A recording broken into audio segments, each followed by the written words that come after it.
itu yang namanya penambahan status ada 5 komponennya.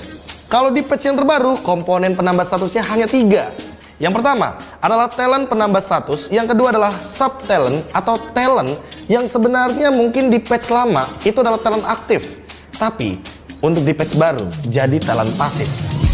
Yang dimana nanti akan connecting juga atau menyambung dengan talent utama. Jadi memudahkan teman-teman semuanya yang pemain-pemain baru untuk mencoba banyak emblem dan banyak variabel dengan perbedaan-perbedaan status yang bisa digunakan. Jadi tentu kita bisa lebih berkreasi dengan menggunakan emblem terbaru, teman-teman. Dan ini dia gambaran untuk UI terbarunya. Seperti yang aku bilang tadi, hanya akan ada 7 komponen emblem. Dari basic common emblem, tank, assassin, mage, fighter, support, dan sampai dengan marksman. Dan yang paling aku suka adalah ini dia, banyaknya variabel pemilihan status di emblem terbaru. Contohnya, kita ambil dari talent yang paling pertama yang tadi aku bilang. Ini penambah status rata-rata. Kayak di sini ada yang namanya nambahin adaptive attack, terus ada yang nambahin attack speed, terus ada juga untuk penambah darah kayak vitality. Dan yang paling aku suka, ini dia, Rapture atau penambah adaptive penetration. Terus ada juga yang namanya Inspire, dia akan menambahkan 5% cooldown reduction. Terus ada juga di sini Firmness, dia tuh bakal nambahin adaptive untuk physical dan magic defense. Ada penambah movement speed juga dan penambah untuk fatal atau status kritikal. Terus ini yang namanya sub talent nih teman-teman. Contohnya aja ya, ini Season Hunter. Buat para jungler-jungler tank, jungler-jungler damage, ini bisa kalian gunakan tanpa harus menjadi talent utama. Karena ini bakal jadi talent pasif. Jadi setidaknya kalau kalian ngejungle itu bakal lebih cepat. Karena setiap kali turtle dan juga lord, kalian akan ada tambahan 15% damage kepada objektif-objektif tersebut. Terus dari emblem tank ada juga tenacity. Tenacity juga jadi pasif. Dan ini akan aktif ketika kalian itu darahnya di bawah 50%. Terus ada juga Master Assassin. Siapa penggemar-penggemar Assassin? Ini salah satu emblem yang kalau di emblem patch lama ya, emblem-emblem yang udah dulu-dulu, itu tuh cuma aktif ketika memang 1v1 dan akan menambahkan damage ketika musuh kalian sendirian. Tapi untuk sekarang dia jadi pasif sistemnya. Sehingga wah, ini banyak banget nih yang bisa dikombinasikan. Bargain Hunter, dapetin diskon untuk item, terus Festival of Blood, kalian dari awal udah punya pasif spell vamp. Bayangin tuh. Terus yang paling aku suka juga nih, pull yourself together. Karena ini akan mempermudah atau mempersingkat battle spell kalian dari cooldown umumnya. Dari misalkan kita ambil contoh flicker ya, 120 detik itu bisa cuma jadi 100 detik saja. Dan juga aktif skill item. Jadi buat teman-teman yang mungkin para pengguna Winter Truncheon atau mungkin Conceal, jadi lebih dipermudah nih, dipersingkat juga untuk durasi dari cooldownnya. Terus Weapon Master, ini yang paling adaptif banget nih menurut aku teman-teman. Karena Weapon Master itu bisa digunakan kepada user mage atau user marksman juga.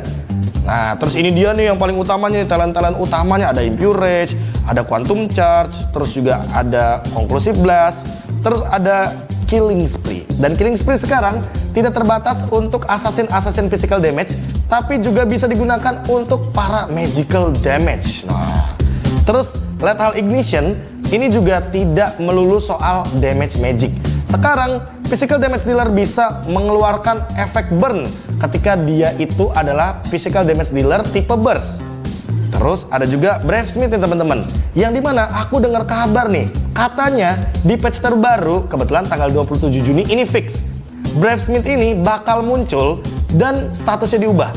Dari yang 8% penambah darah jadi 5% penambah darah saja. Cuma bedanya untuk sekarang nggak perlu kalian ngeluarin efek CC atau crowd control. Jadi kalian cuma perlu mengeluarkan skill dan itu akan menambahkan darah kalian 5%. Terus ini juga bagus nih, focusing mark. Biasanya para gangker-gangker pasti bakal suka sama emblem atau talent utama yang satu ini. Serta biasanya buat para marksman, weakness finder itu bisa jadi pilihan utama. Kalau misalkan kalian nggak pede sama attack speed kalian, ya kalian bisa pakai quantum charge yang tadi aku sebutkan. Anyway, kita bakal coba hal itu semua di custom room langsung. Let's go! Yang pertama adalah efek dari Master Assassin. Yang kalau misalkan ini kan ada 2 hero berdempetan, artinya Master Assassin-nya nggak bakal aktif.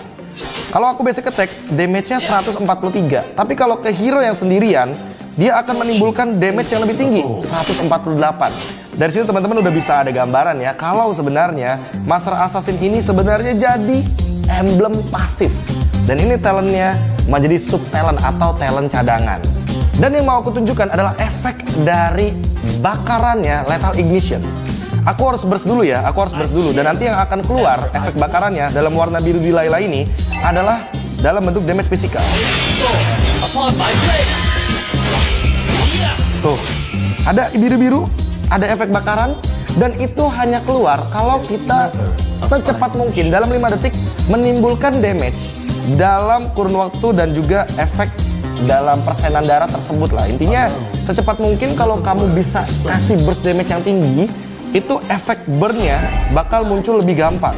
Gimana Sobat Land of Dawn? Asik banget kan untuk emblem terbaru yang nanti akan diluncurkan oleh Project Next di tanggal 27 Juni 2023. Tentunya dengan emblem terbaru ini membuat kalian itu bisa menggunakan variasi emblem talent yang lebih banyak.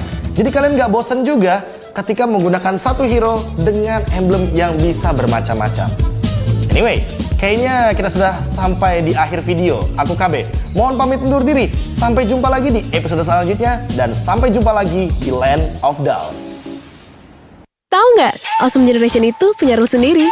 Kayak aku. Nge-game, I am the game. Pokoknya harus win streak terus. See, that's my rules with Galaxy A Series 5G. Kalau kamu? Di dunia game, top up jadi lebih mudah. Pilih game, masukkan game ID. Pilih Diamond. Masukkan kode promo, dan pilih metode pembayaran. Masukkan kode OTP dan konfirmasi pembelian. Selamat, kamu dapat tambahan kuota. Kumpulkan DG Point setiap top up. Tukar dengan merchandise dan voucher game menarik. Nikmati juga promo setiap harinya. Upgrade gameplaymu sekarang.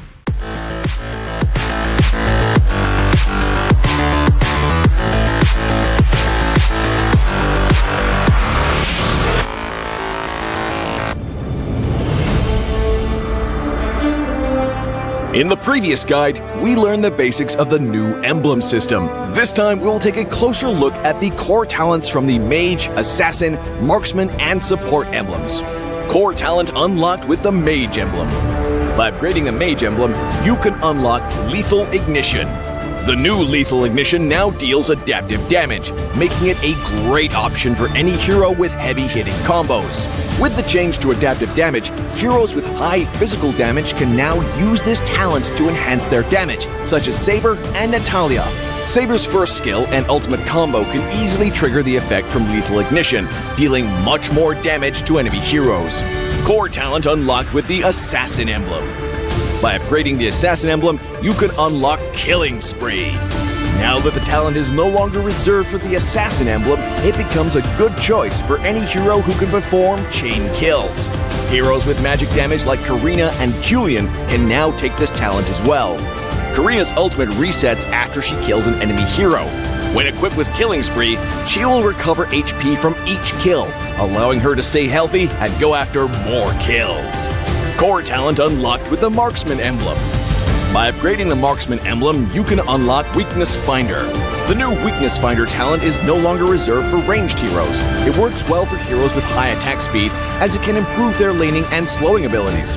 A hero like Minzathar can take Weakness Finder because his second skill increases the attack speed of his basic attacks. When combined with equipment that can provide more attack speed, he can reliably trigger the slow effect to prevent enemies from escaping. Core talent unlocked with the Support emblem. By upgrading the Support emblem, you can unlock Focusing Mark. The Focusing Mark talent works the same as before. It allows support heroes to increase the damage their teammates can deal to the target enemy. Taj's ultimate can be used to drag key enemies to his team. When equipped with Focusing Mark, the ultimate will also increase the damage the target takes, allowing Taj's team to quickly burst down the helpless target. Choose the core talent based on the strengths of each hero to maximize their effectiveness. We look forward to seeing players discover new ways to play their favorite heroes on their way to becoming a legend.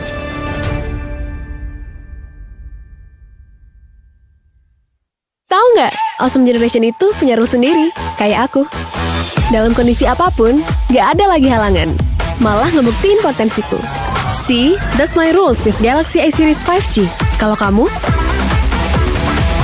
Udah pasti kayak musuh kaget, kayak tiba-tiba kelempar HP-nya gara-gara kaget, kalian flickerin sambil ngilang gitu.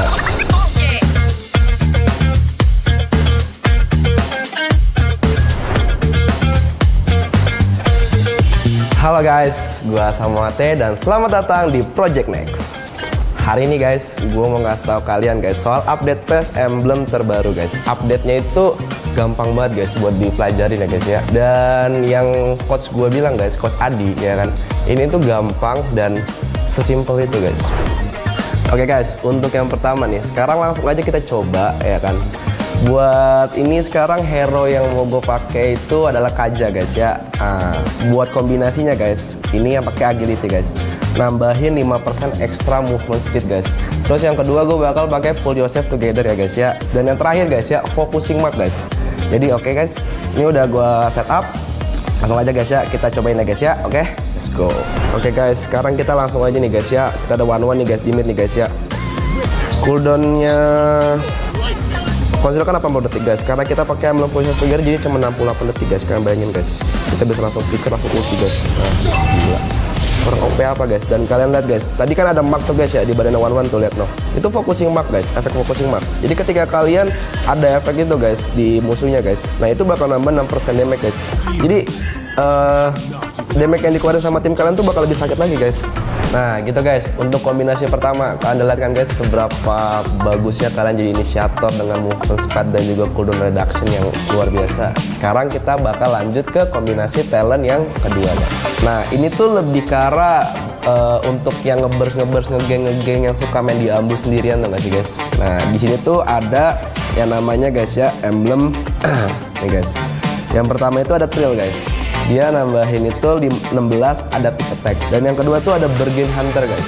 Roamer kan beli item rom lah ya guys ya, kalian nggak bakal dapet farming ya kan. Jadi kalian tuh cuma beli dengan harga 95% guys dari harga aslinya guys. Sekarang ada yang ketiga guys ya, itu ada Lethal Ignition guys.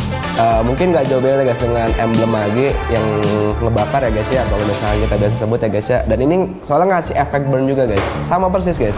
Oke guys, sekarang kita langsung aja masuk ke in game. Kombinasi emblem ini the best juga guys. Karena posisinya guys ya, kalian tahu kan guys, harga Blood Wings itu harganya 3.000 guys.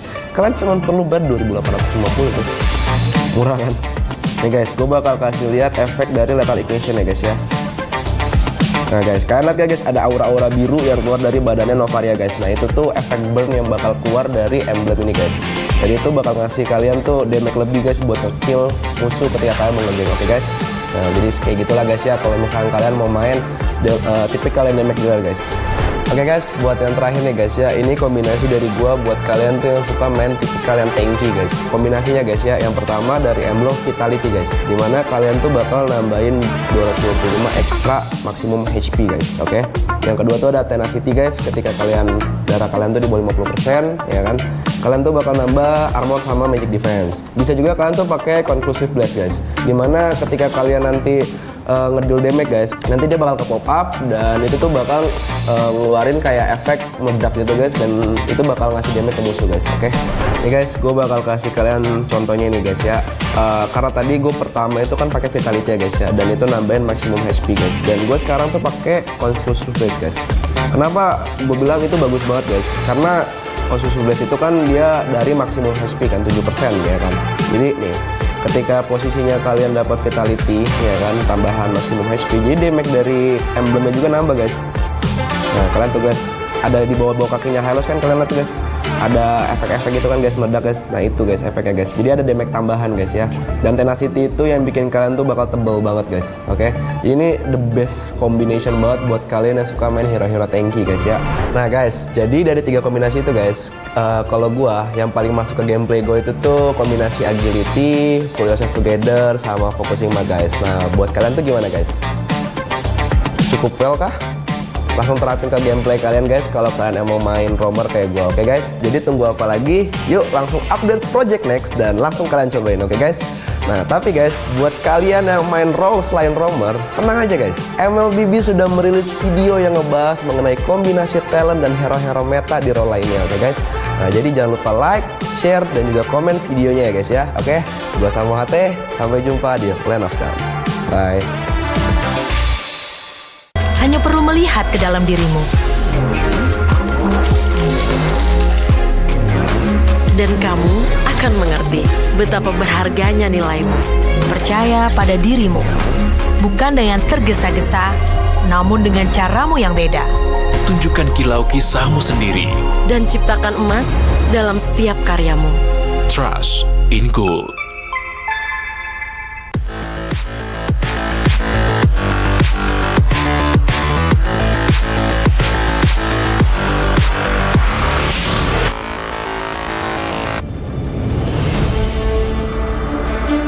In the previous guide, we learned the basics of the new emblem system. This time, we will take a closer look at the core talents unlocked with the basic common emblem, tank emblem, and fighter emblem. Core talents unlocked with the basic common emblem. By upgrading the basic common emblem, you can unlock 2 core talents, Impure Rage and Quantum Charge. Both are suitable for most heroes.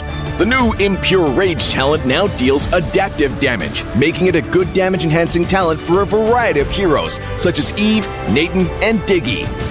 Eve is a hero with great poke and control abilities.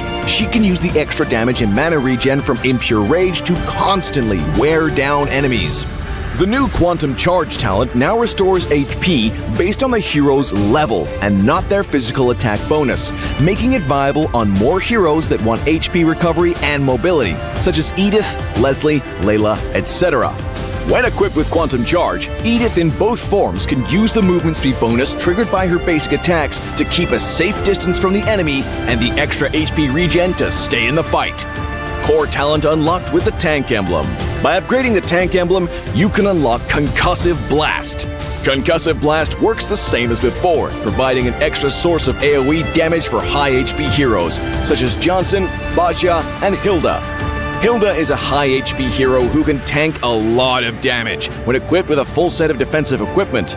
The Concussive Blast talent will not only enhance her survivability, but also boost her damage. Core talent unlocked with the Fighter Emblem. By upgrading the Fighter Emblem, you can unlock Brave Smite. Brave Smite is no longer triggered by inflicting CCs. It now takes effect upon dealing skill damage and is suitable for most fighters and tanks that need more HP regen. Ruby, Lapu Lapu, Tigreal, and similar heroes can choose this talent. Ruby can trigger Brave Smite repeatedly by casting skills, and with her own regen abilities, she'll have even greater durability in teamfights. Choose the core talent based on the strengths of each hero to maximize their effectiveness. We look forward to seeing players discover new ways to play their favorite heroes on their way to becoming a legend.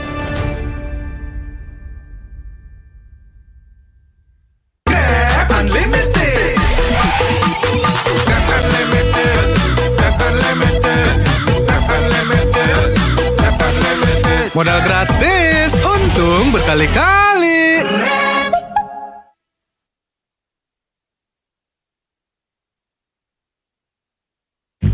12-nya kemana?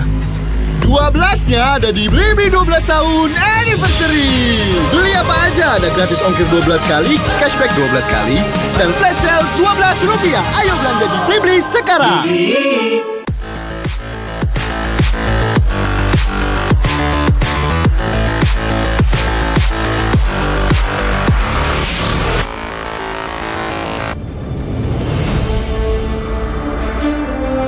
When upgrading your emblems, you will unlock talents at specific levels. Different emblems will unlock different talents. You can choose an emblem by role and use the talents it unlocks directly as your default setup, or you can freely mix and match different emblems and talents to create a custom emblem setup. We're going to show you how to create your emblem setup for your heroes. Emblems. First, let's take a look at the revamped emblem system. There are now 7 emblems in the game, 1 basic common emblem, and 6 role emblems. Different emblems can provide different attribute bonuses. It is recommended to use the emblem that matches a hero's role. Standard talents, Tier 1.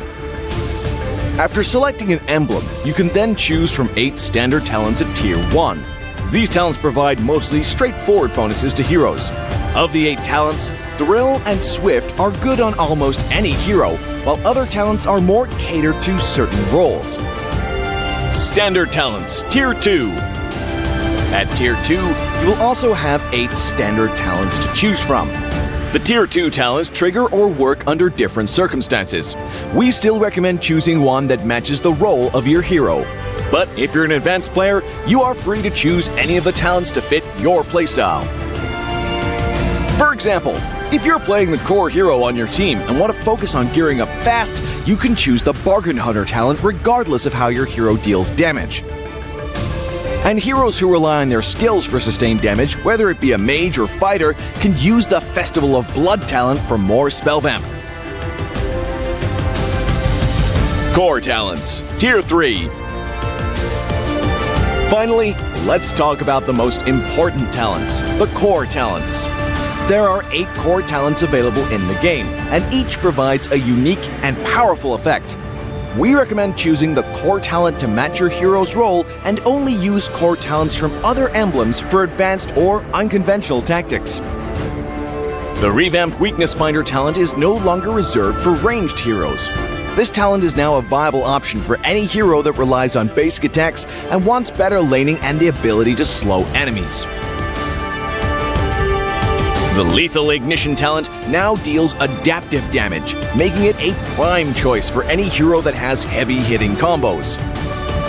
While the revamped emblem system still uses the existing talents, we have removed the restrictions between emblems and talents, opening up new possibilities for many heroes. We look forward to seeing players discover new ways to play their favorite heroes on their way to becoming a legend.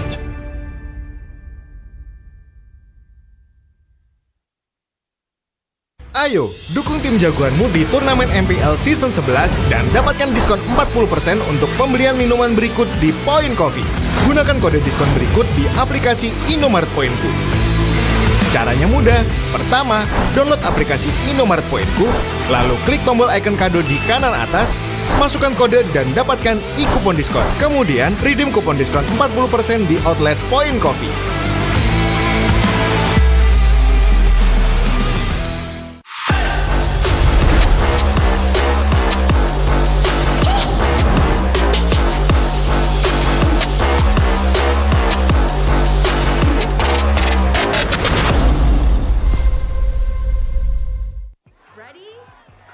So it all started when I was at a friend's party. Mia, can you send me that? Sure. Everyone keeps asking. Mia, can you send me that? Even my French neighbor. I mean, all the time. Can you send me that? I'm not making this up. Hey, can you send me that? Everyone. Sure. Samsung Galaxy S23 Series 5G. Get it now. It's incredible. Wow. Attention passengers, final call for flight. Wait, is that a phone? Look at the performance, the graphics. That thing's a gaming machine. Hang on. A new challenger. Is that Faker? That man's a gaming legend. Everyone, fasten your seatbelts. And here we go! Samsung Galaxy S23 Series 5G. Get it now. Kalau kamu bisa kasih burst damage yang tinggi, itu efek burn-nya bakal muncul lebih gampang. Bang, emblemnya ribet bang, bakalan susah gua belajarnya.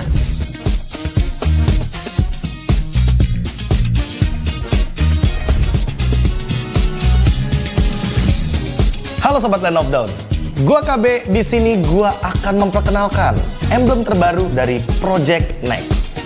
Dan buat kalian yang udah siap-siap mau ketik di kolom komentar, Bang, emblemnya ribet bang, bakalan susah gua belajarnya. Tenang aja, Mobile Legends Bang Bang dengan Project Next ini sudah mempersiapkan sekali buat teman-teman lebih mudah beradaptasinya.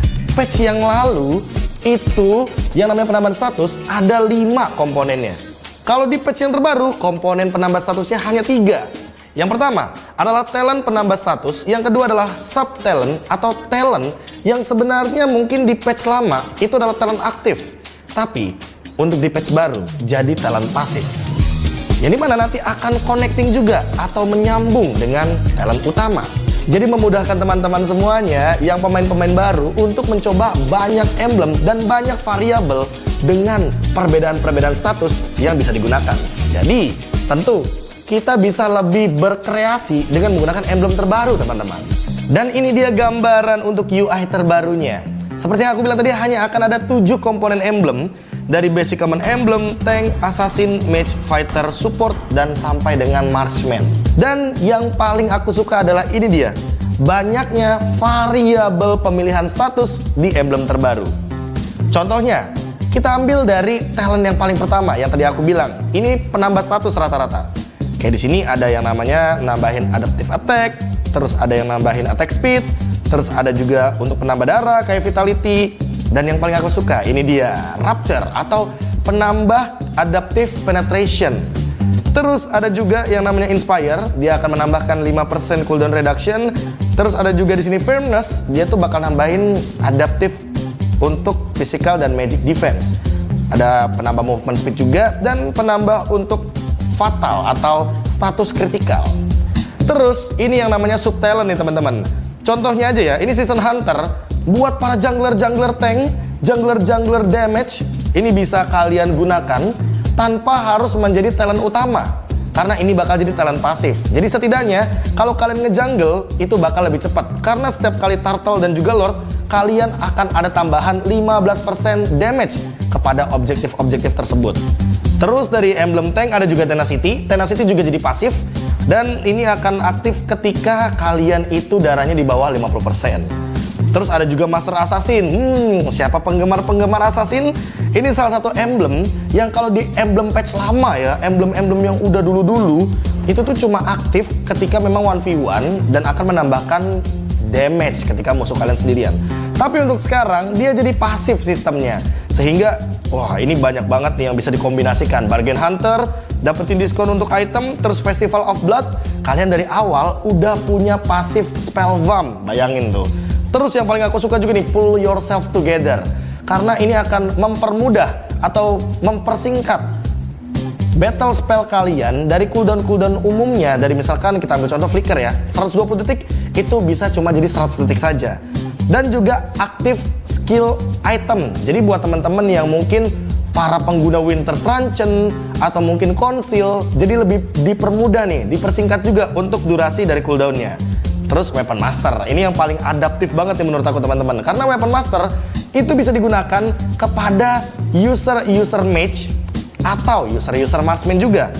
Nah, terus ini dia nih yang paling utamanya nih, talent-talent utamanya ada Impure Rage, ada Quantum Charge, terus juga ada Conclusive Blast, terus ada Killing Spree. Dan Killing Spree sekarang tidak terbatas untuk assassin physical damage, tapi juga bisa digunakan untuk para magical damage. Nah, terus Lethal Ignition ini juga tidak melulu soal damage magic.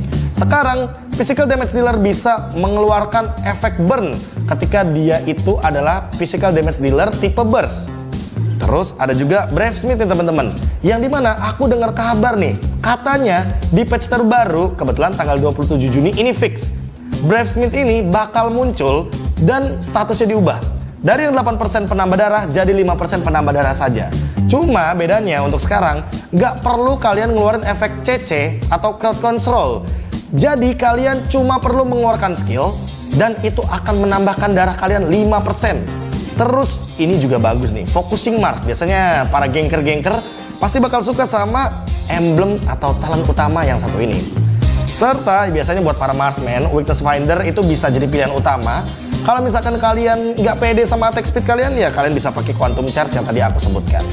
Anyway, kita bakal coba hal itu semua di custom room langsung. Let's go! Yang pertama adalah efek dari Master Assassin. Yang kalau misalkan ini kan ada 2 hero berdempetan, artinya Master Assassin ini nggak bakal aktif. Kalau aku basic attack, damage-nya 143. Tapi kalau ke hero yang sendirian, dia akan menimbulkan damage yang lebih tinggi, 148. Dari sini teman-teman udah bisa ada gambaran ya, kalau sebenarnya Master Assassin ini sebenarnya jadi emblem pasif. Dan ini talentnya menjadi sub talent atau talent cadangan. Dan yang mau aku tunjukkan adalah efek dari bakarannya Lethal Ignition. Aku harus burst dulu ya, Dan nanti yang akan keluar efek bakarannya dalam warna biru di Layla ini adalah dalam bentuk damage fisikal.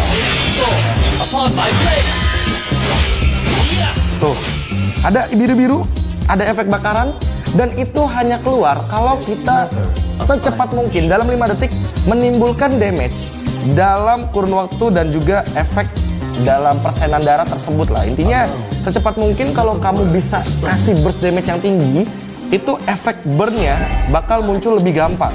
Gimana Sobat Land of Dawn? Asik banget kan untuk emblem terbaru yang nanti akan diluncurkan oleh Project Next di tanggal 27 Juni 2023. Tentunya dengan emblem terbaru ini membuat kalian itu bisa menggunakan variasi emblem talent yang lebih banyak. Jadi kalian gak bosen juga ketika menggunakan satu hero dengan emblem yang bisa bermacam-macam. Anyway, kayaknya kita sudah sampai di akhir video. Aku KB, mohon pamit undur diri. Sampai jumpa lagi di episode selanjutnya. Dan sampai jumpa lagi di Land of Dawn.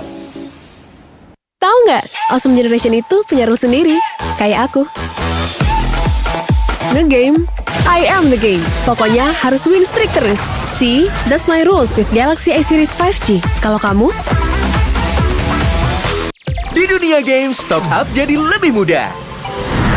Pilih game, masukkan game ID. Pilih Diamond. Masukkan kode promo, dan pilih metode pembayaran. Masukkan kode OTP dan konfirmasi pembelian. Selamat, kamu dapat tambahan kuota. Kumpulkan DG Point setiap top up. Tukar dengan merchandise dan voucher game menarik.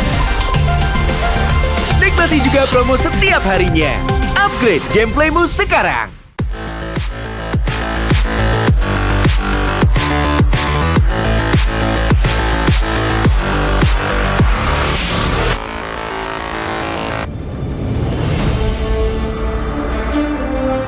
In the previous guide, we learned the basics of the new emblem system. This time, we'll take a closer look at the core talents from the Mage, Assassin, Marksman, and Support emblems.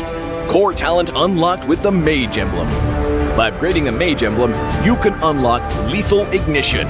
The new Lethal Ignition now deals adaptive damage, making it a great option for any hero with heavy-hitting combos. With the change to adaptive damage, heroes with high physical damage can now use this talent to enhance their damage, such as Saber and Natalia. Saber's first skill and ultimate combo can easily trigger the effect from Lethal Ignition, dealing much more damage to enemy heroes. Core talent unlocked with the Assassin emblem. By upgrading the Assassin emblem, you can unlock Killing Spree. Now that the talent is no longer reserved for the Assassin emblem, it becomes a good choice for any hero who can perform chain kills. Heroes with magic damage like Karina and Julian can now take this talent as well. Karina's ultimate resets after she kills an enemy hero.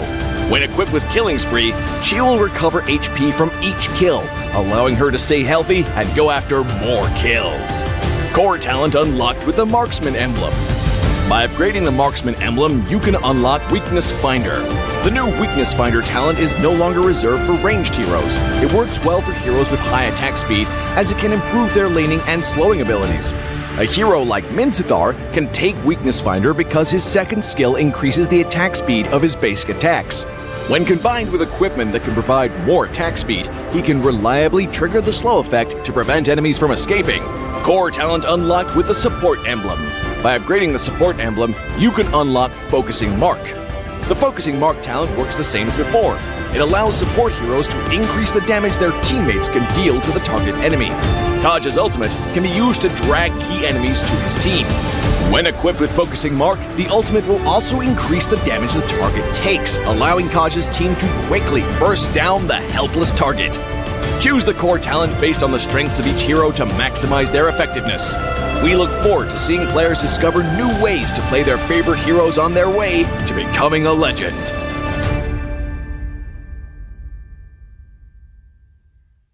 Tahu nggak? Awesome Generation itu punya rule sendiri. Kayak aku. Dalam kondisi apapun, nggak ada lagi halangan. Malah ngebuktiin potensiku. See, that's my rules with Galaxy A Series 5G. Kalau kamu? Udah pasti kayak musuh kaget, kayak tiba-tiba kelempar HP gara-gara kaget, kalian flickerin sambil ngilang gitu.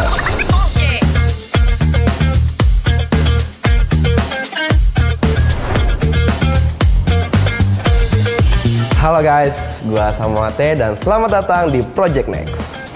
Hari ini guys, gue mau ngasih tahu kalian guys soal update PES emblem terbaru guys. Update-nya itu gampang banget guys buat dipelajarin ya guys ya. Dan yang coach gue bilang guys, coach Adi ya kan, ini tuh gampang dan sesimpel itu guys. Oke guys, untuk yang pertama nih, sekarang langsung aja kita coba ya kan. Buat ini sekarang hero yang mau gue pakai itu adalah Kaja guys ya. Buat kombinasinya guys, ini yang pakai agility guys. Nambahin 5% extra movement speed guys. Terus yang kedua gue bakal pakai pull yourself together ya guys ya. Dan yang terakhir guys ya, focusing mark guys. Jadi oke guys, ini udah gue setup. Langsung aja guys ya, kita cobain ya guys ya. Oke, let's go. Oke guys, sekarang kita langsung aja nih guys ya. Kita ada one nih guys di mid nih guys ya. Cooldownnya konsil kan 80 detik guys, karena kita pakai emblem position figure jadi cuma 68 detik guys. Kalian bayangin guys, kita bisa langsung flicker, langsung ulti guys. Nah, gila.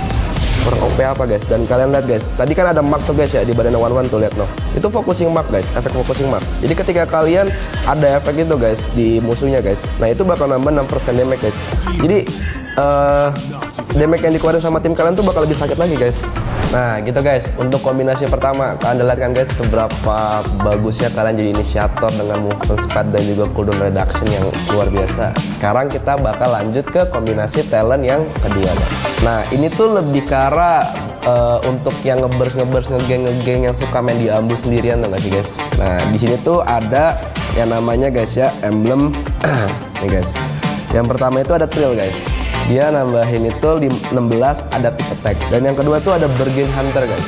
Roamer kan beli item rom lah ya guys ya. Kalian nggak bakal dapet farming ya kan.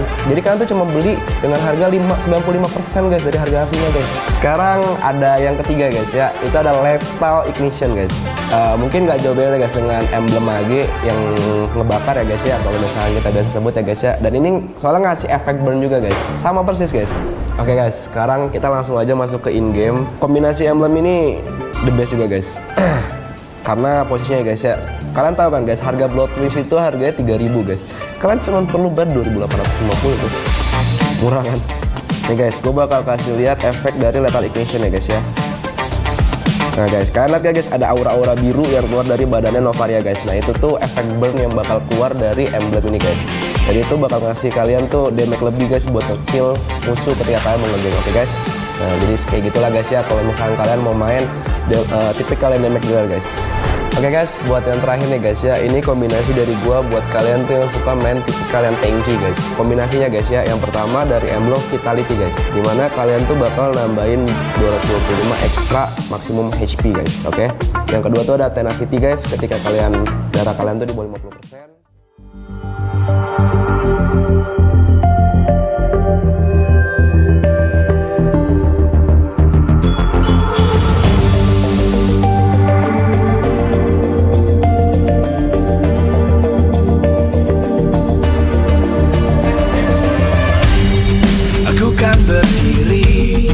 Dan terus berlari, terus ke arah puncak tertinggi.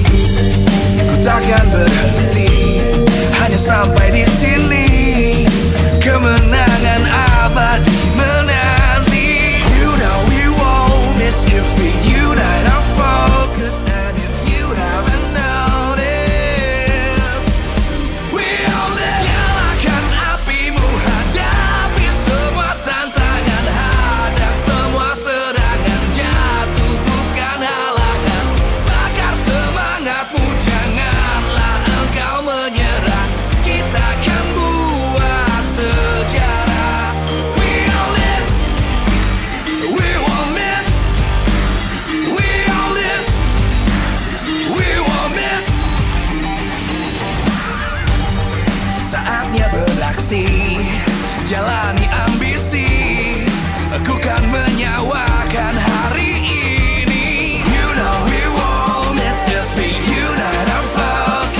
terus berlari, terus ke arah puncak tertinggi. Ku takkan berhenti, hanya sampai di sini. Kemenangan abadi menanti. You know we won't miss if we unite our focus. And if you haven't noticed, we all live. Nyalakan apimu, hadapi semua tantangan, hadang semua serangan, jatuh bukan halangan. Bakar semangatmu, janganlah engkau menyerah. Kita akan buat sejarah. We all this, we won't miss. We all this, we won't miss. Saatnya beraksi, jalani ambisi. Aku kan menyawakan hari ini. You know we won't miss if we unite our focus. And if you haven't noticed, we all live. Nyalakan apimu, hadapi semua tantangan, hadang semua serangan, jatuh bukan halangan. Bakar semangatmu, janganlah engkau menyerah. Kita akan buat sejarah. We all this, we won't miss. We all this, we won't miss. We all this.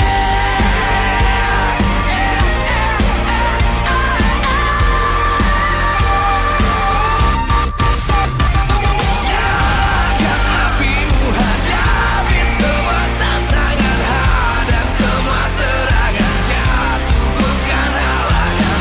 Bakar semangatmu, janganlah engkau menyerah. Kita akan buat sejarah. We all this.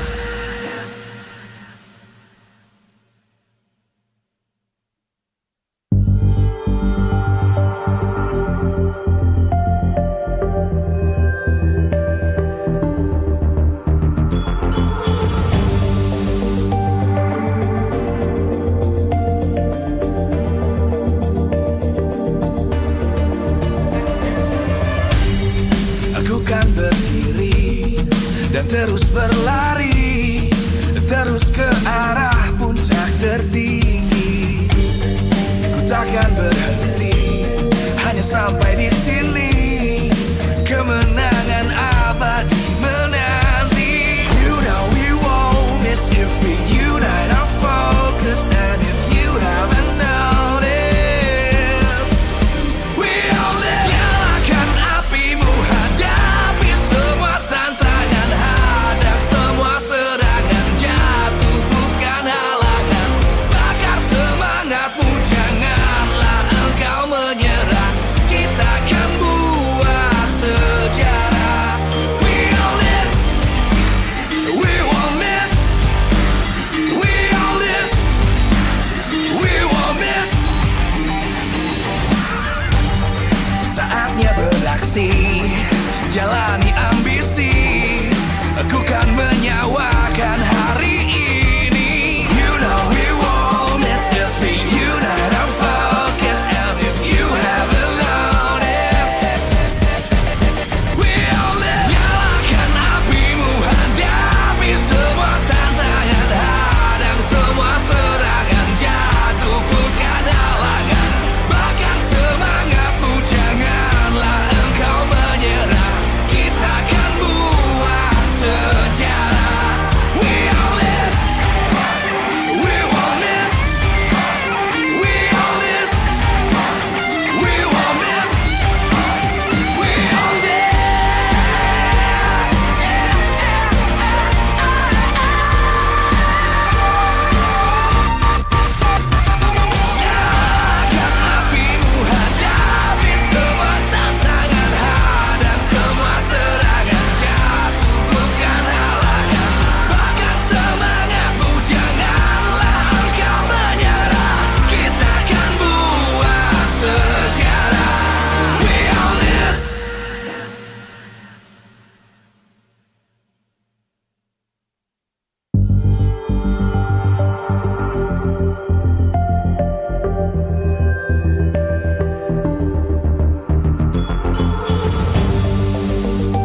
Live from MPL Arena Jakarta, MPL Season 12, powered by Moonton.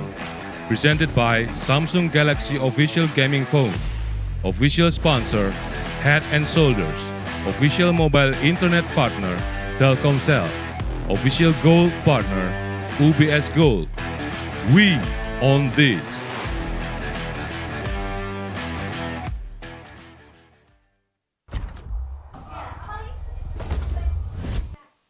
Will the Red Robots be able to knock the Geeks out in our opening match of Week 1, Day 2? Ladies and gentlemen, welcome back to MPL ID Season 12, Day 2 and Week 1. Here at the desk, it's going to be me, Gani, Mirko, and Arashi accompanying you throughout the day. And my God, Mirko, how are you feeling? I'm feeling great, man. Especially looking at Bigatron Alpha's current performance. They're looking to be one of the contenders, actually, for the MPL title. Meanwhile, Geek Fam also has had a little bit of a revamp themselves. Before we dive deep, though, let's thank our partners. Powered by Moonton, presented by Samsung Galaxy Official Gaming Phone, official sponsors, Head and Shoulders, official mobile internet partner, Telkomsel, official gold partner, UBS Gold, and we have our partner in esports, Blibli, Dunia Game, Grab Ovo, and YouTube official broadcast partner Maxstream TVRI Sports, supplier Indomaret, Minaski, and Samsung, and we are supported by PBSE. And again, Mirko, you touched on our opening match. Arashi, I want to hear your thoughts. The Red Robots taking on the Geeks. I think it's an interesting matchup because Bigatron Alpha, as Mirko mentioned, is doing so good that some people really think that it's a one-sided endeavor. But on the other side, Geek Fam, they have their own improvements, and let's just get into the hot topic here. Captain's proof in the presence of Geek Fam.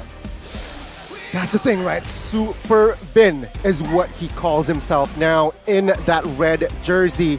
And this is a statement, it seems like, right? Yesterday, great performance, but now they will go up against the captain from the Philippine side, right? So again, Season 11, Vin in the RRQ jersey, he wasn't able to find the success going up against the Geek Fam's team. Unfortunate, right? I mean, for Vin and for RRQ, Geek Fam just had their number completely in MPL Indonesia Season 11. I think, honestly, it's the chaos, the chaotic nature of Geek Fam's draft and the way they play the game. We've seen that with Beloyski's addition to the team. They've been really coordinated, but they've been very point flippy when they make these decisions. It's an all-in kind of team, so when they're behind, they can get you good, even though they're behind. When they're ahead, they can actually just throw their lead completely, and we've seen both sides of that coin in Season 11. We'll see if Marky, that addition to the team, can actually help them find a bit more stability. Of course, with the guidance of Coach Aldo right here, let's take a look at some of the keys to victory by the Samsung Galaxy S23 Series 5G. Ensure Super can farm and rotate freely, because if he can, that's a serious issue, because Bigatron rotates really well. And of course, provide a self-sustaining hero for Sorizo. The current meta supports this so much. You see Uranuses, you see Esmeraldas, and these heroes in the hands of players so pressure heavy like Sorizo, he can definitely pressure the whole roster of Geek Fam and make them make mistakes even if they don't really want to. And that is something that Geek needs to be very careful about, because that is something that Bigatron will absolutely look for. And on the other side, the keys to victory, again, by the Samsung Galaxy S23 Series 5G for Geek Fam. Prioritize comfortable heroes for Geek, because with their signature picks, they're just so deadly. Limit and cut Sorizo's rotations and exploit Marky's hero pool. If Sorizo has his own signature heroes, so does Marky, man. Like Mirko was talking about backstage, he kept talking about Marky and his unique heroes, the mages, right? Which is something so new, so fresh with the new addition of the new emblems. If you can get some of those prio picks and surprise Bigatron, this could be what Geek Fam needs to win. Very interesting point though, right? The point here in exploiting Marky's hero pool. It's a little bit shallow, but then again, they can bring new colors here in that sort of area. Perhaps in that gold lane, the question still stands, though, will Marky play today? Going up against his former team, going up against Saken, his his partner in crime in that team. Will he be able to succeed? But ladies and gentlemen, before again we go deep into that, let's talk about the Samsung S series here. Get ready to auto win when you play this game with Samsung Galaxy S23 Series 5G with its epic specification, which allows you to flex when you play together with your friends. It's equipped with the fastest processor technology, 4nm Snapdragon 8 Gen 2 for Galaxy, and the RAM is up to 12 gigabytes. 5G connectivity that guarantees a lag-free gaming of experience. So ladies and gentlemen, check that out. And again, let's talk about this hot topic again. Saken, will he go up against Marky? I think so. I mean, Saken is kind of the prime goal laner, the only goal laner that Bigatron Alpha has, especially considering, you know, the marksman era is kind of ending because, you know, they're playing on the best phone in the business with a wide display with a 120 Hz refresh rate. Rotations actually helps the team a lot more. Also, for you guys waiting at home, Samsung S series with a large battery as well, 5000 mAh. You guys can just play and support you pushing rank all day, every day. I think 2 days you can go playing MLBB without charging. That's how powerful it gets. And you can get a cashback, by the way, if you take advantage of that deal. So check it out and at the Samsung website and make sure you take full advantage of this, guys, because it's full value. And you already know in MPL ID, we are all about that value, man. So without further ado, I feel like we are going to see the official team lineup from the side of Bigatron Alpha. Let's see, ladies and gentlemen, welcome the new lineup, refined from last season with a new captain and their previous roamer rotating to the mid lane. It's Bigatron Alpha. Wow, it is going to be Supervin leading the pack with Key. So, which means he will fall into the mid laner position here, it seems like, Arashi. Well, maybe. This is the scary part about going up against Bigatron. You don't really know, do you? And talk about Super. Everyone on their team is Super, but they are up against a very, very dangerous team. The Geeks have had a bit of reinforcement since we've last seen them. Coming straight from Bigatron Alpha, it's Marky now. Reuniting with his former captain, Beloyski. Welcome, Geek Fam! Man, a fresh look, a fresh jersey. This is Geek Fam in Season 12. And it seems like the question has been answered. It is going to be Marky who will step in that gold lane position, replacing Kadera for a bit here, going up against his former team. And let's take a look at the coaches. Who do we got? Oh, we've got Alto and Raiseboy for Bigatron Alpha, but from Geek Fam, it is Reno. It seems like he's alone, but remember, Renz is always accompanied by that shadow behind him, the Shadow Analyst. Ooh, so it's not technically a 2v1 in this situation, but yeah, I mean, on cam, it's a 2v1. Does this give Bigatron an advantage? On paper, Bigatron Alpha is a team that just takes data so seriously, right? We talked to Coach Aldo, and he just likes going with information, trying to read his team out, his opponents out as well, to try and figure out ways to win before the game even begins. I think he has a bit of an edge when it comes to that data usage, but from the side of Geek Fam, like Mirko mentioned, that Shadow Analyst has been very, very good. But before that, let's take a look at the team head-to-head by Head and Shoulders. And as far as last season is concerned, it's not really that far different, but for Bigatron, you have to notice that high first blood rate, and we can see if we have to see if Bigatron Alpha can replicate the same kind of success, because in the early game, in the rotations, that is usually where they get their initial advantage. But can they maintain that against a team that can just flip the coin on you like Geek Fam? Man, that's a tough question, because on paper, while this was the last season's data, right? Sure, Bigatron, they were the better team. Now, Super Ken has matured. I feel like Saken has matured as well. Will this be an easy match for them? I don't think easy is a word you can really utilize at all for any of the matches now in MPL Indonesia Season 12. Considering the developments of every single team. And even here, when Pikachu and Alpha looks like the heavy favorites, especially, after looking at their performance recently, you can never count Geek Fam out. Beloyski, he is a big game player, I would say, right? He steps up when his team needs him the most. And right now, up against one of the tournament favorites, we've seen a lot of upsets happen.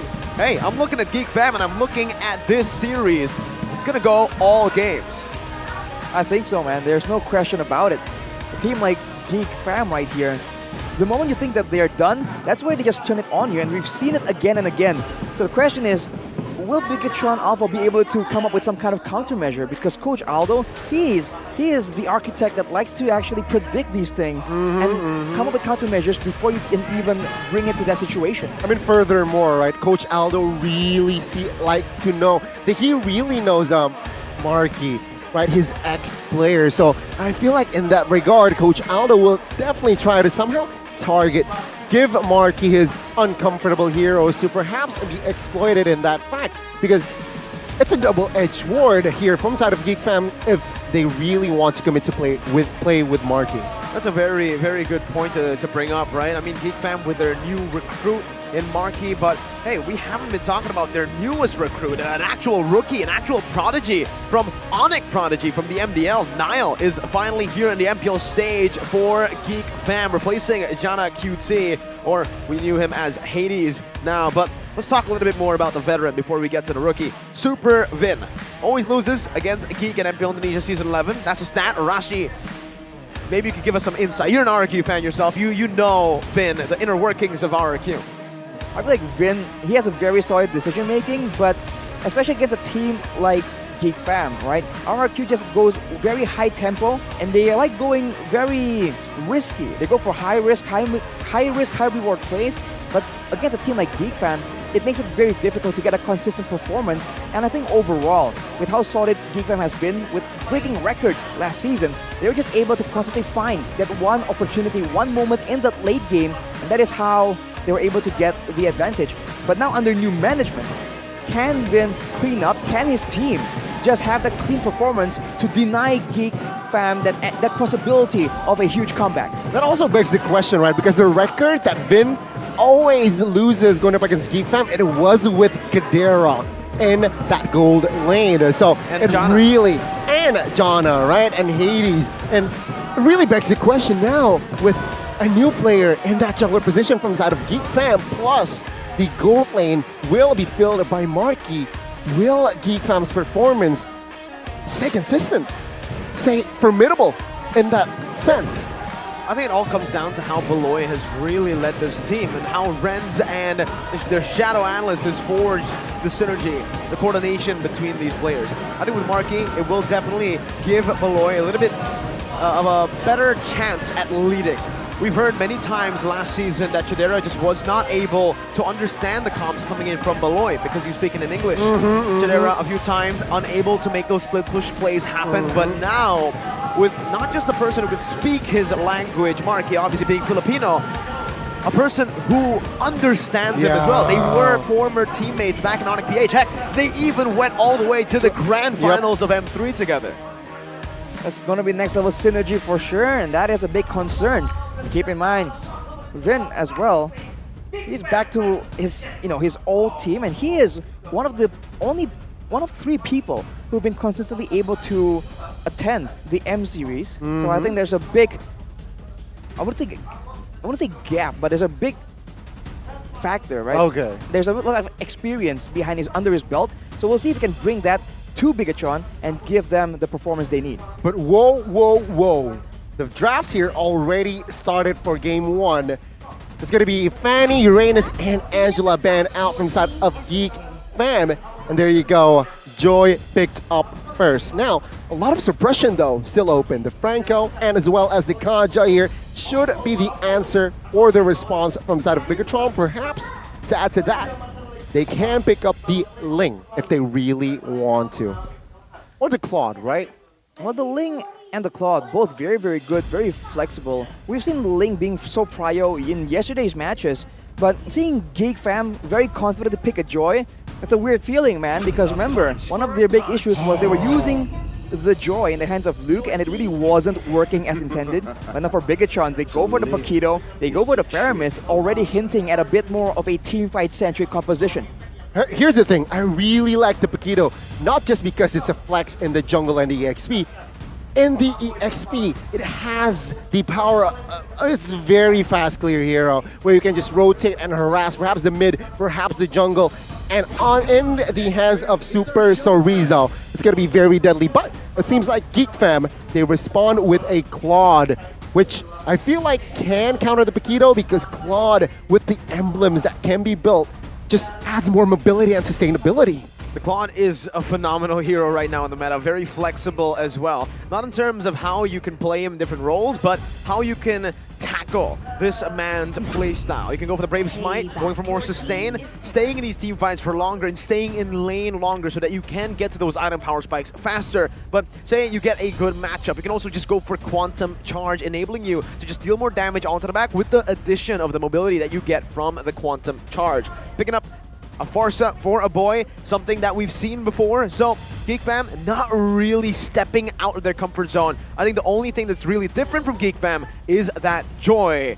Hey, Luke, very notorious on this Joy, man. That's kind of what lost them the series up against EVOS. So perhaps this time though, it's a new season, perhaps Luke has stepped up his Joy game, but the three heroes that has been picked up here, Rashi, very fast clear, very high groundish from the side of Geek Slate. What will Bigatron counter with? Well, for Bigatron, it seems like crowd control is required right here. If they're trying to move around quickly, if you can stop them from moving, that just stops them in the track. So they go for this Grog pick. Again, very teamfight-centric so far, and they are going very fast into the next banning phase. They've banned out the Yi Sun-shin as well, believing that this Joy is not going into the jungle. It's going in the hands of the EXP. So maybe they know something from the scrims. Maybe Luke has improved. Very fast second phase here, right? The Yi Sun-shin, the Glue, the Kimmy, and the Lunox here, it seems like. So Geek Fam, they're really like, they understand that they need physical, but there you go. The Leslie, oh my god, it's a fast draft. Kadita and Sicilian has been picked up. Whoa! So wait, Sicilian gold or Farsa gold? Wait, no way! It's gonna be Joy Jungle. I know, Joy XP Claude Jungle. And I believe it's going to be the Farsa in the gold lane for Marky. We literally just spoke about this. The fact that, again, for Marky, he can play these mages in the gold lane, and up against the Leslie, man, it's not gonna be a good time at all for the Leslie. Geek Fam already showing up strong in the first draft for them in Season 12. Here's a comment from Super Key as well. The arrival of Vin has had a positive impact on Bigatron Alpha, and its influence has been significant for us. Personally, I have learned a lot from him, so that's a lot of credit coming from Key. No pushover himself, but these drafts, man, they happen so fast and they are so unusual. They're really catching me at least off guard.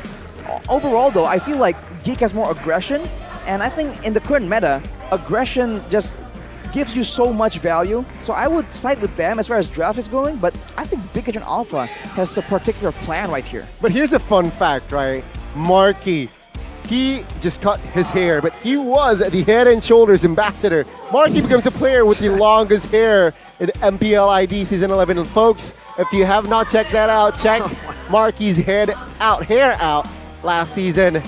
And well, I do not dislike his new hair, but I prefer perhaps Marky on his old hair. I don't know, man. I mean, he's looking really good with the new hairstyle. He's looking fresh. But he's not. The iconic Marky is the long hair Marky. It's a very fun fact, you know. Gotta give it to our content team and our script writers for this one. It's just like the recall stat. It's MSC all over again. MSC all over again. But ladies and gentlemen, again, looking at the drafts from the side of Bigatron, they have enough CCs, it seems like, right? To somehow force Purifies on the board here, no? I think at least the backline members from the side of Geek Fam, they're gonna actually go for a couple of Purifies for sure. There's no way, man, you're going up against all this crowd control, especially the Paquito, man. Looking at the composition for Bigatron, there's obviously a very solid backline in the form of a Leslie. But at the same time, there's not really a lot of damage overall. Of course, it's a Faramis, but I think this Paquito is going to go with a bit more damage the way we've seen from before, and perhaps going with that Brave Smite as well, just for a bit of sustainability. That might be the main threat for the backline like the Farsa from the side of Geek Fam. The thing about the draft from the side of Bigatron though, right? They can go towards the late game as well because Leslie will build towards that endless and of course that true damage. After minute 15, after minute number 16, it's gonna hurt the heck a lot in the composition of Geek Slate. So again, Geek Slate, they need to play and capitalize on that early towards the mid, even though sure they have the Sicilian that has the insurance for that late game. But then again, going up against a true damage Sicilian, his damage might not suffice. Yeah, I think it's also the fact that the Les is also vulnerable because there's two long-range mages on the side of Geek Fam and technically an assassin, along with the Claw that dives in the back. So a lot of danger, but a lot of crowd control for Bigatron to deal with that as well. But here we have some tips for you if you want to actually come to the venue and watch MPL ID Season 12. And ladies and gentlemen, that is going to be game 1 here regarding the drafts. Quick predictions. Who do you favor in game 1? I don't even need to ask, Goni. I gotta make the people at home wait, I gotta make them, it has to be intense. They gotta wait for it. They can't just get the answer of the Mirror Curse. Is it though? This is probably the hardest question of Mirko's life. Bigatron or Geek Fam. So honestly, we gotta keep the viewers at home waiting. No one knows what Mirko is going to predict. Put your predictions for 100%. Mirko's prediction in the comments. I think a lot of people have a bit of an idea, Mirko. Just a bit of a hint. Small hint. Well, what about you, Mr. Analyst or Mr. Arashi? Last quick thoughts before we jump into the Land of Dawn. I like the aggression from Geek Fam, so I'm gonna lean more towards that. But keep in mind, the current meta, we've seen that from match number 1. It's all about out-sustaining your opponent's damage and then just taking you out. Bigatron's composition is more in line with that, but is that possible? Because for Geek Fam, they have just secured so much more damage, so now it's a bit of a unstoppable force against immovable object situation, and I think I gotta side with the more proactive side, so it's Geek Fam for me. No mystery there. I understand your point, Arashi, but the thing about Geek Fam's composition, which I quite dislike, is I feel they will lack peel. Sure, they have crowd control, but if you're looking at if you look really at the composition, who will peel for this team? For the side of Geek, we have a Geek Fam. I think the idea is that Farsa and Sicilian are relatively mobile, right? And considering there's only a single real threat in the backline, they can use the Kadira and the Joy to just deny the Leslie, and then use those mages, perhaps with Purifies, with Sprints, to self-peel and kite back away from a Barats, from a Grok, from a Faramis, everything so close range. If they can do it successfully, that could be a very good game plan, but you can bet that Bigatron will be looking for flanks around, and if the Grok, for example, gets behind the team of Geek Fam, that is devastating, man. That wild charge can seal the deal completely. I really understand that again, right? The Grok pick has come into clutch, even though it was the 3rd pick. Because with that Grok, it somehow forces that Farsa, that Claude, maybe force it into a Purify. But then again, if you're on a Purify, it somehow lacks escape. Sure, you can escape with the crowd control, but it's very different if you compare it to Flicker. I think for the Farsa, it really depends, right? I think looking at Geek Fam's composition, it does seem like they're very backline centric, but it seems just like they want to play with a range. It's a poke composition with good finishers, with people who can actually just jump in and finish the job. Oh. Whoa, what? Wait. Whoa. Wait a minute. Okay. So a complete redraft. So there's going to be a complete redraft here, ladies and gentlemen. Whoa. From both of the sides. It's going to be Joy, Claude, and Yves from the side of Geek. Meanwhile, Bigatron, they will not commit to a Grok, but instead, they will go for the Link, the Paquito, and the Faramis still. So it's a completely different ball game What do you think? Because now, looking at the draft from Bigatron, it's a fairly early game-centric, looking at the three heroes, right? Ling and as well as Paquito. But taking a look at the Geek Fam's side, it's a little bit more, it's more balanced, I might say. It's a bit more balanced. It looks a bit more like a traditional, like last season composition. So I don't know how I feel about this. We've made so many predictions and now apparently it's all quite irrelevant.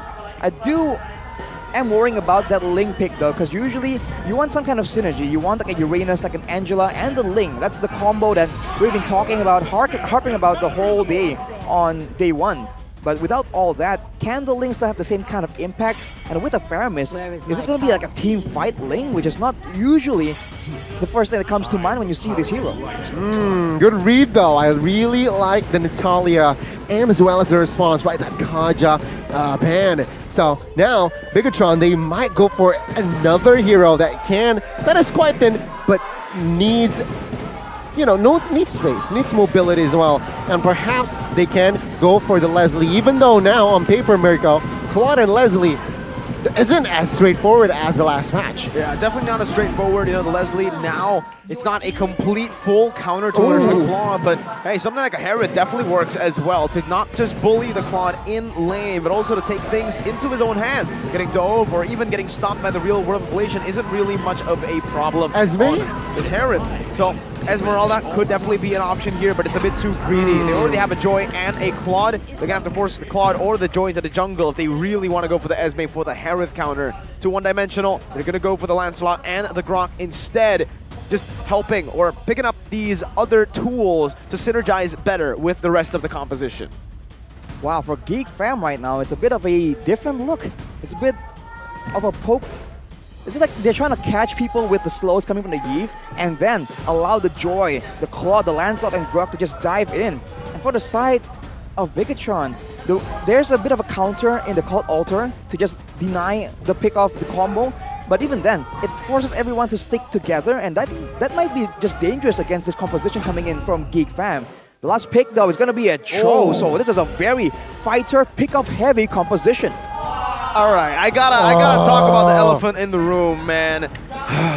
Cho, where is it going? Vin? Cho? We haven't seen that in, what, ages? No, if you guys haven't been following SBS and all the other tournaments going on right now, Bigatron Alpha with Vin in Bigatron Alpha, he's gotten the confidence and he's kind of rewind the clock a lot. His mechanics on the Cho especially has been absolutely phenomenal. We'll see if he can replicate that success that he found in SBS on the Cho here in MPL.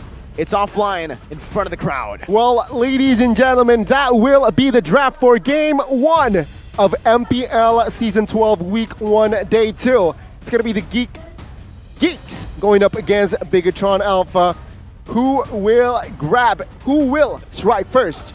Looking at the emblems, nothing to stand out-ish, but ladies and gentlemen, let's jump to the land of Dawn for our first game between Geek Fam and Bigatron Alpha.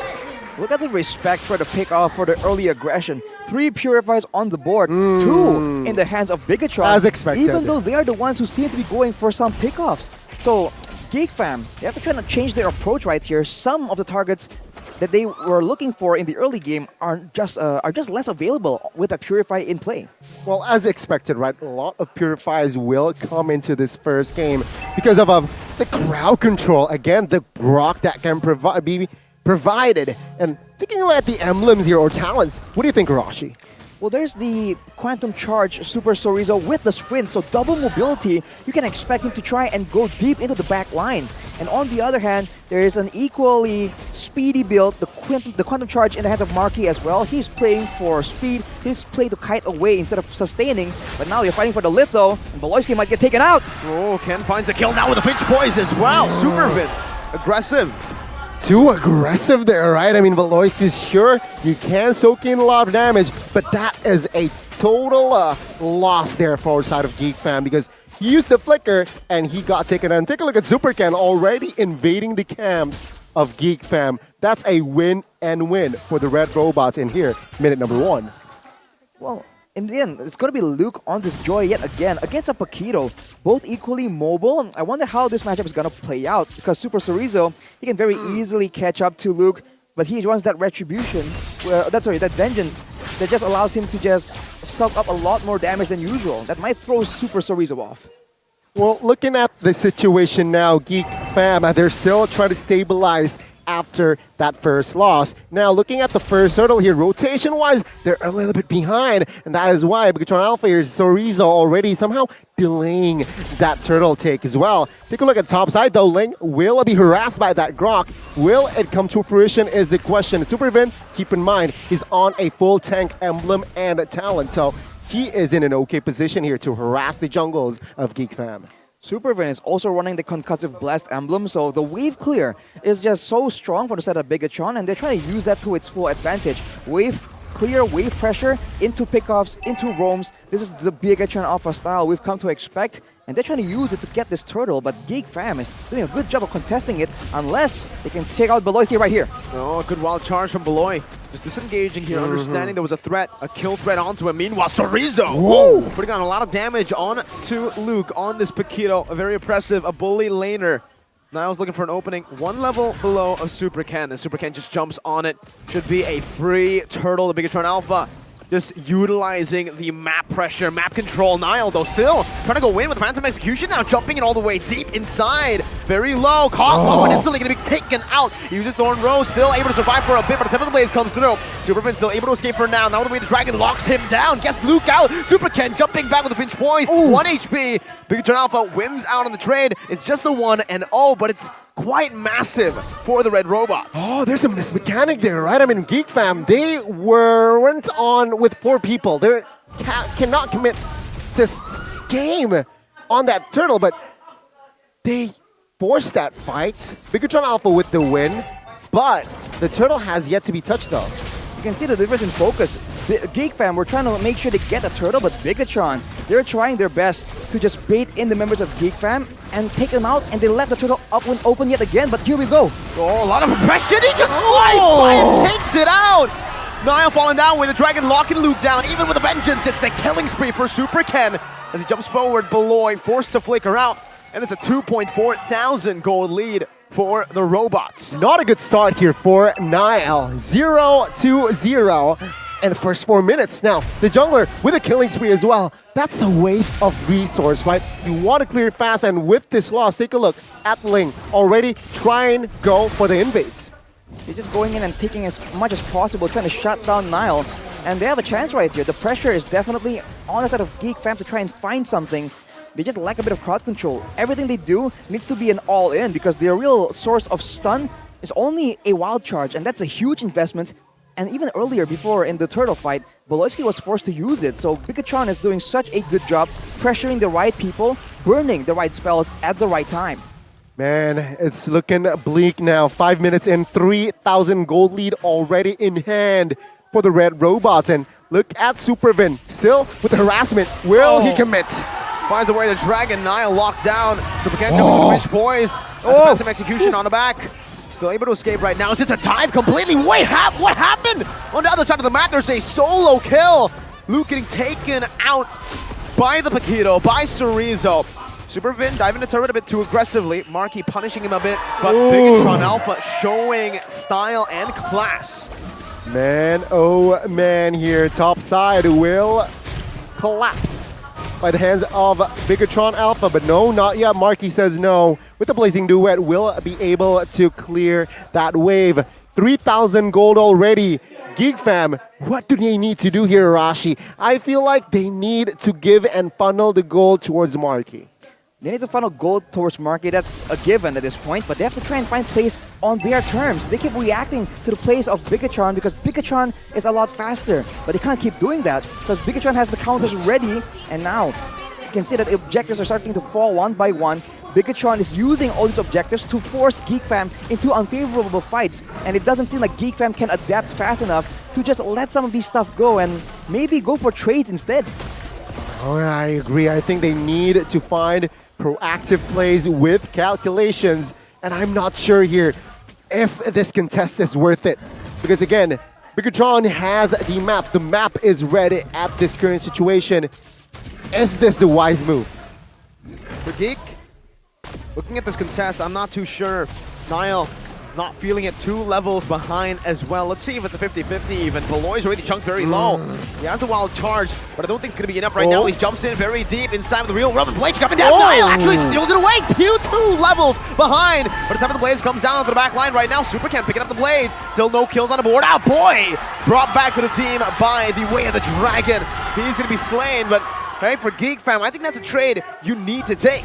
The Supers, they are taking it very, very seriously here. 76% real, well, audience prediction here. It seems like we can agree. Now, Luke with the Shaman Force. Well, it's not with Luke. It's the Harrod with Shaman Force trying to find the play there. But again, Bigatron Alpha has the control all across the map.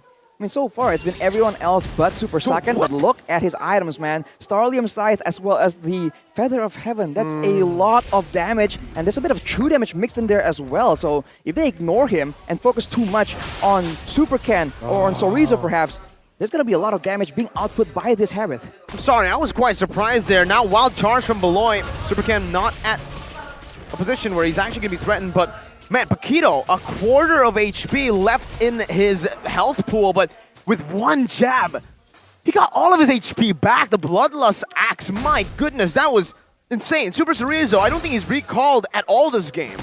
He has no mana cost, and with the way the jab works right now, he can just spell vamp so much more, spell lifesteal, all that HP that's missing back. Ludo gets pushed back, and look at that. Niall's having a very tough time. Bigatron Alpha just piling on the pressure on both sides of the jungle. One talent here that stood out to me here, Arashi here. Beloyski, the Grok is on a Brave Smite. What's the concept of this, right? Because sure, you will gain and restore 5% every time you cast a skill, but does this work? Well, he is one of the only main tanks of his team right now. You can see he's been taking a beating, so the extra bit of regeneration is always good, but look at Engage though. Wild charge, but unfortunately it's Beloy who gets chunked low here, gets taken to very low HP, and Bigatron Alpha might use this opening to take control of the Lord Pit. Superbin doing exactly that, looking for a Way the Dragon, but Luke pops in that rhythm. Already a very big resource. Meanwhile, Sorizo, Bigatron Alpha not letting Geek Fam breathe at all, always doing something proactive somewhere on the map. This is what we talked about during the draft, right? The Paquito, very fast clear, and it forces for the opponent to go to the far lane, and take a look at the engage now. Vince looking for the Way the Dragon once again, but what happened? Super Sorizo takes out his former teammate, solo kill again! He found Luke earlier. Now it's the gold laner. Both the side laners are just getting demolished by this Paquito. And what's worse is Sparky popped the Purify as well. And even with that, he wasn't able to survive. Bigatron, it's slaughtered here now. Take a look at the invade again. Wrong kick over. Vince still able to escape right now. Oh, he gets the Cold Altar right on time by Super Key.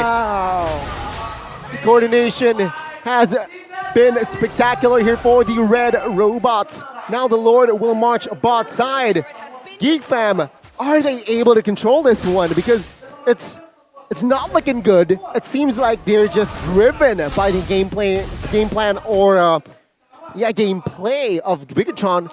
Is this just GG here, Rashi? There's a bit of a saving grace in the fact that Geek Fam, they do better when they can't be pulled apart like this. Because for Bigatron Alpha, everyone's doing great, but Super Sorizo, the reason why he's able to just 1v1 Marky, even with the Battle Mirror image to kite away, like we said, Quantum Charge, Sprint, all that movement speed in such a powerful package. Super Sorizo had no issue at all just chasing Marky down. And that is something that means that he can't really split push alone. He needs to be always escorted by someone. So if everyone's together like this, in a way, it's a bit worse for Bigatron, but look at that. Once again, a big pick-off by Supercan when Geek Fam is not together, and now they still have to defend the base. A lot of solo kills off cam, but Supervin with the conceal. Jumping onto a boy, good real-world manipulation, canceling out any sort of engage right now, but Boy's going to be chunked very low with wild charge defensively. He's going to be brought back to the team, and Super Saiyan picks up the kill. Phantom execution to the back, doing no damage, only taking a Cold Altar HP out. Bigatron Alpha have cracked all the tier 2s now. Geek Fam are down to their base turrets with the first Lord. Oh, definitely not looking good here. Still 0 kills from the side of Geek Fam. Will they break the egg? Super second. Okay, Snow with the shields now going in. The vengeance comes through, There and you that's go. the first kill for Geek Fam. We want him back. Super Ken now jumping in. Marky gunning him down with the dragon, locking him down with the purified compensating. Still Ken surviving. Finally, Luke is able to take him out. It's a 2-for-1. Geek are finally on the board. It took them 12 minutes, but they're finally here. Oh my god, Geek Fam with the defense. But is that worth it for Bigatron? Was there a mistake, Arashi? That was definitely a mistake, man. Bigatron Alpha is so in control. They have everything going for them, and they have given 2 shutdowns to the side of Geek Fam. Luke has picked up that insane kill, and that is going to swing some of the gold back towards Geek Fam. And keep in mind, the longer the game goes, there is a Yves and there is a Claude, right? A lot of DPS, a lot of long range, and on the side of Bigatron Alpha, no long range, no AoE teamfight mage, and no DPS coming in the form of a marksman. So the longer this game goes, Geek Fam has a bit more of a chance to come back here. So Bigatron Alpha, by all means, need to be a bit more careful. They cannot make mistakes like that. No, they cannot make mistakes, especially here with the Enhanced Lord in the vicinity of the Land of Dawn. Super Key. We touched on Paquito. We have talked Super Ken as well. Let's not forget Super Key on the Fairness. Clutch Cult of Altar has been placed throughout the game, but earlier it seems like he was out of range to help the Herod out, but concealed to engage. Oh, Vin finding a good Jeet Kune Do, but a boy cancels it out. Now still going to be the way to Dragon, locking Nile down. Vin, absolutely phenomenal targeting as Super Ken assassinates the roamer in the back. Beloy down, jungler as well. Nile, Bigatron Alpha on their way to secure another free neutral objective. That was all Super Sorizo, man, coming in from the side, baiting all the resources. A boy was stuck in the real world manipulation and he just got jumped on. Look at the power spikes coming in again for Bigatron Alpha. This might be the beginning of the end. Oh, a lot of dives, which makes that Yves, that stationary hero, somehow vulnerable, a juicy target with the amount of dives in the Paquito, in the Herod, and as well Cho Ling. A lot of dives here from the side of Bigatron Alpha. With this Lord take, we might see the end. Let's see potentially the final offense from Bigatron Alpha. Lord charging up atop, Enhanced Lord this time. Geeks Fam trying to run away. Super Vin now with a good way. The Dragon already chunking, and the Purify down. The Culture comes down perfectly timed, but Vin still falls. Beloy now brought back to the team by the What is that burst? That was a tank that Super Saken just took out. Super Ken now on the wall. Niles giving him damage with the Phantom Execution. One more hit and he will fall. He takes one down though. Now Luke trying to pop or force Bigatron Alpha back out. It's still Bigatron Alpha with a massive win because they have taken out a base turret. Oh my goodness. 6,000 gold lead now. Minute number 15. What will they go for? Seems like they will slow down their tempo here, ladies and gentlemen. Geek Fam, slowly but surely, they're building up items as well. So, Bigatron Alpha, they need to be aware of this. Perhaps one major mistake can turn the game around. Do you agree, Rashi? They need to just get into these fights together. Because early on, we saw that Super Vin was just going in, looking for a pickoff, but his team was just not there. Initially, in the first fight, he was able to get a Jeet Kune Do onto a boy, but it doesn't cancel out the real-world manipulation. Afterwards, the same kind of story. He goes in, he gets bursted down, and by all means, they are still able to get one of the base turrets, but that's not an equal trade-off, right? Especially if afterwards, Geek Fam is able to counter-engage on them. Bigatron Alpha does best right here when Geek Fam is out of the base and they can get flanked around. And here we're seeing them trying to do that exact same approach again. Looking at the items as well, Lancelot, he is behind 4,000 gold, and what's worse is he is building towards that item, the damage item, right? So without the items, his damage output will be lacking, so perhaps that should be the reparation from the side of Geek Fam. Meanwhile, Bigatron Alpha, they need to start to respect, right? That move from Super Vin earlier shows that perhaps Bigatron Alpha got a little bit overzealous. Well, Super Vin got a little bit overzealous, so he needs to stay on his ground now and look for the right opening and right timing here. Take a look at his position here now. Very, very safe.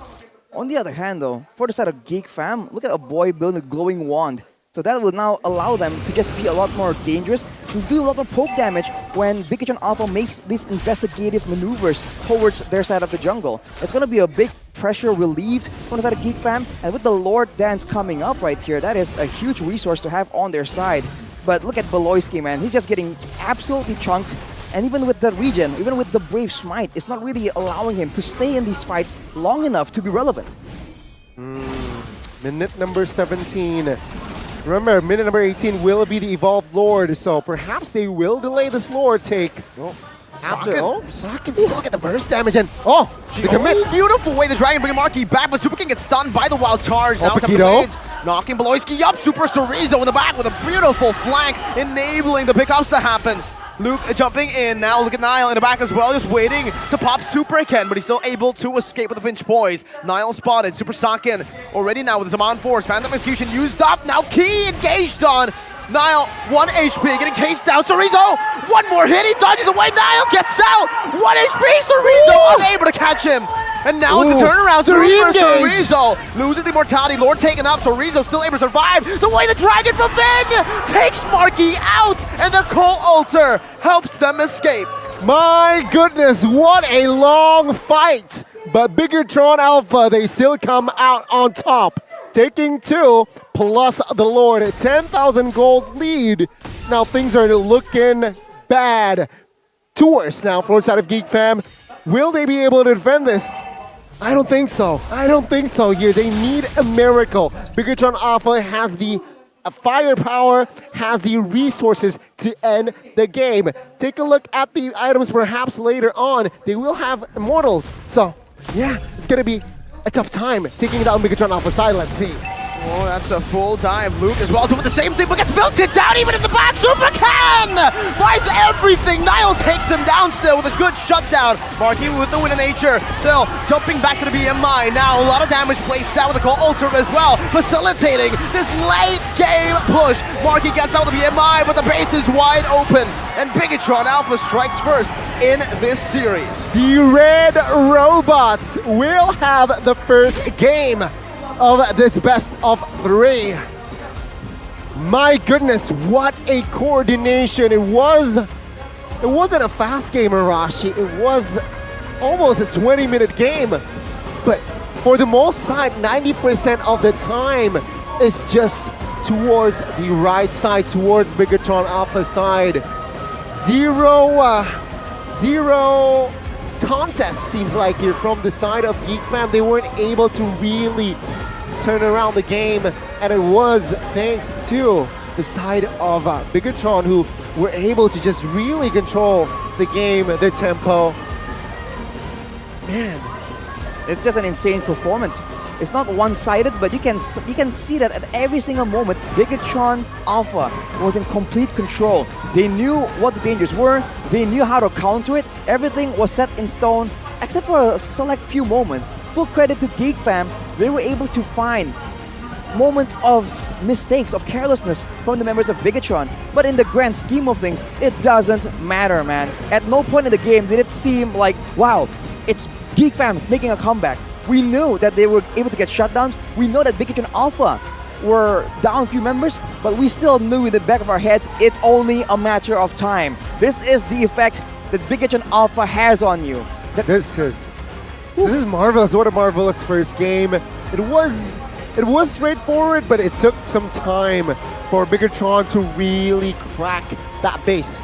And again, Geek Fam, they were holding on, right? We mentioned in the draft as well that, yeah, Claude, Yeef, they have a strong high ground, so it will definitely take some time for Bigatron to really find a good opening to crack that base. But of course, with time, with persistence as well, with also discipline towards that end, it was actually Bigatron taking that game.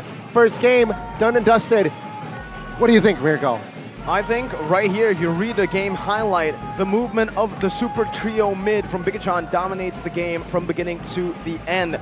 Early on, before the match started, I was actually asked, Mirko, what do you think Bigatron has to offer here? What are the keys to victory? I said, trio mid. That's really what gets Bigatron going here. From every single lane, you want to get Saken ahead, it relies on the trio mid. You want to get Sorizo ahead, it's facilitated by the trio mid. This trio mid does wonders. Vin, Key, and Super Ken. You can also just swap it out, you know. Vin has played mage before as well, so Key can step into that roam position, and it's so flexible, so dynamic. They saved the roam pick towards the end. It really created a massive curveball to Geek Fam, and I think they were a bit overwhelmed.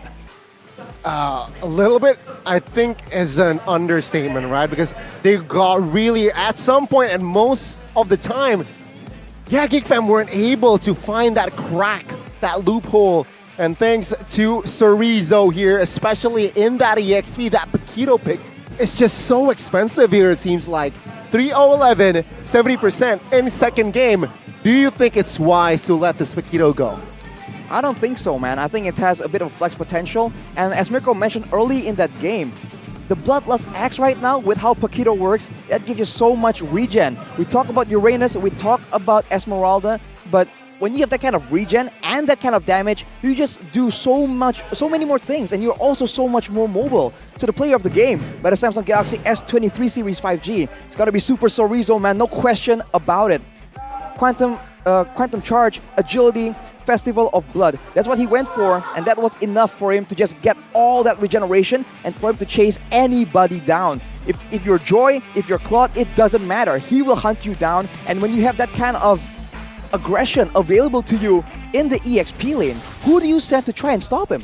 Sorizo, though. Before that, right? I mean, Sorizo, this man's been spamming the Paquito even before it was meta in the XP lane. Before the patch hit, he was already on this Paquito. So seeing him now with the buff Paquito, it's almost like Moonton favors him, right? I mean, right on cue, Season 12 starts, Sorizo, the man who loves Paquito in the XP, despite it not being meta. Hey, you know what, Sorizo? Here, have the Paquito buff. He takes it, and he gets the player of the game in his first game of MPL ID Season 12. Yeah, I mean, his second skill got buff, his first skill got adjusted towards leaning towards the buff as well. And to add to that Festival of Blood, right? The spell vamp 8%, it just adds more oomph. Let's not forget the Oracle as well, that he built that mid-game to add more spell vamp, to add more sustainability every time he puts a skill out towards an opponent. And Sorizo, he understood how to play this Paquito. Just clear and rotate, clear and rotate. That overwhelmed the side of Geek Fam to concentrate on towards that far lane. And remember, going up against the Joy was on the side of Geek Fam. He could not sustain the damage, so he sent Claude towards that far lane, which we saw earlier got solo killed as well by the hands of Sorizo. Yeah, that was not the way to go at all. Let's take a look again at the items right here. Super Sorizo, like you mentioned, Goni, the Oracle, but also the Brute Force Breastplate and the Dominance Ice for his physical defense options, allowing him to become even faster and also reduce the shielding coming in from Luke's Joy, the shielding coming in from a boy's real-world manipulation, and also the regeneration coming in from Beloyski on the Grok with that Brave Smite. It's just smart play and also smart itemization. And on the other hand, we talk about Super Saken, not really shining too brightly in this game, overshined by the rest almost. But look at his items, man. Shielding from the Oracle, a bit of true damage coming in from the Starlight Scythe, the concentrated energy for a bit more sustain and regeneration. Overall, man, you saw the damage he's able to do with a single hit onto Beloyski. When there's that much damage built up by your opponents, it's just a bit too difficult. I think Geek Fam just didn't have enough members available to act as a front line. You saw that Beloyski was the only one, and whenever his first skill, his immunity wasn't available, he just couldn't do anything. We really have to touch on this too, though. I mean, I don't know if this is a bit of a stretch, but Luke, right? The fact that he was solo killed, he got Lethal Ignition and even the Master Assassin. He took that emblem specifically to try to win out against Sorizo in this XP lane. So I think that was a little bit of a mistake too in Super Sorizo's emblem there, because he did not take these emblems, Season Hunter. But back again, he lost to a Festival of Blood. He didn't lose to another Master Assassin. So the fact that you already banked on the Master Assassin, Lethal Ignition, so much damage within your kit, and still lost in this 1v1 towards the late game too against this Paquito. It feels like Luke was so concerned to take these 1v1s that he completely forgot that he could actually cut the waves and then join the fight. Which got tunnel vision. Yeah, and that's a valid strategy for any EXP laner. And it seems like he's just tunneled on his matchup, but not in the game overall. Yeah, Beloyski as the Grok. That's a lot of damage taken because he is the only one. No one else can help in that endeavor because Luke was building 3 damage items and 3 defensive items. He was still trying to be a bit of a semi-assassin, whereas Super Sorizo was a semi-tank. So they both did damage, but Luke was supposed to be a bit more divey, a bit more backline targeting kind of role. But Super Sorizo was just all the way in the front, just dealing damage. And there's 0 turret damage dealt by Geek Fam. That is the domination that Bigatron Alpha was able to do. Yeah, I mean, the first skill was what, in 12 minutes? And 950 GPM for a jungler on Superken there. What a splendid stat for what? Almost a 20-minute game. So he stayed consistent from early towards the end there. Looking for farms, but objectives, but not forget about the kills as well. He got double-digit kills, if I'm not mistaken. So again, a very solid, very sharp execution from the side of Bigatron Alpha in that first game. Question now, will they be able to take that momentum here in the second game? Because Geek Fam, it seems like, looking at their faces earlier in the huddle, it seems like they're relaxed. They know how to handle it. Now, the draft, perhaps, definitely they need to change, right? Perhaps prioritize that Paquito or just ban it out in that first phase. What do you think? It's really hard. I mean, again, we don't know if Luke can actually go, if he's comfortable on the Paquito. We've seen that if you try to force Luke on a hero he's not comfortable with, he actually does not perform. The Joy back in playoffs, now he's given the Joy, so he's definitely worked on it. But again, he just got his head and shoulders chopped off or knocked out by Sorizo. Sorizo, definitely use the head and shoulders. Don't let your dash become messy because of the wet and itchiness of the dandruffs. Yuck! Right? Move on to the head and shoulders. The Gatot Kacha will make you confident 100%. So no more itchiness, no more human hair, wet hair, dandruff. Definitely will be wiped out using the head and shoulders. Arashi, do you use head and shoulders? Of course. Is that even a question, bro? How do you think we keep our hair fresh? We're here the whole day, by the way. Does it seem messy? This hair, all 3 of us.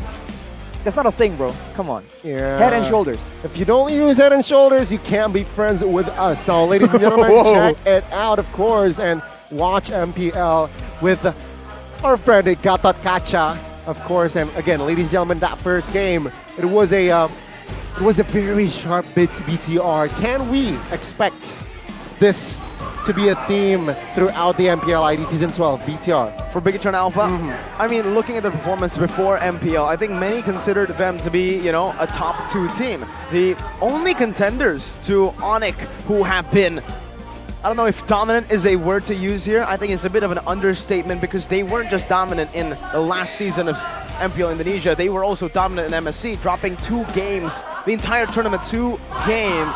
So, back again, Bigatron Alpha, if they keep this performance, I think they will steamroll a lot of these teams and get to a position where they can contest up against Onyx, but never get too confident, especially for Bigatron Alpha.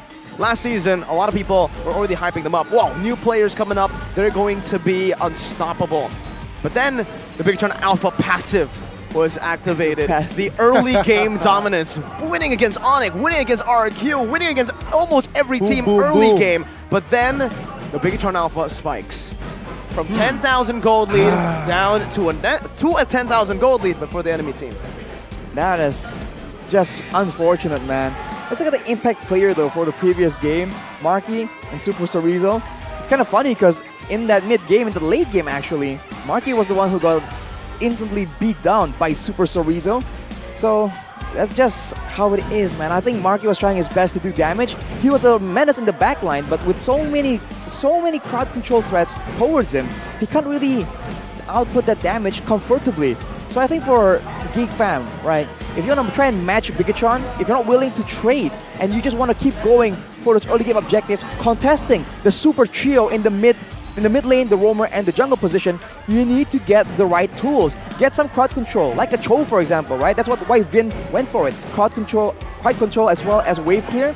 You want to get some lane dominance in the mid lane as well, and get a strong jungler that can help out and can be as mobile to roam together as 3. If you can't do that, then you can't even begin to match the kind of movement. You have to find a different solution. So that's just where Geek Fam needs to make a call. Yeah, I think they really need to somehow commit to those aspects as well, right? I mean, if you cannot just commit to an approach, it's going to be very hard for them to find that dub. And as seen on your screen, there will not be a sub here for the side of Geek Fam. It will still be Marky in that gold lane.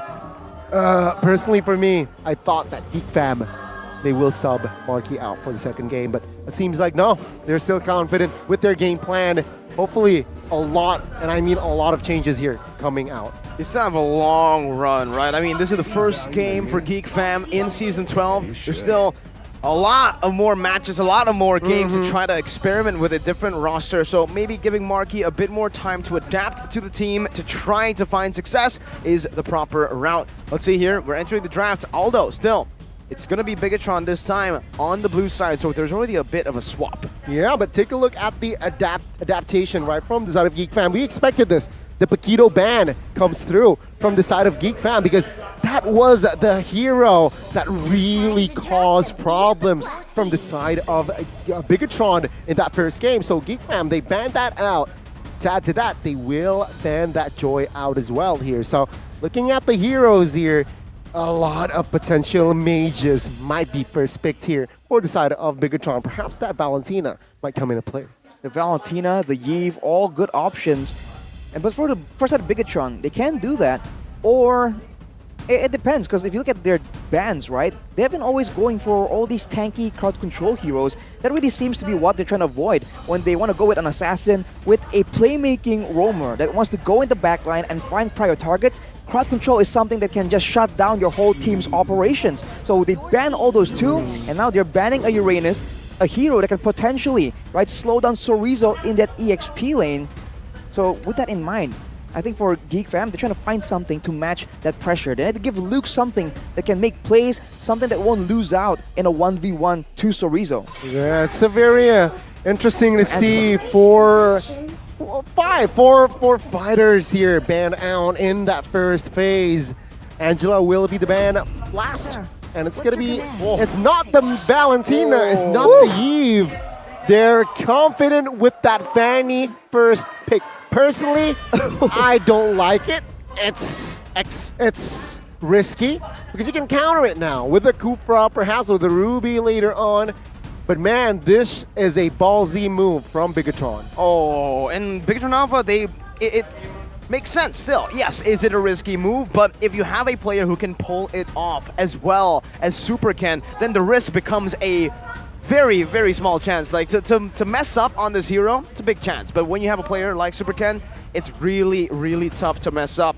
And it actually just creates such a big curveball now to throw at Geek Fam. What are Geek Fam gonna pick up? They go for the Valentina and the glue, so no Kaja, no Franco. They're saving it up maybe for the last pick in the first phase. But again, this gives Bigatron Alpha a chance to pick up the Faramis. They pick up the glue without banning the Faramis. Completely open. We saw what Key did early on in game number 1. Now it's going to be even better of a pick up against a glue.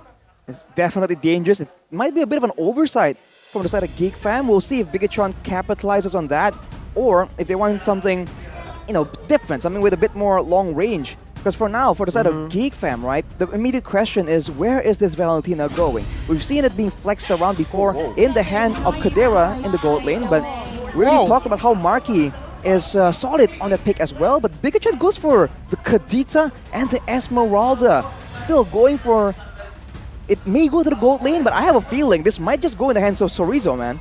Yeah, securing heroes for Sorizo here, it seems like it's very prior because knowing 5 or 4 heroes has been banned out for that fighter, right, in that first phase, so not a lot of fighters left here. So both teams really wants to secure their EXP in that first phase. Let's see, Geek Fam, what will they go for here in that last pick for that first phase? Perhaps they might secure a marksman here, I feel like.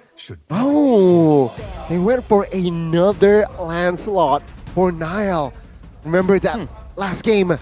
not a fun game for that Lancelot. 0-3-0 if I'm not mistaken. He's still a new player though, so the question is still up in the air, right? What is Niall comfortable playing in the MPL? In MDL, it was a global ban system, so we know that he does have a deep hero pool. He can go and, play these heroes, but in the MPL stage, again, it is very different. The pressure does get to you, and you need to just pick comfort over these prio heroes or even the pocket strats, especially in game number 2, when everything is on the line. So Geek Fam, they secure a safe pick here, and they're the ones that actually want to go for the Franco ban.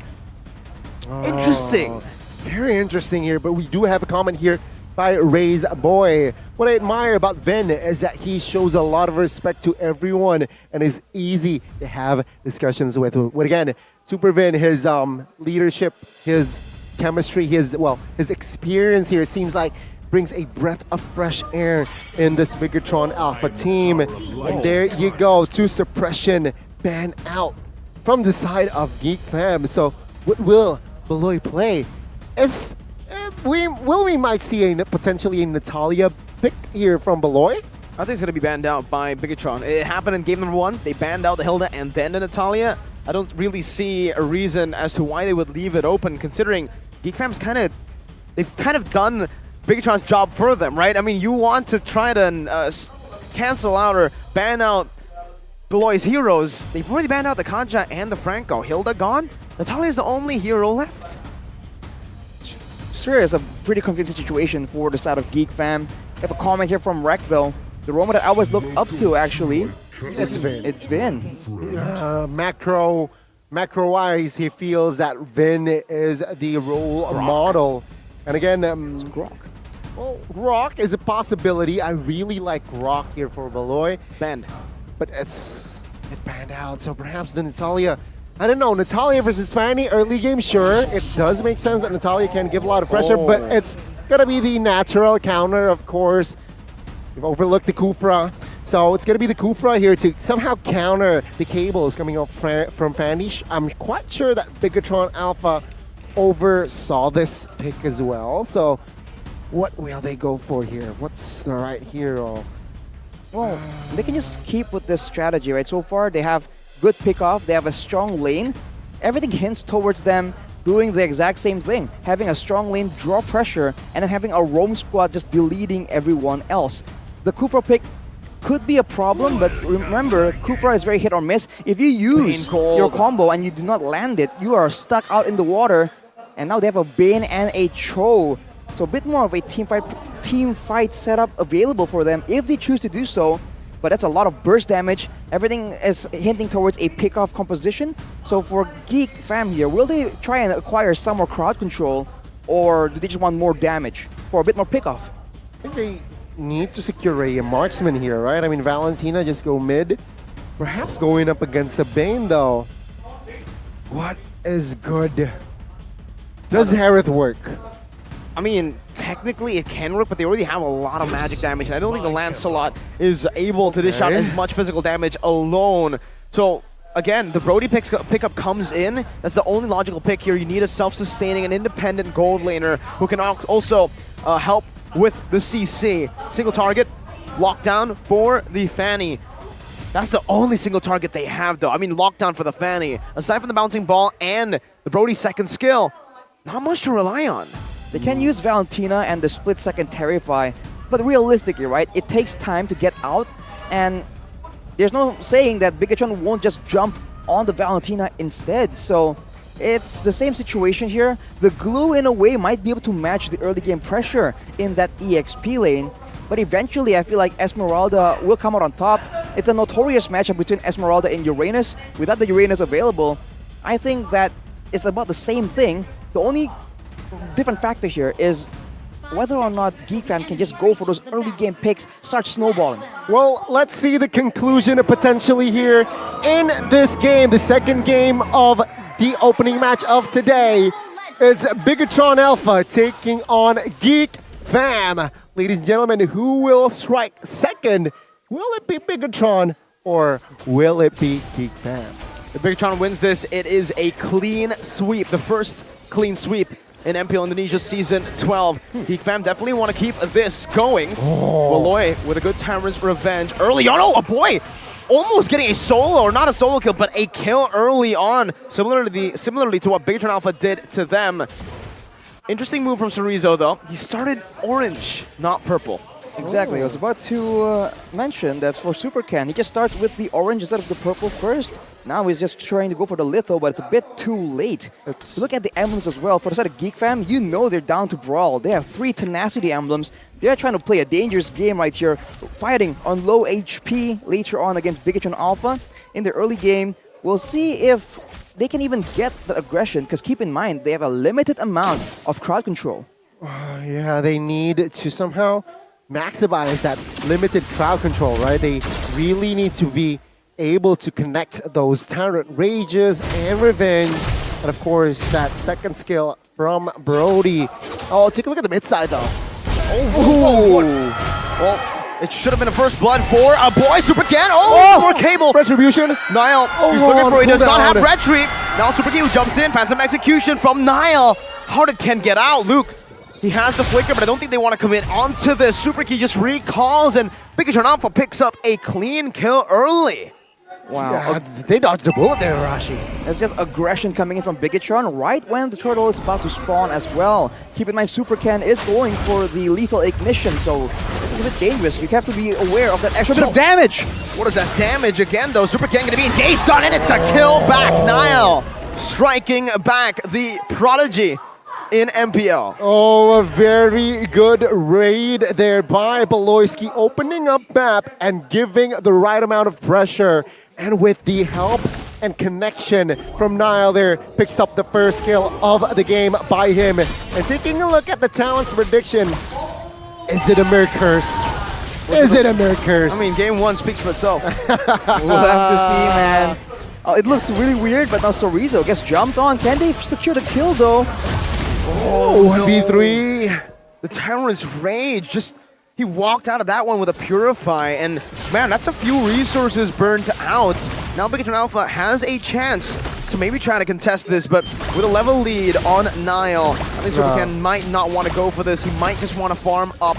And yep, surely enough, Geek Fam takes the 1,000 gold lead at the start of game 2. I mean, it does make sense. Usually on a fan, you really want to make the pure plays here, and this is what they do. Super Ken. Gets all the HP back, though. I still think there's going to be a kill. No, Super Key gets out. One more shot from the turret. Marky getting sweet revenge from game 1. Yeah, I was about to say, when you're on a fan, you rarely contest the turtle. The first turtle specifically, and they did not find compensation bot side as well. It is actually the Kedira. Super Key got taken down. I love what Beloyski is doing. He's giving constant pressure and vision for his team. Let's see here, will it pay off now? Because it seems like Geek Fam, they might commit here with 3 members in the vicinity. Good bouncing ball now, locking him down. Tanner's break, picking it back. Super Ken now jumping with the cable. He finds it, facilitated by the rest of Bigatron Alpha. Now Niall able to dish out some damage, but that's a good lockdown from a boy who steals away the dragon. Super Saken finding a kill back. Cerezo rotating from up top. A boy, the target here. Falling Star Moon locking him down. Not enough damage to take him out. Luke providing the escape, but Bigatron Alpha have equalized in kills. A very, very good response there by BTR. They were able to be aware of that. Yeah, Geek Fam, they might commit on towards the... Oh, Marky, be careful. 2v1 now in the bot side. Petrify connects. Clean movement by Marky. The M3 runner-up showing what he's got. Oh, Beloy goes in, though. Doesn't have the rage. Super Saiyan pops in a deadly catch just to disengage. Bigatron Alpha on the back foot. Well, now both teams now looking to somehow gain more control. Super Cerezo, it seems like he's trying to replicate what Beloyski is doing, trying to invade, and Super Ken will definitely steal that camp with that retribution. But take a look at the rage. Beautiful rage, and it's a boy who steals the rough waves away. Geek Fam are feeling it in game 2. Wow, Geek Fam. 2,000 goal lead, 5 minutes in here almost, and looking at the second turtle ahead, Super Ken, is he able to contest this one? I don't think it's worth it. Let's see though. 2-level lead right now. Nope, the bounce does not go in. Vin now with the way the dragon onto Marky, but it's not going to be enough. He's going to be slain. A few cables up, but it's not going to be enough. Super Saiyan walking under the turret defensively, and Big Itron Alpha are getting controlled. Ooh, Geek Fam at 2,500 gold lead now. Oh, Flicker and the revenge there does not quite connect. Audience prediction though still 77%. Oh, take a look at Super Ken. Oh, Phantom Execution! Oh, it's gonna be that wake up Nile! 1 HP doesn't have the throw roll. Super Key somehow finds the kill. The audience prediction onto Super Ken! 1 HP gets out from Luke's damage. Wow! Twice now in this game. The Fanny dodged the bullet, but now they want more. Oh, the cutthroat goes in. Now Vin looking for the kick, but I don't think there's anyone there to help him out. He jumps in with the Jeet Kune Do. Luke able to find that immobility with the slam combo. But now both teams are slowing the tempo down. Wow, looking at the items here, Rashi, right? Have to seize for Brody. Meanwhile, Pain has yet to pick up an item. Well, he's feeling a lot of pressure for sure, but I would draw my eyes on the jungle here because Nile has been a bit more aggressive, and you see that Super Ken has been a lot more farm heavy, being denied by the bouncing ball. But if you look at the gold, there's still 500 gold, just about more in the hands of Nile. So he is doing a lot better, and he is just, you know, looking to get all the objectives for the side of Geek Fam right here. Big Itron Alpha are seemingly on the back foot. They seem to be waiting for the right moment to try and make something happen, but they don't really have the same kind of tool. Oh, goodness. That's a good trade by Geek Fam. Well, by Big Itron rather. With that, they took down Marky, and this will slow Geek Fam's tempo down. And my goodness, Super Ken. A minute ago, well, 30 seconds ago, he was top side. Now he's in bot side. 1v1ing, going up against Luke. Does not find the right. Oh my god, mid side, a boy was caught, but no commitments. But take a look at the re-engage. Beautiful way the Dragon Flicker, but the boy is going to be caught now. Lethal ignition damage. Good Tiger's Revenge and the Rage. Locking him down, but it's a cutthroat to find a killing spree. A cable cancelled out by the bouncing ball. Now picks up the shutdown key.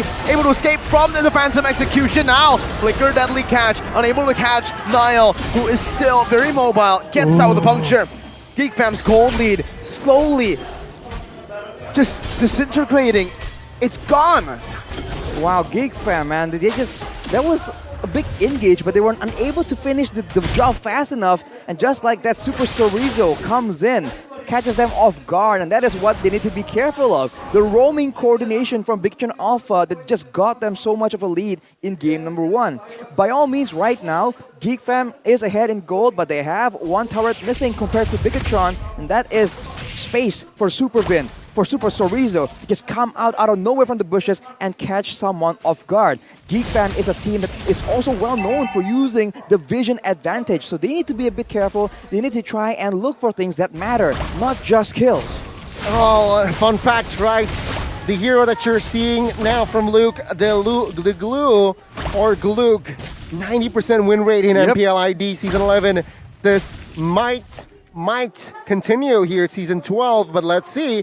The moment where Geek Fam seemed to lose their control is when Super Ken got that kill towards Marky top side earlier, and take a look at now.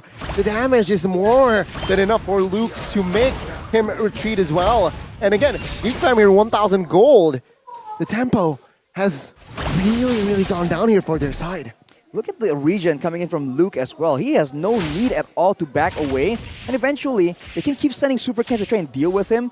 But later on, I do wonder for Luke, right? What is the play? Who is he going to try and target with his split to try and stick on? As Big Itron Alpha, again, prioritizing the objectives, the wave control, they're able to get one more turret on the opposite side. And now they have more space to control, to try and play around, to try and get the next Lord.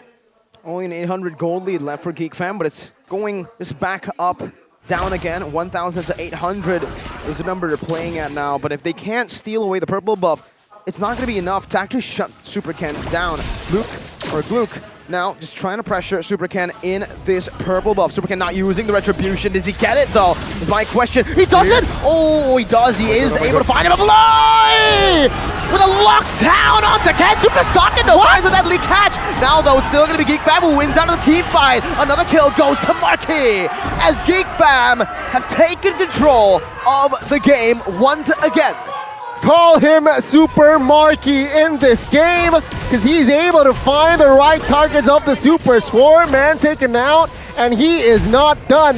Take a look at the momentum shift now. It was all dead even a minute ago, and now Geek Fam, they're destroying and collapsing on all 3 lanes. Though, Bigatron Alpha, they did get the Lord thanks to Super Saken with that deadly catch, but I'm sure that Lord is I feel like it's futile now because they lost just 4 members, but no, a little bit of overextension here. Boy, the Dragon Deadly, everything and the kitchen sink just thrown at him. 5 ults. All 5 were Oh, used. look at the catch. Oh, Valoy only needs 1 ult though. Sorizo and Vin locked down, torn apart memory, unable to take him down.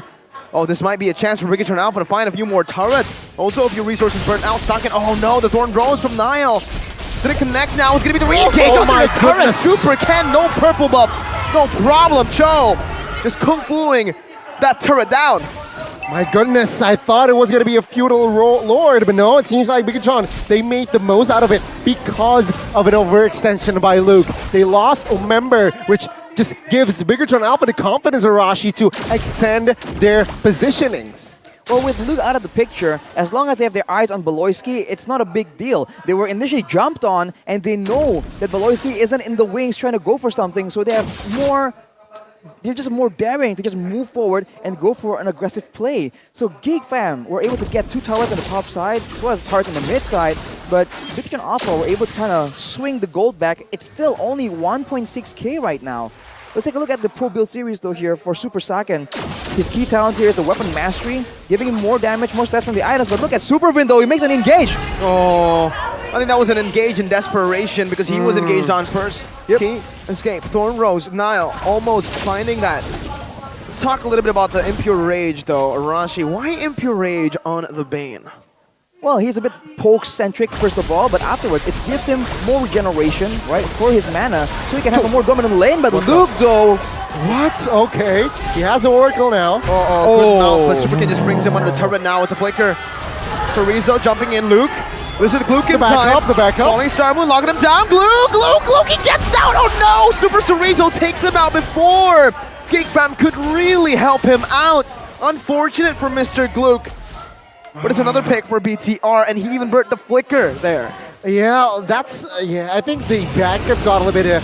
They were hesitating to really back him up. They really don't want to cost another member there, especially now there's this Lord here, Rashi. Bigatron Alpha, they look lost. They lost more members last fight. What do they need to do here in this Lord take? Geek Fam, they just have to go for a bit more of an engage, right? A bit of a team fight. So Bigatron Alpha, as long as they're spread around apart like this, it's going to be very difficult for Beloy or for Gluck to try and get a good engage on them. And look at this spread though. Geek Fam is trying to trap one member from Bigatron Alpha as he's trying to deal with the wave on the far side of the Lord. This is very intelligent, but if Bigatron Alpha calls their bluff and goes for the Lord, this might be a fatal mistake, but Geek Fam, they have no issue gambling for it. And a ballsy move from Geek Fam, right? Sending to bot side while the Lord is on top side. And it seems like Bigatron Alpha, now they look for the contest though. Yeah, Super Ken completely ignoring that wave down below. Oof. He's going to give it to his own mini wave and the turret to build a slow push back to Geek Fam. Beloyski charging, finding Vin in that bush. Tyrant's Rage and the Rage only used onto Super Vin, who's not going to be able to escape with the jump. Now deadly catch onto Luke. That's a turn of memory used early. Super Ken jumping in, going to be stunned out, but he's able to bait it out. Super Key is engaging as well. So Rizzo, now in the midst, taking the damage away. Geek Fam have used 4 ultimates. Bigatron have used 3. More resources, what? Wow! Vin gets taken out by Marky. Yippee-ki-yay, we might see a game 3 now. Bigatron Alpha lost a member. Super Ken finds 1. Wow, what a pickoff against all odds. It was Geek Fam's Lord for sure. That might have just swapped it again. It's back to BTR's favor. Super Ken, the smooth operator, but wait a minute. Never mind, Beloy can make plays too. Key now with the rough waves, responded over with another rough waves. Mini waves crashing down in the base turrets for Bigatron Alpha. Niall, 16 seconds on the death timer. Vin is back up. It's another 4v4. Oh, I don't know. Why are they hesitating here? 5 seconds. They're trying to find some more information here. It seems like good positioning by Superkey. Finds the right point of flank. Seems like. Let's see though, Rashi. Do you think it's wise to commit the Lord now? For who? For Geek Fam. For Geek Fam, Niall is just up right now. It's possible. They did catch a glimpse of Super Ken in the bottom side, but now it's going to be a bit of a 50-50. They should go for a fight first. Beloy has the immortality now, jumping with the Times Revenge and the Rage, only locking Super Vin. Now the rough waves to the back line, getting the immortality down. Super Vin is able to lock him down. Oh! No! Who finds the Lord, not the junglers? Super Chorizo running for the hills, loop with a flicker to immobilize him. The damage comes through and it's a double for a boy. My goodness, the Geek Fam. They're angry here in the second game, 16 minutes in. They got the lore now. They have the momentum. Question is, do they have enough firepower here, Rashi, to end the game? It's going to be on the back of a big team fight because they have a range disadvantage. But man, Gluk strikes again. He somehow finds it when both junglers were duking it out, trying to go for a retry battle. With the wave advantage though, that range disadvantage might be mitigated because technically Geek Fam has 6 members. If they play their cards right, they can get quite a bit of value here, but a boy is really forced to use the stolen Breath of the Ocean. A rough wave, sorry. Lord, March top bot side. What a fun game, 4,000 gold lead here. Will we see the final offense from Geek Fam? Let's see. Well, Beloy with the Times Revenge. Unable to find a Super Fin cancelled out. Beautiful bouncing ball by Beloy. Now, the Lord's coming down. Super Ken on the back line doing a down damage. He finds a shutdown onto a boy. Super Ken gets out. Lord cleared out as well. Niall, quarter HP, has regen. Marky, put your eyes on Marky. As long as he survives, Geek Fam are fine. Man, that last pick, right? Marky. It seems like the Brody really understand, and Marky's more than comfortable on this Brody here, it seems like. And now, Bigatron Alpha has stabilized here. Does the late game favor Bigatron, or does it favor the Geeks?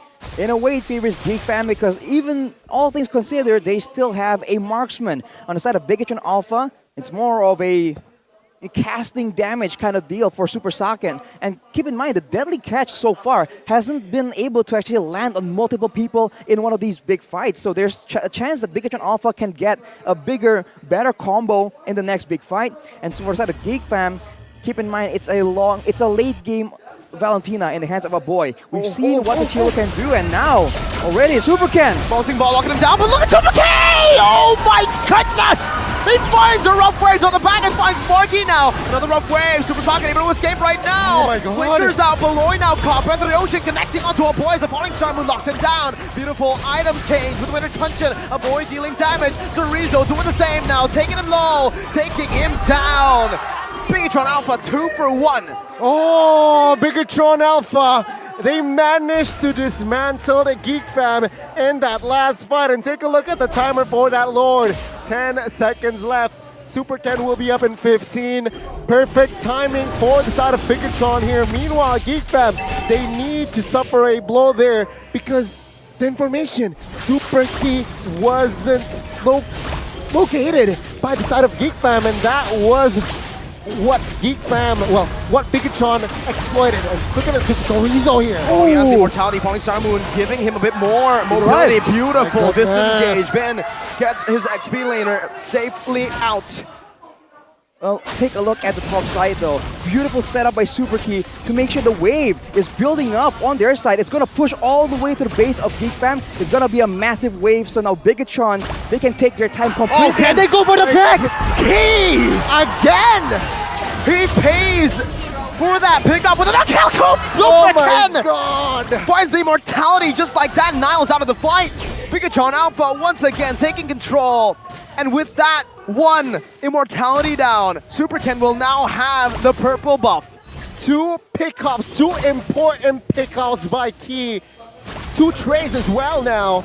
And without Marky here, Bigatron Alpha, they might look another fight. Oh my goodness. Finn all the way down, way the dragon locking him down. Falling Star Moon doing the same thing. A boy still has a rough wave, still able to escape right now. So Rizzo is going to take all that damage. Supercan on the back. Now with the cutthroat as well, but he falls to a boy. Now it's more damage for Rizzo. Loses the immortality. Vin has to back off. Super Saiyan versus the world. One more shot is all he needs, but Vin gets locked down with a slam pass. Super Saiyan trying to dodge away, trying to deal damage. Now with a bit of truncheon as well, but in time. He has the immortality. He's dealing the damage. One more shot is the Beloy, but it's not going to be enough to take him down. Niall with a Thorn Rose and the puncture to take Super Saiyan down. Geek Fam have won the team fight 3-1. Both teams trading blows, both teams trading punches now, and it seems like Geek Fam, they're looking for the end here. Is this wife 15 on Supercan, 20 on Sorizo? Will they be able to do it in time?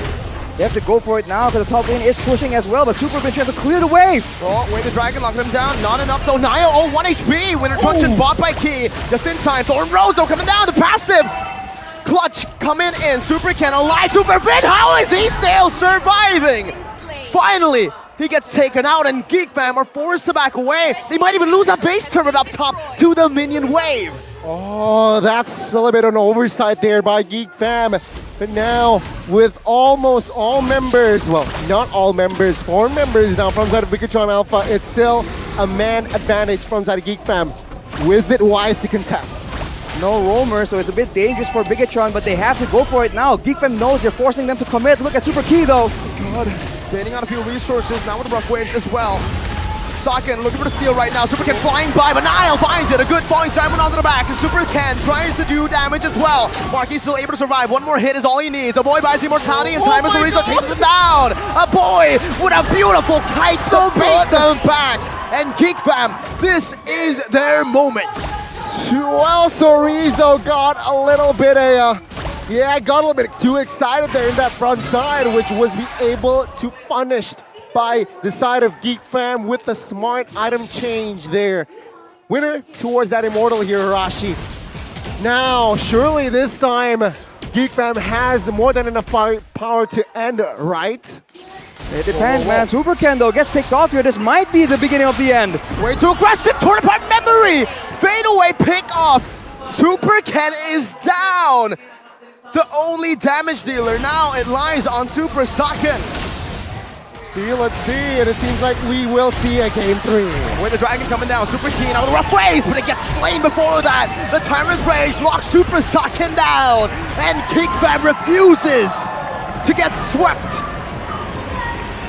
Game 2 secured by Geek Fam after a dramatic game. What a moment for Geek Fam in Game 2.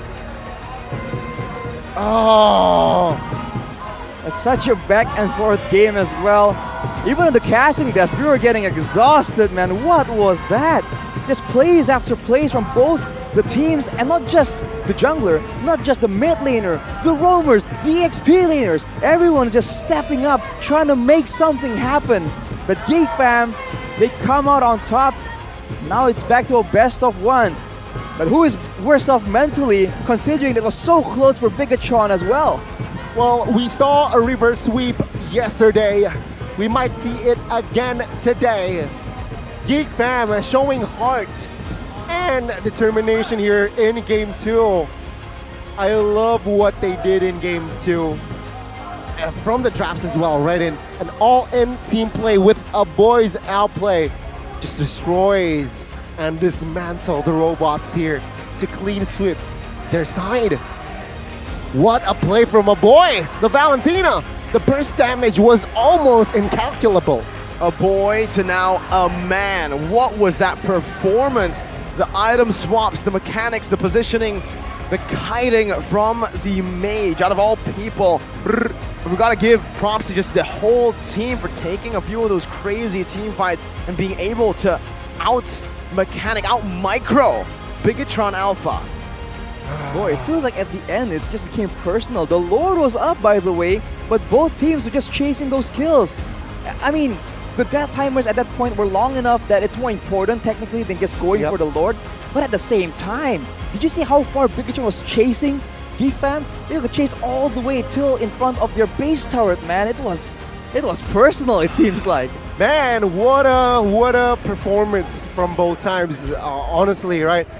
wasn't really straightforward. It was really back and forth because Bigatron, they got also in a position, more situations, some positions that they were favorable. 5v2 or 5v4 sometimes, but they weren't able to translate it to objectives. Perhaps because of, I don't know, were they hesitating? Were they just look for fights more? A little bit overzealous perhaps, but at the end of the day, it was all Geek Fam looking for the right plays, for the right timing specifically as well from a boy. When two heroes, Vin and as well as Key, was targeting this guy, he was able to stay composed and just out-mechanic two players. Well, in the late game like that, you make a mistake against a Valentina, you already know your HP bar is going bye-bye. And with that said, right, everyone from the side of Geek Fam as well, keep in mind, they had Gluck, who was able to actually steal that Lord once, and that was massive for them as well. So it really is tough to pick out like who was the one person who just made it all happen, man, because it was definitely a team effort. But player of the game, it's gonna be a boy on the Valentina. Presented to you by the Samsung Galaxy S23 Series 5G. Like we mentioned, there's an abundance of damage in that late game. Always in the right position to punish Supercan, to punish Supervin if they just go a bit too deep towards the back line. And I think that was just so good, and it made it so difficult, and so it makes Supervin and Supercan a lot more hesitant to just go in and do damage when the hitback, right, the retaliation from a boy is just dangerous. Yeah, I mean, looking at the emblems as well, the Impure Rage, the tenacity, and as well as agility. So all around, right? He wants the speed, he wants that defense, but he also wants to deal that damage as well, that adaptive damage from that Impure Rage. Let's not forget the Emblem Mage as well, which adds more penetration as well. And keep in mind that Mage Emblem, right, also gives you a lot more cooldown reduction. That is why the Mage Emblem along with Impure Rage seems to be a combination that a lot of spam heroes, right, a lot of spam mages really like to have. It's about 30%, I believe. And in the hands of a Valentina, it's just so good. He went for the Tenacity Goni, like you mentioned. Better defense when he is low HP, and with the game being this close, with Assassins just bursting people down left and right, I think that Tenacity Emblem was definitely a good call. Probably saved him a couple of times during this game. Then again, with that Impure Rage and that Emblem, with the combination, right, it somehow gives a boy the flexibility to build that clock and line instead of that Enchanted Talisman build. More sustainable towards the late game, and as well with that Divine Glaive, even though the opponent has that Athena, with that Divine Glaive, the magic penetration will definitely be felt. And this is going to be the highlight here. Presented to you by Samsung Galaxy S23 Series 5G. This is literally just proof, though, Arashi, Gani, that again, MPL Indonesia Season 12, there are no free teams. Nah, my goodness, Geek Fam. Notice maybe a weaker team because, you know, they didn't really make any crazy transfers, but here they are up against one of the favorites again.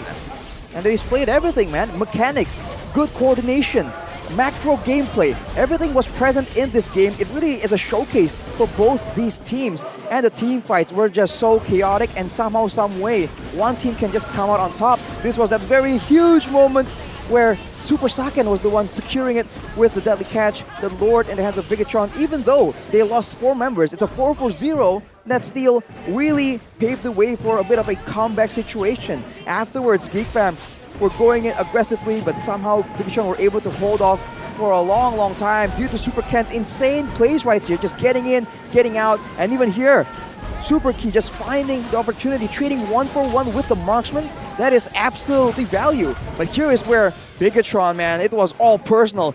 Super Ken goes in, he gets bursted down. He wasn't expecting that kind of damage.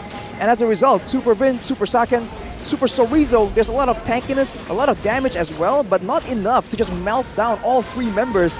And slowly but surely, they get picked up, they get melted down, and Geek Fam goes for the decisive moment right here. That was just so close, so intense. And of course, there are improvements able to be made from both these teams. But at the end of the day, it just seems like it was all about execution. If you take a look at the items right here, for the side of Geek Fam, they know that it's important for them to make sure that the front line stays strong enough to stop anyone from getting towards a boy, towards Marky in the back. Even Marky goes for a Rose Gold just in case, right, he gets bursted down by the Kadira, by Super Sorizo coming in. So a full respect situation, and he doesn't build a lot of physical defense on the other hand, because there's Beloyski that was just covering, stopping Super Vin, stopping Super Ken from just going behind and just jumping at him. Take a look at the emblems. We've already mentioned a boy's choice, but along with that, I think Marky going for the killing spree was aggressive, and it gives him a lot more penetration to work with in the lane, probably allows him to be a lot more aggro, and he goes for the quantum charge for a bit more kite ability, knowing that he will be the main target right there, and he goes for the thrill instead of the rupture. I think one of the things that we can also highlight is the fact that, again, the Faramis was up for grabs the entire draft, Arashi, for Bigatron Alpha. Yes. The fact that they picked up a Kadira to go up against the Glue, you can really see that the Glue impacted the team in a way where, okay, they were still able, Bigatron Alpha, to burst the Glue down. But Gluke has already bought too much time before the burst happens, right? And because of that, Marky and a boy, they just get enabled. And we gotta give props to Nile, because we're talking about a boy, Marky, but the fact that Nile dealt the most damage on a Lancelot shows you how good this prodigy is. I mean, if you really look at the composition of Team Bigatron Alpha, right? Just a lot of too much of pickups, right? With Kadira, with Fanny, with Cho rather. It's a little bit more putting all eggs in that basket. It's only Bane that really is good during team fights for a disengage as well. But yeah, it's very hard for the side of Bigatron in that game at the end of the day to really open good team fights. Well, they have engages, they have pickoffs, but at the same time, the AoE was limited. And another point about the glue, right? About Gluke on the glue and how long it took for Bigatron Alpha to try and take him down. Again, there was no real marksman. It was a Bane. There was good damage, there was good sustain, but in those long drawn-out team fights, you saw how long Super Ken was able to survive in that fight near the base of GeekFam, but to what end, right? Eventually, he just gets taken out. There's not enough to try and melt down the Kufra, melt down the glue as well. So I think overall, as a team fight composition, this composition from Bigatron Alpha really struggles right here. And if they want to go for something a bit more balanced, I think a marksman is definitely a better pick, or at least some kind of spammable mage hero. Well, ladies and gentlemen, let's not forget, I want to remind you that if you want to have your skill in an on mode, you also have to have the skin in an on mode as well, so you can play with more confidence. How do you get those skins? How do you build that confidence? Using Blee to purchase the game vouchers. And of course, you can top up through that Blee app to just perhaps with almost a 10% cashbacks. 10%? So that's just efficient, right? Scan the QR code below, Mr. Arashi Hoshi, and perhaps the Hoshi's gone, the Hoshi's gone, but it's Arashi now. But ladies and gentlemen, it's 1-1, all right? It's going to be me, Gani, Mirko, and as well as Arashi taking a small break. Let's see you on Game 3.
dan terus berlari, terus ke arah puncak tertinggi. Ku takkan berhenti, hanya sampai di sini. Kemenangan abadi menanti. You know we won't miss if we unite our focus. And if you haven't noticed, we all live. Nyalakan apimu, hadapi semua tantangan, hadang semua serangan, jatuh bukan halangan.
terus berlari, terus ke arah puncak tertinggi. Ku takkan berhenti, hanya sampai di sini. Kemenangan abadi menanti. You know we won't miss if we unite our focus. And if you haven't noticed, we all live. Nyalakan apimu, hadapi semua tantangan, hadang semua serangan, jatuh bukan halangan. Bakar semangatmu, janganlah engkau menyerah. Kita akan buat sejarah. We all this, we won't miss. We all this, we won't miss. Saatnya beraksi, jalani ambisi. Aku kan menyawakan hari ini. You know we won't miss if we unite our focus. And if you haven't noticed, we all live. Nyalakan apimu, hadapi semua tantangan, hadang semua serangan, jatuh bukan halangan. Bakar semangatmu, janganlah engkau menyerah. Kita akan buat sejarah. We all this, we won't miss. We all this, we won't miss. We all this.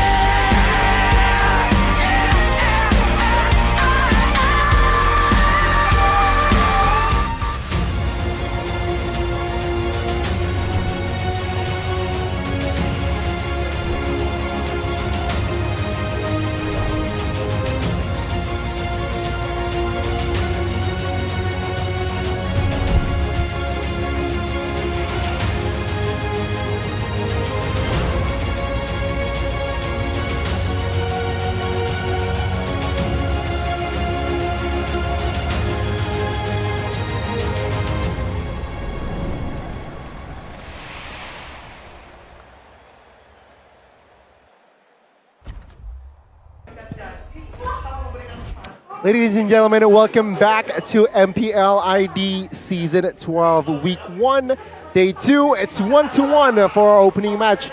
Bigatron Alpha as well as Geek Fam. It was Bigatron who strikes first in that first game, but it seems like in that second game, it was actually Geek Fam who was able to in most situations, they were able to control and win that game. Again, it's an even playing field now, best of one. Let's see who will grab that first, the match, rather, right? Mercaton, thoughts on Game 3. Game 2, it was actually Geek Fam with the adaptation, banning out that Paquito. What will they be able to grab this time? Well, I think for Geek Fam and Bigatron Alpha, there's a lot of heroes to grab, like the Fairness that was completely ignored that game. But you know what? Stop talking about BTR and Geek Fam for a bit, because for the people back at home, they can grab something else. Well, grab the Grab app. MPL ID Season 12 has begun, and Grab promotions, they're ready to be enjoyed. And of course, use the promo code MPL ID XGRAB to get a 50% discount on Grab food and a 90% discount on a Grab bike or Grab car throughout the event. This promo, Rashi, is only for new users only. If you want to get Diamond or MLBB Hero skins, you need to stay tuned for Grab challenges. For more details, check grb.to/MPL or just scan the barcode below, Rashi Hoshi, that will just jump you instantly to the what you need. All right, ladies and gentlemen, that was the Grab app, and again, I agree. Perhaps that Fairness could come into a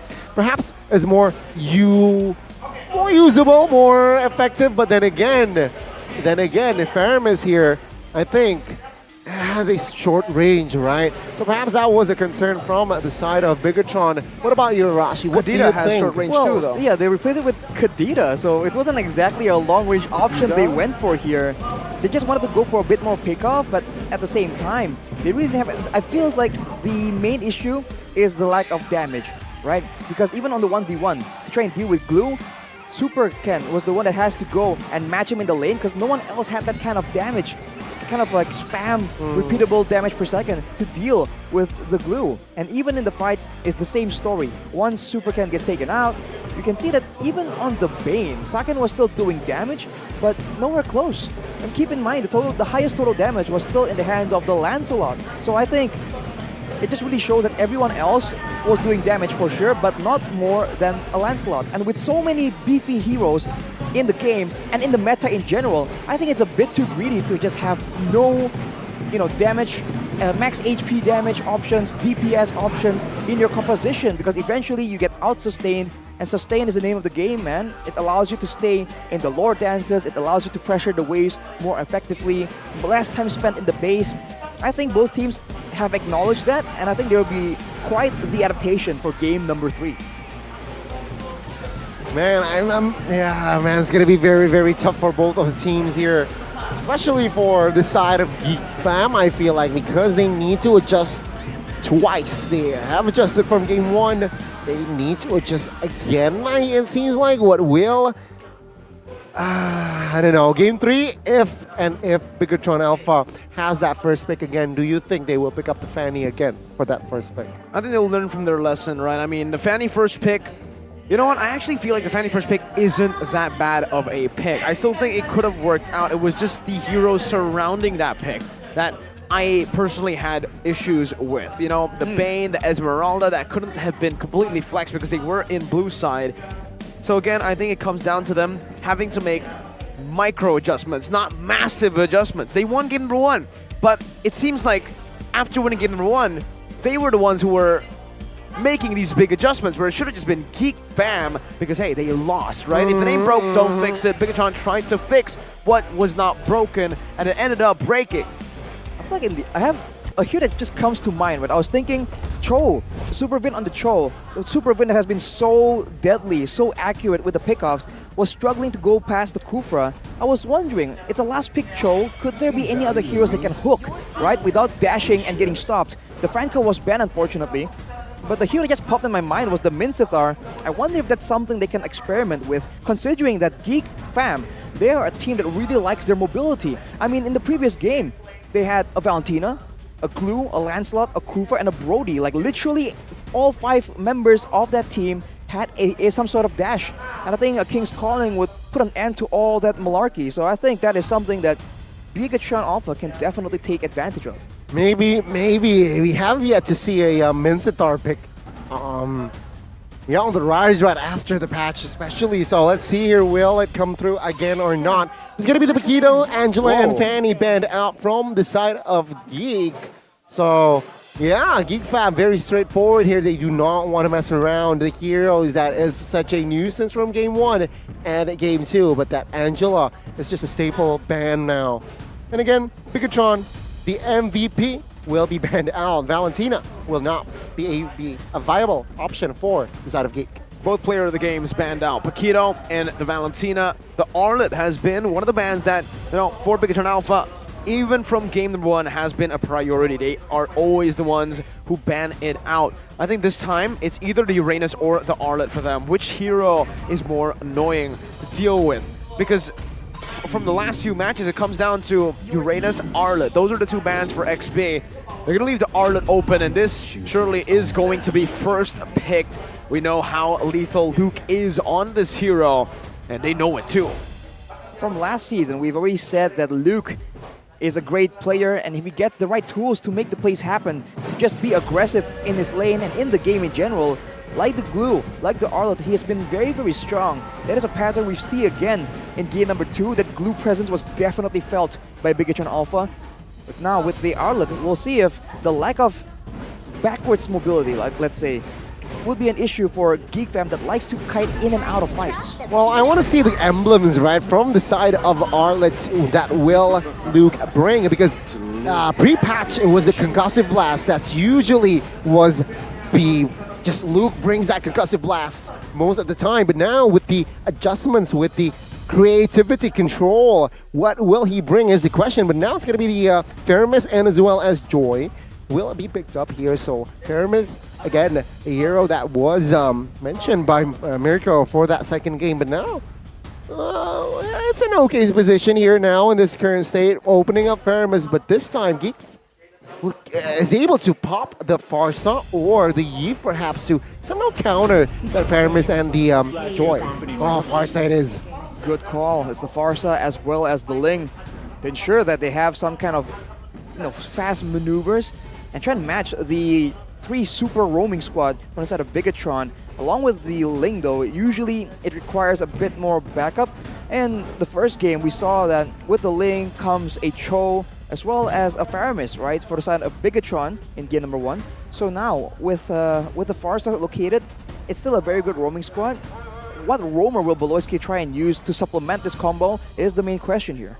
I think the real reason they haven't picked up a roamer here is because they already have an Arlet, a good flex pick into the roam position. Haven't seen Beloy on that before, but again, it just creates that question in the heads of Bigatron Alpha where they are just going to go with a solid pick. Rock. I'm actually going to expect this to go to the XP. I'm expecting the Joy to go to the jungle. Knowing Bigatron Alpha, this is what they actually like to do. And heck, thing is, Bigatron Alpha can do the same thing. They can just put this Grok wherever the Arlet's gonna go. Arlet roam, Grok roam. Arlet XP, Grok XP. Just have it match the Arlet in the roles. That's a fair strategy. And in the XP lane, like we saw earlier, you can go with a Grok and go for the Brave Smite, and you can regen technically using your skills onto the jungle minion. So that is something that they can use, that a Grok can use to try and last in the lane to survive more of the trades if he's going up against an Arlet. But now we're going back into the second banning phase. The Franco once again becomes a pick denied. It was for the side of Geek from game number 2, but now Bigatron bans it away, hinting at some more mobile heroes perhaps. The Joy itself is already a bit of a problem if it's not suppressed. Yeah, I mean, it's quite straightforward. We have the Joy, so let's ban a hero that can have that suppression effect. And to add to that, they need to eliminate Harith. Why? Perhaps it signifies that he will pick up a hero that is weak going up against the Harith. This time around it's gonna be Geek Fam banning out the glue and that Hilda, and seems like the Kaja will be the answer here. So it is going to be Grok EXP to confirm. Geek Fam knowing this, perhaps they can exploit the I think Kufra again for Beloyski just makes sense. A Kufra here will certainly be an issue for a Joy to deal with, but at the same time, you're going to rely on one big engage, and there's a Cult Altar that can try and stop all that. There's Divine Judgment, they can just stop your combo, but Beloyski feels confident, he goes for it yet again. Kufra, solid choice. Also just the dashes again, like you mentioned, on the Joy, definitely going to be...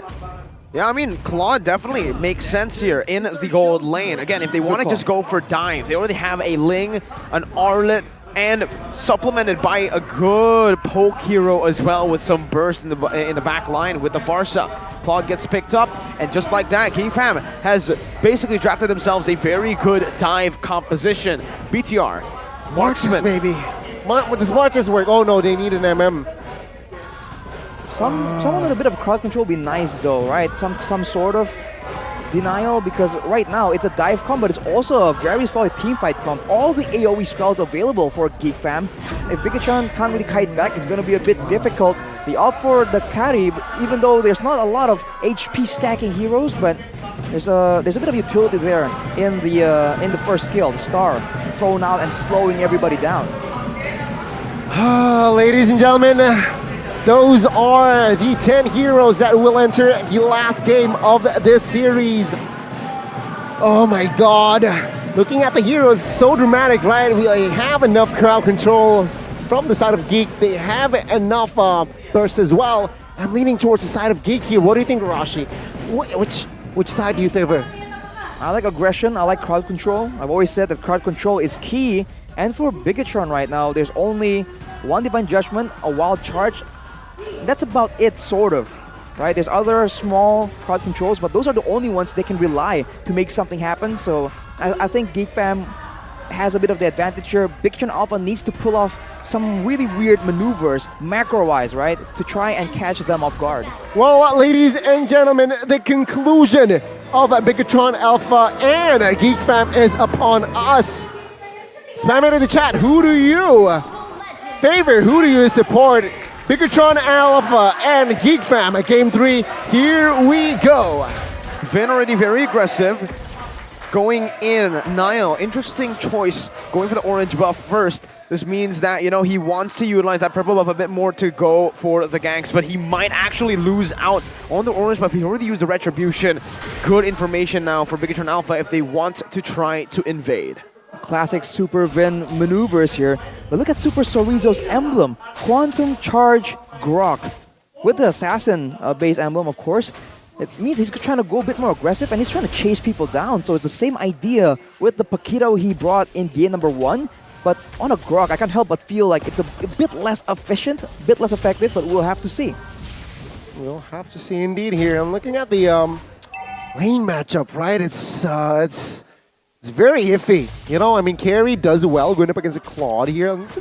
Item checks and spell check here. 2 Purifies were brought here. So, again, Boloyski needs to somehow count his timing, I guess, when he really wants to commit on towards Super Saken or Super Key. Correction, that was the old Claude and the old Carry, where Carry actually wins out against the Claude. Now, it's very Claude-centric, actually. When it comes to this matchup, the Claude is going to have a very good time bullying the Carry, and that's exactly what we're seeing here. That's why when I saw the Carry pick, it was really very interesting. Not a lot of high HP members from Geek Fam. It's only technically the Kufra. Yes, a lot of sustain from the Arlet, but the Farsa, Ling, and Claude can actually just eat this Carry up. So we'll see how it gets utilized here. Super Van already is forced to flicker. That's a defensive flicker early on. Should just be Geek Fam who has more pressure to play with in the first turtle.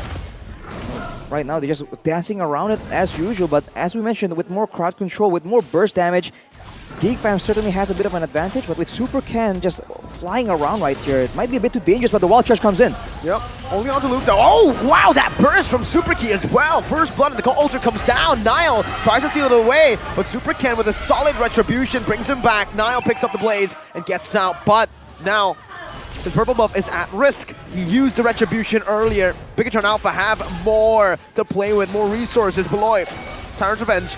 Onto the back, only onto Vin. Ken dealing damage now with the rhythm as well. A boy with a flicker back. Ken dives in, finds the kill. It's a disaster for Geek Fam. Even Key just purifying out of the final slash. Oh, what a connection there by Bigatron Alpha. They were able to understand that, yeah, we can take this fight. And take a look at the snowball effect, right? The purple buff take was delayed. Multiple members from inside of Geek Fam taken down. And they have established 1,000 gold lead here in that first minute here. Arashi, what can Geek Fam do? They have zero compensation whatsoever.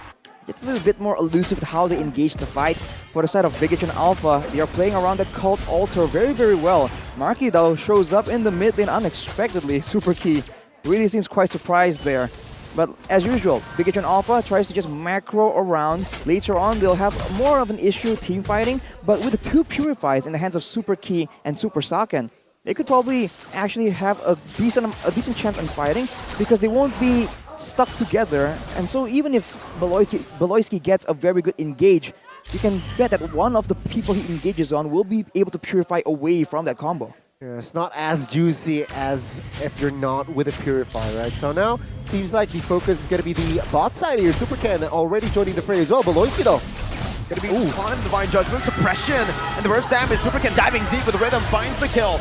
In the back, Defiant Blade coming in, a boy gonna be bursted down. Super Saken, almost able to escape, but Marky dives in deep. Nine with the top of the blaze, though purple Buffy loses the mana, or the energy rather. He loses his life in the process, so Rizzo just eats up the CC. Wow, Charge knocking him up. Bigatron Alpha 6-1. Man, 4 minutes in. Bigatron Alpha looking like a whole different team here, especially if you're comparing it to Game 2. Geek Fam, they look lost now with this composition. They got a little bit driven by the tempo that Bigatron Alpha is driven with, right? And Geek Fam, they need to slow things down. Sure, they have a lane. Sure, they have a Farsa. They have mobility in their comp, their kit. But at this point, they're behind 2,000 gold. Not a good game situation if they really want to go and fight. It's a very simple game plan from Bigatron Alpha as well. Engage on the engage tool, and then once Baloyski is out of the picture, that's where Super Ken comes in and just goes ham. 4 kills in his hands, and Super Key will be able to walk away from that engage. And you can see Geek Fam, they are struggling to actually get the kind of picks they want, like in game number 2, and they have a very limited supply. Yeah, another wasted resource, but take a look at the top side here, Marky. Premature Blazing Duet, perhaps. No, just trying to clear up the wave. Trying to just relieve off the pressure from the dive, but Superman still wants to commit onto it. Conceal here used up, even with the Blazing Duet onto the waves. It's still one cannon minion there, and it's enough to actually go for it. Nile with a very good invade, actually. Ken won't be able to get here in time unless, wait, almost, just very, very close. Luckily for Nile, Super Ken does not have the red tree, but it's a lot of damage. Wow. Well, I mean, he's 4-0 and 1, so it does make sense. But look at this, Luke might just be chased down again. This is what we're talking about. No backwards mobility, but thankfully, the jungle minion was in range. But the more Bigatron Alpha is able to take away vision and control from Geek Fam, the more that Divine Judgment becomes such a dangerous tool. Yep, things are not looking good here. Still 3,000 gold behind, and now Super Ken will eat that orange buff freely and taking more than enough camps in the hands, to the hands of Nile, who is still struggling. 0-1-1. Beloy, though, catches one. Rage only onto Vin, though. Coulter comes down, saving him, and look at the onslaught from Bigatron Alpha. The re-engage, Super Vin going to be taken down by Nile, but the assassin falls as well. That's a double for Super Ken. Marky, so farming now going to be clapped there by the power of nature. Still has a few basic attacks to throw out, but Chorizo just eats it up, and BTR claim the 4,000 gold lead. Looking for some dive here. Key walks up, gets stunned up. A boy, no feathered airstrike. Free turret. Keep in mind, Super Saiyan is building up his farm, building up his equipment very, very well. He's on his way towards his 3rd item, and things are gonna look bad to worse here for side of Geek Fam. He has a corrosion, he has APHS and Golden Self already on his way towards that corrosion perhaps, and it's not gonna be easy here for Luke, for Beloyski, who is building that tank, because the true damage from Super Saiyan is gonna be evident. The damage here is in replay though. What happened? Let's look at this fight again. Initially, it seems like there's a combo being set up by Geek Fam, but the Cult Altar just denies the kill initially and forces everyone to just overcommit and stay in that area for the rest of Bigatron Alpha to come in. We talked about who actually comes first has an advantage. Beloyski though! Beloyski! Is that a bombastic moment? Oh no, that's not that, you know, there was no damage, but that was definitely emotional damage. Oh man. My God. Without that engage tool here, Luke goes in, but that might be a mistake. And Bigatron Alpha, they love playing up against Gupra players, I guess. Superkin just dives under the turret, taking so much damage. Nile dives deep. Superkin just walks out of it. And this should be another free turret again for Bigatron Alpha. What is that damage, my guy? He just does a drive-by on 3 members, chunking them to below half HP. What is that? That's what 7,000 gold lead looks like. All right, particularly Nile. Has enough energy to go away that time. But take a look at the build setup comparison here by both of the teams, Nile and Super Ken. Experienced jungler with the killing spree actually for the hands of Nile. He wants to be a bit more aggressive here in the jungle, looking for a bit more kills. But for Super Ken, it's all about getting in the back, going for those weak spots initially, and then just, slowing them down and then hitting them with the rest of the burst. It seems to be how you want to play this Joy. And both of them, I think if they duel right now, it's a bit obvious who's going to come out on top. Yeah, looking at the Ling, right? Very different playstyle. Seasonal Hunter, the other one wants skill, but take a look at the mid side here. Good call alter by Super Key, still able to survive there. Divine Judgment on the Flicker combo. They're locking Beloyski down now. Blazing Duet from Marty on the back, but wow, Super Saiyan! He finds the damage. Super Ken is godlike. And he just picked up a double kill out of nowhere. BTR! 9.4 thousand gold lead. Man, bigger in game 2, it was quite close, but game 3, I did not expect this from Geek Fam. 10,000 gold of deficit, and Bigatron Alpha. With this Lord here, the first one, they might be able to just crack the base turrets here. Looking at the gold gap, it's not looking good here for Geek Fam. That is an insane gold gap, but keep in mind, the heroes on the side of Bigatron Alpha, they don't really have a lot of siege potential. If they want to crack open the base, it has to be done on the back of a pick or a big team fight. Oh. Look at that though, Super Ken says, nah, not on my watch. Nile once again gets denied, and he is so painfully behind. They're trying to compete with Suns for also recalls here, right? I mean, not just stats. 10.8k in 10 minutes, Arashi. Super Saken. I thought he had the win in nature. That's why he was able to tank or soak up the Blazing Duet, but he didn't. He took it like a man. Just took it with the shielding, and here comes the Lord. Here comes Super Sorizo blocking the channels off, funneling Geek Fam into a position. There might be an engage soon. Super Ken just baiting it out. So dangerous, baiting out so many things with that small feint, small dash forwards. Let's see here. This might be the final offense. Whoa, my goodness. Whoa. Like to watch up again! Marky got deleted! Beloy finds a 3-man, but it's all for naught. Bigatron Alpha takes the third game easily, dominantly, and they collect their first match win in Season 12. My goodness, what a stomp from Bigatron Alpha. This time it's gonna be Geek Fam the casualty, but it was a close series 2-1, but in game 3, it was almost a 13,000 gold lead. You have no words, game 3, what happened, Geek Fam? They were showing that they were able to, I don't know, contest, going up, just stabilize, going up against Bigatron, but in game 3, it was low-key back to default. No plays whatsoever. And full credit towards Bigatron. Well, they had plays to attempt, but the plays just weren't working out. The combos get cancelled by the Cult Altar. The crowd control gets nullified by the Grok. Beloyski himself gets denied by the Kaja, and that's a pattern we've seen since last season. Oh, Beloyski a bit too mobile. Let's shut him down. Let's suppress him with a Franco, with a Kaja. But that's about it for game number 3, man. What a show. Well, ladies and gentlemen, it's a wild 3 games for opening match today. Conclusion is that Bigatron Alpha, Mirko's team, won, and they were the better team in this current series. In a bit, we will throw in to the host, Monica Cole, for the interview. C. Moreno here in the stands, who is the sub today. But man, what an interesting and exciting opening match of today. We still have one more match later on, ladies and gentlemen. But in game 3, again, it was Bigatron Esports just able to dominate and play it even cleaner than the first game. 0 mistakes whatsoever, 0 openings beside of Geek Fam. But Monica, take it away. Wow, Bigatron Alpha, mana tepuk tangannya?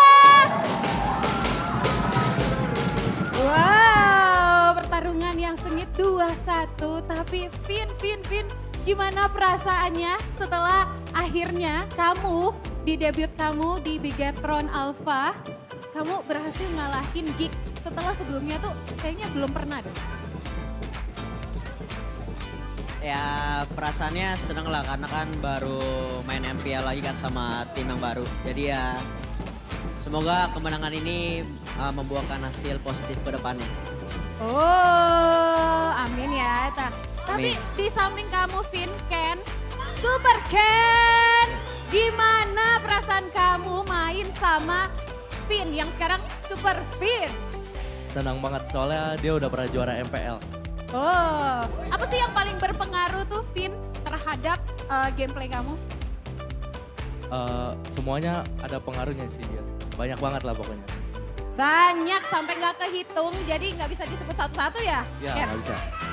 Tapi ya BTW kalau kita ngomongin pertandingan hari ini, kita melihat pertemuan antara Saken dan juga Marky di gold lane. Saken gimana setelah kamu berhadapan dengan Marky di Land of Dawn hari ini? Setelah sebelumnya kalian mempertahankan tim yang sama, sekarang saling melawan, gimana tuh? Apa? Sekarang gimana setelah ketemu Marky di Land of Dawn nih? Seru sih, kan sebelumnya kan kita kayak streamnya kan dari internal ketemunya gitu. Karena akhirnya ketemunya di turnamen langsung gitu, ya senang sih. Oh, senang. Tapi gimana nih menurut kamu setelah ketemu? Jago. Jago. Siapa yang lebih jago? Marki. Oh, tapi kamu yang menang ya hari ini timnya. Ya. Ya. Tapi Pin lagi deh. Gimana pendapatmu untuk game hari ini nih? Kayaknya di game pertama Bigetron berhasil mengambil poin, tapi game kedua kayaknya agak mulai tertati-tati nih. Akhirnya di game ketiga berhasil menang. Tadi cowoknya lupa dijokikan. Tadi cowoknya oleh. Game 2 makanya kalah. Oh, tapi kan ini ada 2 roamer ya. Sebenarnya siapa nih? Ki atau Vin? Yang roamer sebenarnya Ken. Ah, gimana sih ini? Wow. Oke, semuanya bisa semua role kali ya, bagaimana nih? Tapi sudah sesuai nggak dengan harapanmu hari ini, Vin? Buat match pertama sesuai lah karena kita ngincar kemenangan pertama. Biasanya kemenangan pertama di liga itu kayak bisa bikin gimana mental lebus lah. Jadi emang target utama di match hari ini yang pertama ya kita menangin. Sang Kapten Vin, kamu tuh terkenal sebagai shot caller terbaik lah ya katanya nih. Tapi kalau di game hari ini, di match hari ini shot callernya kamu atau siapa? Sorizo. Bener nih. Oke, tapi mungkin ada pesan-pesan gak untuk Biget Troopers? Sorizo.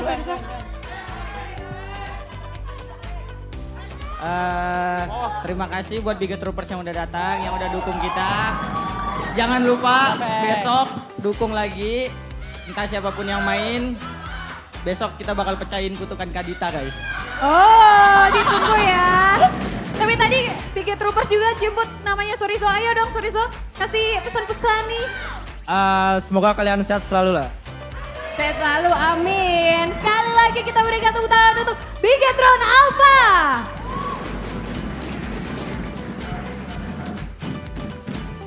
Silakan. Dan selanjutnya ya teman-teman.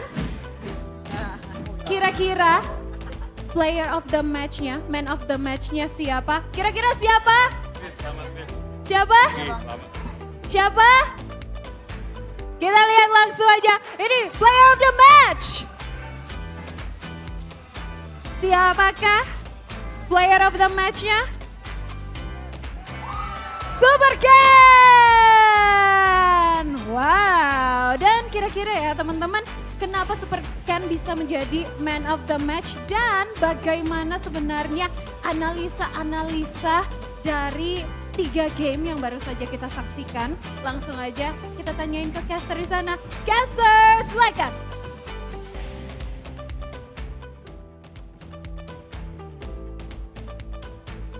It was Super Ken who got the player of the match.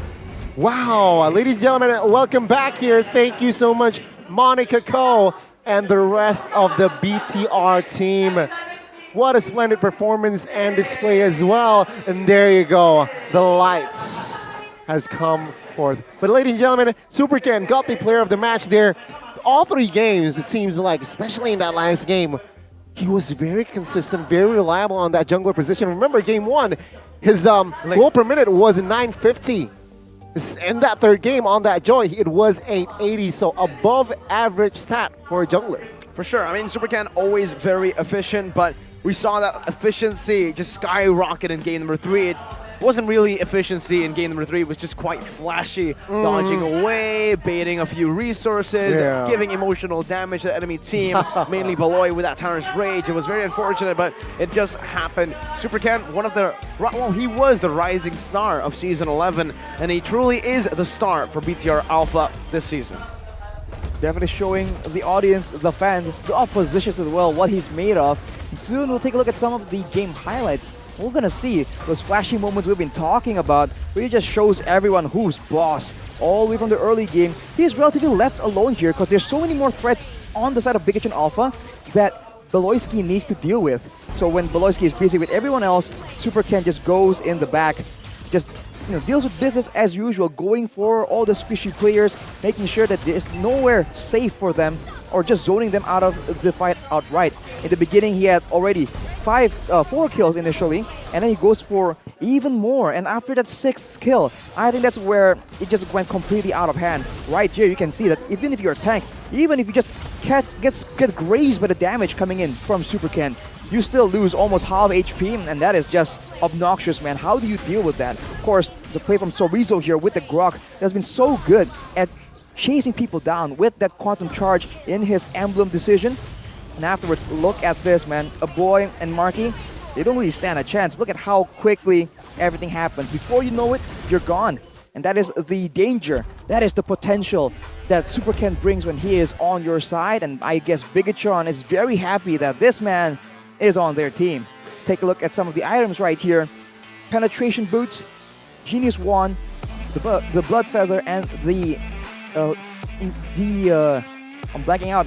The Holy Crystal right now for Super Ken. There's just an insane amount of damage. And if you look on the side of Geek Fam on the opposite side, there's a very, very small amount of magical defense. So that in combination, right, the fact that they were still building physical defense and damage to stay relevant, to try and defend against the DPS from Super Saiyan in those long, drawn-out team fights, just made it so difficult, and it made Super Ken and his damage just look even more obscene. Yeah, I mean, if you really want to counter Joy, right, it's better to build Radiant Armor if you really want to compare it to Athena, because that's DPS damage from that Joy. So no Radiant Armor whatsoever from the side of Geek Fam because it was a really fast game, 11 minutes in.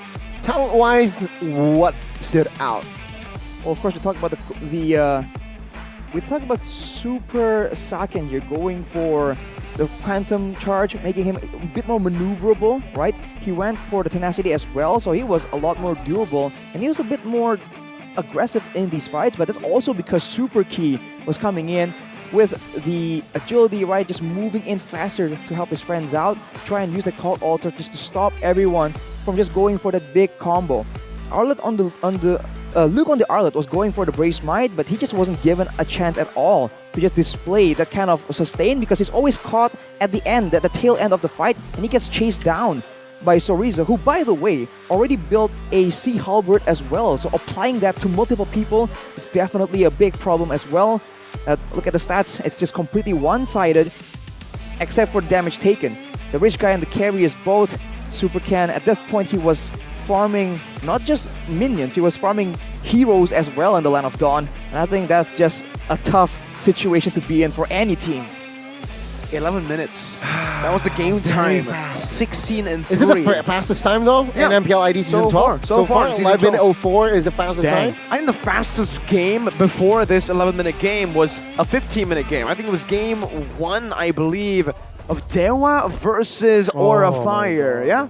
No, or maybe game 2 of Dewa versus Aura Fire, but it was in that series. Wow, well, ladies and gentlemen, there you go. The fastest time for MPL ID Season 12 is this game, and they were able to just manage to invest in that gold to translate it to the game as well. And you too in real life perhaps can invest in gold as well to translate it to your real life as well to have a better quality of life. Invest in UBS Gold X MPL ID Season 12 with the prices starting from 500,000 rupiah and get a free MLB skin. So check it out. What? Double, right? You get a gold and you get the skins as well. So you get to invest in money and you get a free skin. Like, again, you don't lose any value from your money. Nope.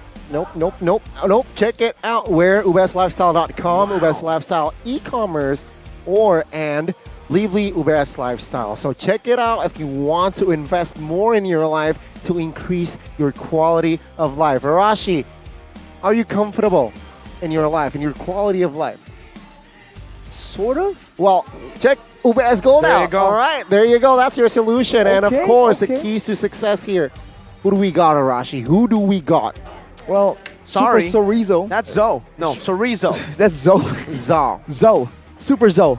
Well, Super Mid Trio, of course, initially, right, sets up everything, and once Sorizo gets the right heroes and gets the right backup from the roaming death squad of Bigatron, it's GG, man. Like, how do you deal with that? Even in the last game. He was on a grok, so not exactly the same style, but he's always in the right place at the right time. He can deal with the pressure. He was still managing waves.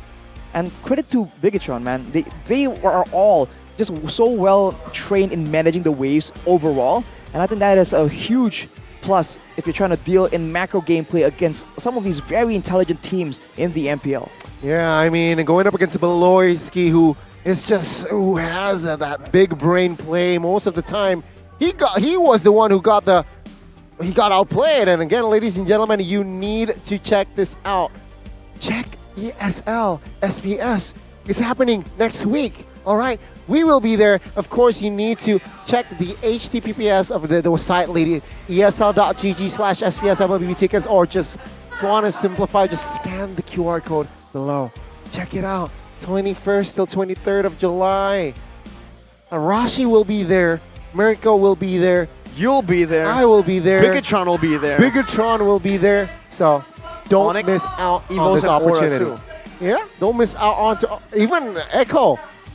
There's going to be a lot of teams, a lot of international teams who are going to be in this event because it is an international event. Mythic tickets already sold out. So go ahead and buy your Legend tickets now because it's selling like hotcakes.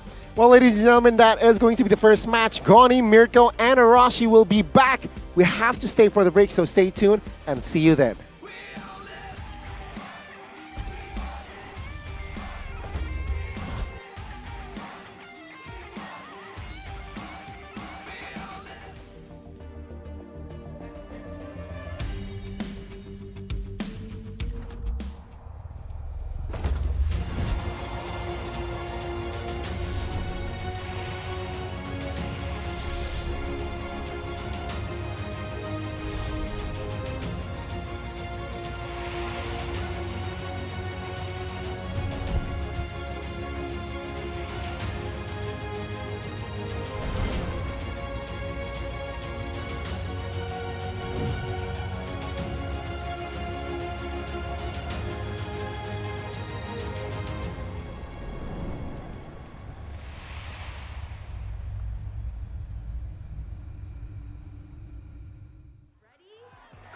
So it all started when I was at a friend's party. Mia, can you send me that? Sure. Everyone keeps asking. Mia, can you send me that? Even my French neighbor. I mean, all the time. Can you send me that? I'm not making this up. Hey, can you send me that? Everyone. Sure. Samsung Galaxy S23 Series 5G. Get it now.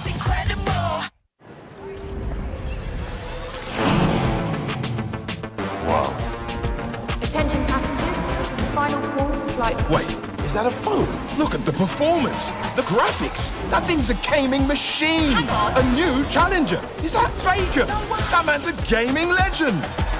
Everyone, fasten your seatbelts. And here we go! Samsung Galaxy S23 Series 5G. Get it now. Kalau kamu bisa kasih burst damage yang tinggi, itu efek burn-nya bakal muncul lebih gampang. Bang, emblemnya ribet bang, bakalan susah gua belajarnya.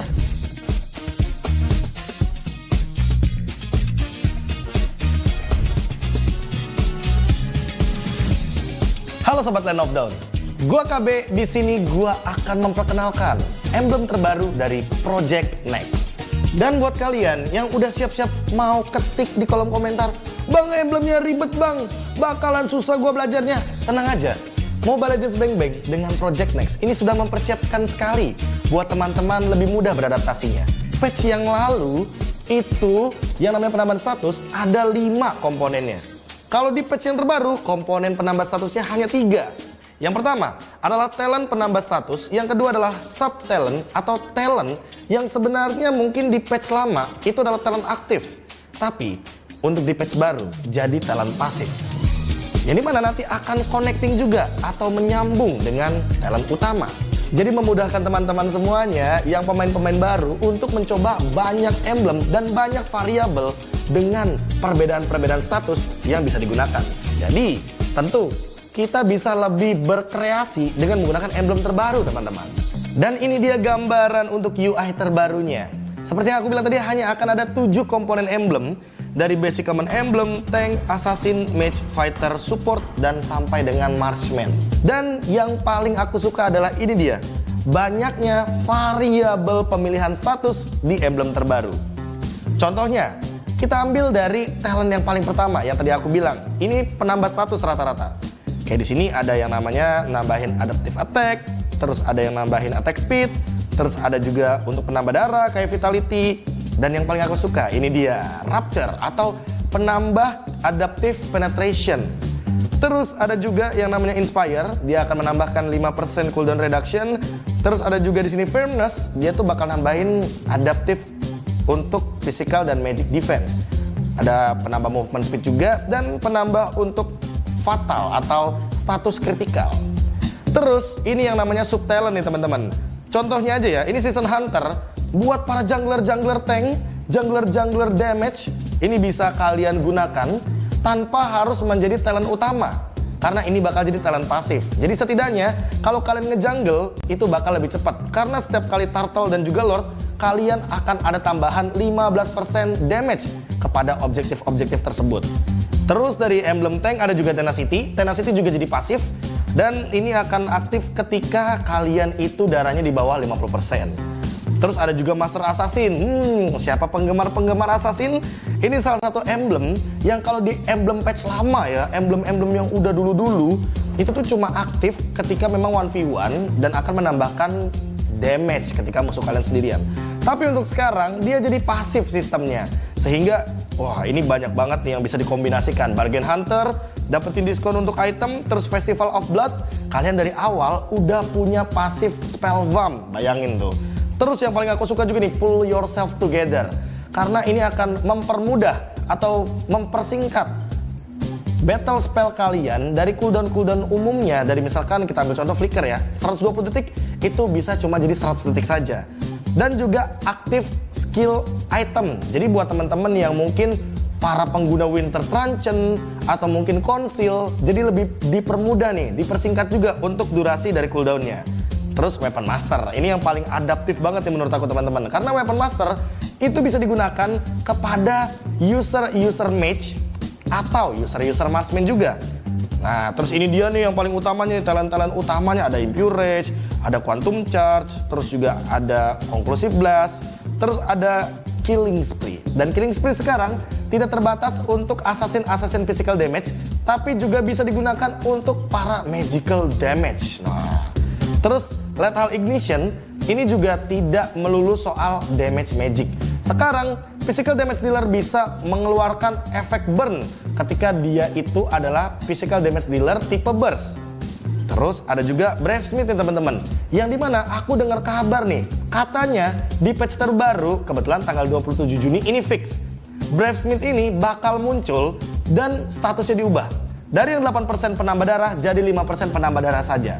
Cuma bedanya untuk sekarang nggak perlu kalian ngeluarin efek CC atau crowd control. Jadi kalian cuma perlu mengeluarkan skill dan itu akan menambahkan darah kalian 5%. Terus ini juga bagus nih, focusing mark. Biasanya para gangker pasti bakal suka sama emblem atau talent utama yang satu ini. Serta biasanya buat para marksman, weakness finder itu bisa jadi pilihan utama. Kalau misalkan kalian nggak pede sama attack speed kalian, ya kalian bisa pakai quantum charge yang tadi aku sebutkan. Anyway, kita bakal coba hal itu semua di custom room langsung. Let's go! Yang pertama adalah efek dari Master Assassin. Yang kalau misalkan ini kan ada dua hero berdempetan, artinya Master Assassin ini nggak bakal aktif. Kalau aku basic attack, damage-nya 143. Tapi kalau ke hero yang sendirian, dia akan menimbulkan damage yang lebih tinggi, 148. Dari sini teman-teman udah bisa ada gambaran ya, kalau sebenarnya Master Assassin ini sebenarnya jadi emblem pasif. Dan ini talentnya menjadi sub talent atau talent cadangan. Dan yang mau aku tunjukkan adalah efek dari bakarannya Lethal Ignition. Aku harus burst dulu ya, Dan nanti yang akan keluar efek bakarannya dalam warna biru di Layla ini adalah dalam bentuk damage fisikal. Tuh, ada biru-biru, ada efek bakaran, dan itu hanya keluar kalau kita secepat mungkin dalam 5 detik menimbulkan damage dalam kurun waktu dan juga efek dalam persenan darah tersebut lah. Intinya secepat mungkin kalau kamu bisa kasih burst damage yang tinggi, itu efek burn-nya bakal muncul lebih gampang. Gimana Sobat Land of Dawn? Asik banget kan untuk emblem terbaru yang nanti akan diluncurkan oleh Project Next di tanggal 27 Juni 2023. Tentunya dengan emblem terbaru ini membuat kalian itu bisa menggunakan variasi emblem talent yang lebih banyak. Jadi kalian gak bosen juga ketika menggunakan satu hero dengan emblem yang bisa bermacam-macam. Anyway, kayaknya kita sudah sampai di akhir video. Aku KB, mohon pamit undur diri. Sampai jumpa lagi di episode selanjutnya. Dan sampai jumpa lagi di Land of Dawn. Tahu nggak, Awesome Generation itu punya rules sendiri. Kayak aku. Nge-game, I am the game. Pokoknya harus win streak terus. See, that's my rules with Galaxy A Series 5G. Kalau kamu? Di dunia games, top up jadi lebih mudah. Pilih game, masukkan game ID. Pilih Diamond. Masukkan kode promo, dan pilih metode pembayaran. Masukkan kode OTP dan konfirmasi pembelian. Selamat, kamu dapat tambahan kuota. Kumpulkan DG Point setiap top up. Tukar dengan merchandise dan voucher game menarik. Nikmati juga promo setiap harinya. Upgrade gameplaymu sekarang.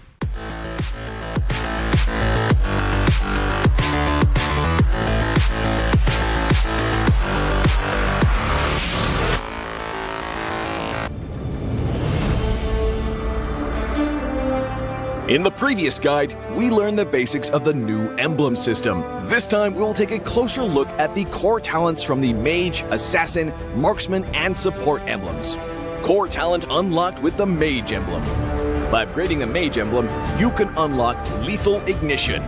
The new Lethal Ignition now deals adaptive damage, making it a great option for any hero with heavy-hitting combos.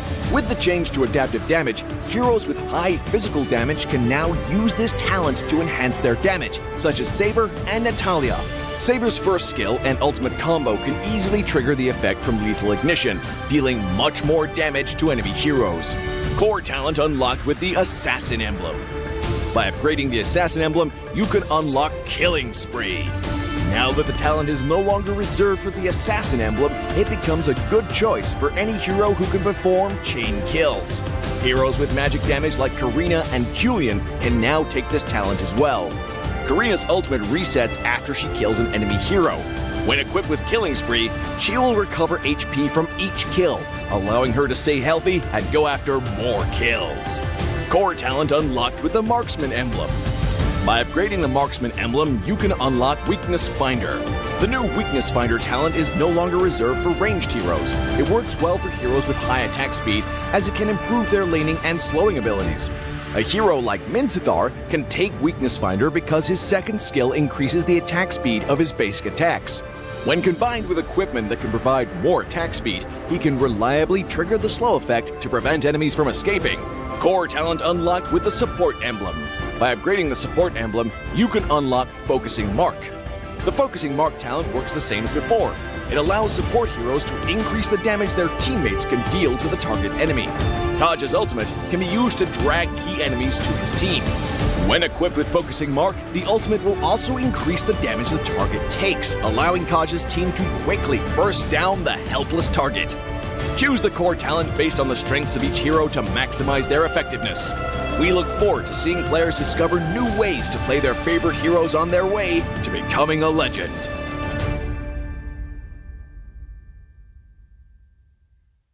Tahu nggak, Awesome Generation itu punya rules sendiri. Kayak aku. Dalam kondisi apapun, nggak ada lagi halangan. Malah ngebuktiin potensiku. See, that's my rules with Galaxy A Series 5G. Kalau kamu? Udah pasti kayak musuh kaget, kayak tiba-tiba kelempar HP-nya gara-gara kaget, kalian flickerin sambil ngilang gitu.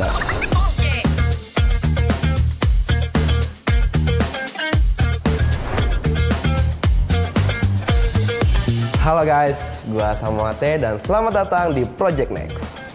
Hari ini guys, gue mau ngasih tahu kalian guys soal update PES emblem terbaru guys. Update-nya itu gampang banget guys buat dipelajarin ya guys ya. Dan yang coach gue bilang guys, coach Adi ya kan, ini tuh gampang dan sesimpel itu guys.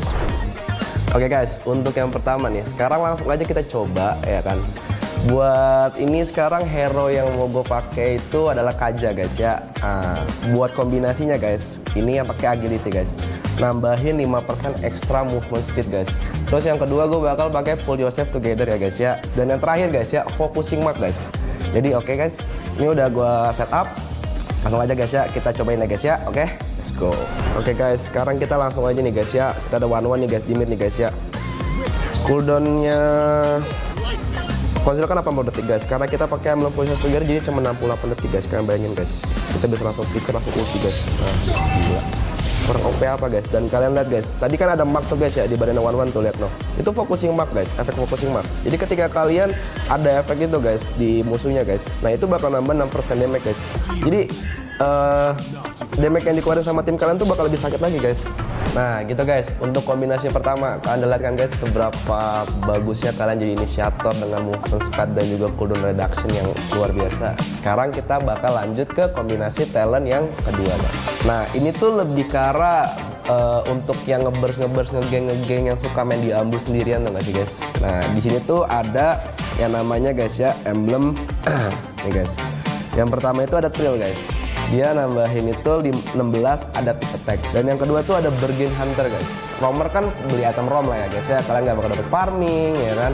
Jadi kalian tuh cuma beli dengan harga 95% guys dari harga aslinya guys. Sekarang ada yang ketiga guys ya. Itu ada Lethal Ignition guys.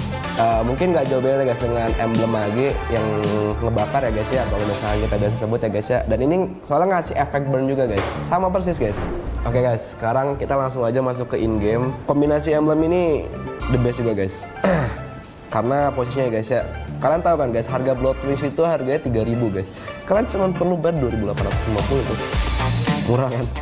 Nih guys, gue bakal kasih lihat efek dari Lethal Ignition ya guys ya. Nah guys, kalian lihat ya guys, ada aura-aura biru yang keluar dari badannya Novaria guys. Nah itu tuh efek burn yang bakal keluar dari emblem ini guys. Jadi itu bakal ngasih kalian tuh damage lebih guys buat nge-kill musuh ketika kalian mau nge-game, oke guys. Nah jadi kayak gitulah guys ya kalau misalnya kalian mau main tipikal damage dealer guys. Oke guys, buat yang terakhir nih guys ya, ini kombinasi dari gua buat kalian tuh yang suka main tipikal yang tanky guys. Kombinasinya guys ya, yang pertama dari emblem Vitality guys, dimana kalian tuh bakal nambahin 225 ekstra maksimum HP guys, oke.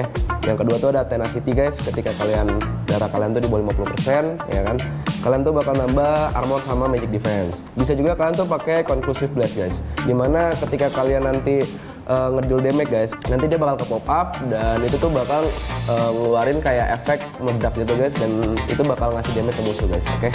Nih guys, gue bakal kasih kalian contohnya nih guys ya.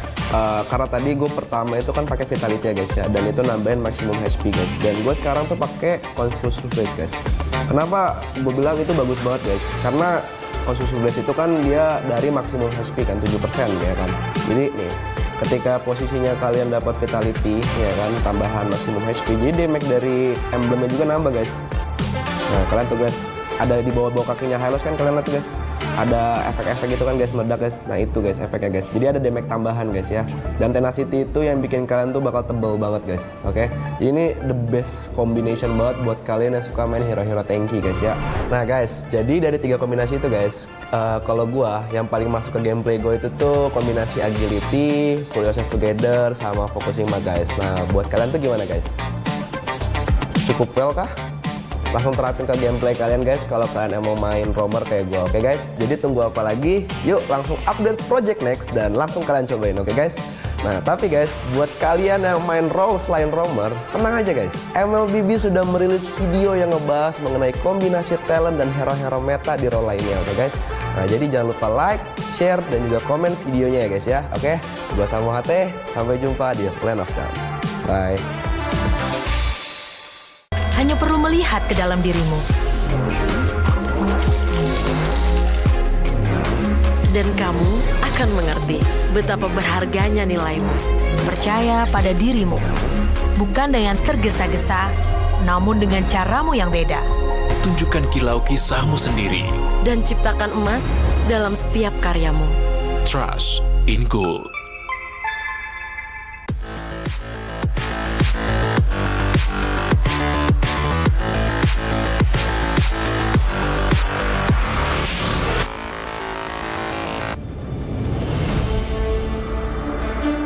In the previous guide, we learned the basics of the new emblem system. This time, we will take a closer look at the core talents unlocked with the basic common emblem, tank emblem, and fighter emblem. Core talents unlocked with the basic common emblem. By upgrading the basic common emblem, you can unlock 2 core talents, Impure Rage and Quantum Charge. Both are suitable for most heroes. The new Impure Rage talent now deals adaptive damage, making it a good damage-enhancing talent for a variety of heroes, such as Eve, Nathan, and Diggy. Eve is a hero with great poke and control abilities. She can use the extra damage and mana regen from Impure Rage to constantly wear down enemies. The new Quantum Charge talent now restores HP based on the hero's level and not their physical attack bonus, making it viable on more heroes that want HP recovery and mobility, such as Edith, Leslie, Layla, etc. When equipped with Quantum Charge, Edith in both forms can use the movement speed bonus triggered by her basic attacks to keep a safe distance from the enemy and the extra HP regen to stay in the fight. Core talent unlocked with the tank emblem. By upgrading the tank emblem, you can unlock Concussive Blast. Concussive Blast works the same as before, providing an extra source of AoE damage for high HP heroes, such as Johnson, Baja, and Hilda. Hilda is a high HP hero who can tank a lot of damage when equipped with a full set of defensive equipment. The Concussive Blast talent will not only enhance her survivability, but also boost her damage. Core talent unlocked with the Fighter Emblem. By upgrading the Fighter Emblem, you can unlock Brave Smite. Brave Smite is no longer triggered by inflicting CCs. It now takes effect upon dealing skill damage and is suitable for most fighters and tanks that need more HP regen. Ruby, Lapu Lapu, Tigreal, and similar heroes can choose this talent. Ruby can trigger Brave Smite repeatedly by casting skills, and with her own regen abilities, she'll have even greater durability in teamfights. Choose the core talent based on the strengths of each hero to maximize their effectiveness. We look forward to seeing players discover new ways to play their favorite heroes on their way to becoming a legend.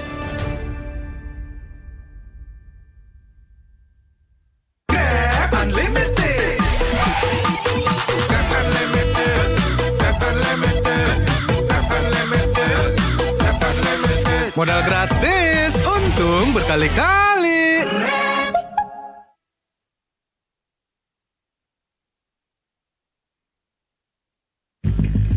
nya kemana? 12-nya ada di Blibli 12 tahun Anniversary. Beli apa aja ada gratis ongkir 12 kali, cashback 12 kali, dan flash sale Rp12. Ayo belanja di Blibli sekarang.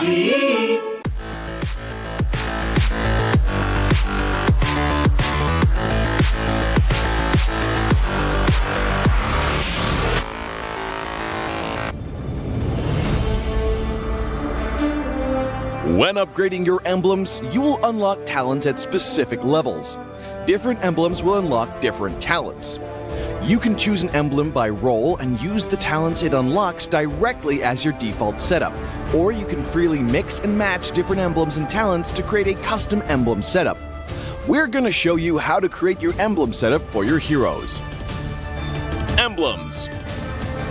First, let's take a look at the revamped emblem system. There are now 7 emblems in the game, 1 basic common emblem, and 6 role emblems. Different emblems can provide different attribute bonuses. It is recommended to use the emblem that matches a hero's role. Standard talents, Tier 1. After selecting an emblem, you can then choose from 8 standard talents at Tier 1. These talents provide mostly straightforward bonuses to heroes. Of the 8 talents, Thrill and Swift are good on almost any hero, while other talents are more catered to certain roles. Standard talents, Tier 2. At Tier 2, you will also have 8 standard talents to choose from. The Tier 2 talents trigger or work under different circumstances. We still recommend choosing one that matches the role of your hero. But if you're an advanced player, you are free to choose any of the talents to fit your playstyle. For example, if you're playing the core hero on your team and want to focus on gearing up fast, you can choose the Bargain Hunter talent regardless of how your hero deals damage. And heroes who rely on their skills for sustained damage, whether it be a mage or fighter, can use the Festival of Blood talent for more spell vamp. Core talents, Tier 3.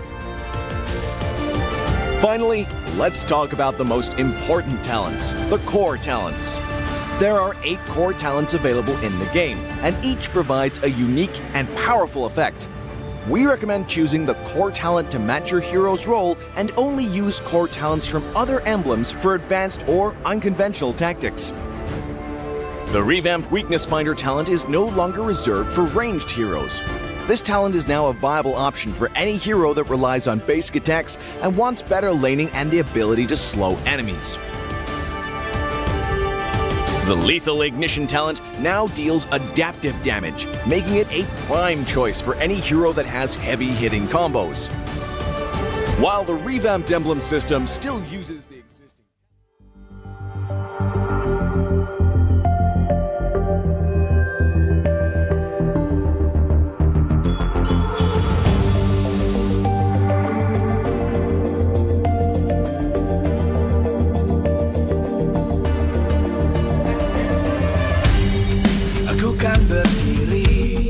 dan terus berlari, terus ke arah puncak tertinggi. Ku takkan berhenti, hanya sampai di sini. Kemenangan abadi menanti. You know we won't miss if we unite our focus. And if you haven't noticed, we all live. Nyalakan apimu, hadapi semua tantangan, hadang semua serangan, jatuh bukan halangan. Bakar semangatmu, janganlah engkau menyerah. Kita akan buat sejarah. We all this, we won't miss. We all this, we won't miss. Saatnya beraksi, jalani ambisi. Aku kan menyawakan hari ini. You know we won't miss if we unite our focus. And if you haven't noticed, we all live. Nyalakan apimu, hadapi semua tantangan, hadang semua serangan, jatuh bukan halangan.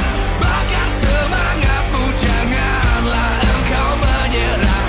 Kita akan buat sejarah. We all this, we won't miss. We all this, we won't miss. We all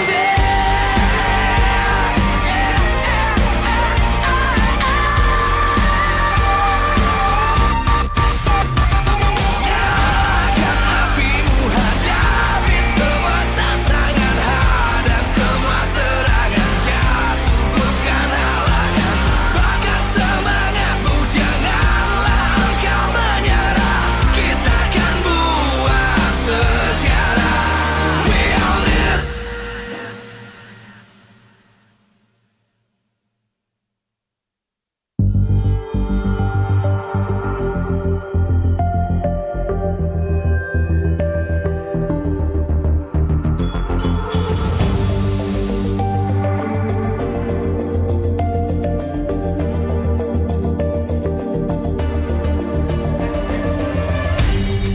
Aku kan berdiri dan terus berlari, terus ke arah puncak tertinggi.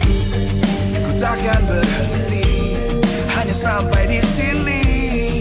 Kemenangan abadi menanti. You know we won't miss if we unite our focus. And if you haven't noticed, we all live. Nyalakan apimu, hadapi semua tantangan, hadang semua serangan, jatuh bukan halangan. Bakar semangatmu, janganlah engkau menyerah. Kita akan buat sejarah. We all this, we won't miss. We all this, we won't miss. Saatnya beraksi, jalani ambisi. Aku kan menyawakan hari ini. You know we won't miss if we unite our focus. And if you haven't noticed,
terus berlari, terus ke arah puncak tertinggi.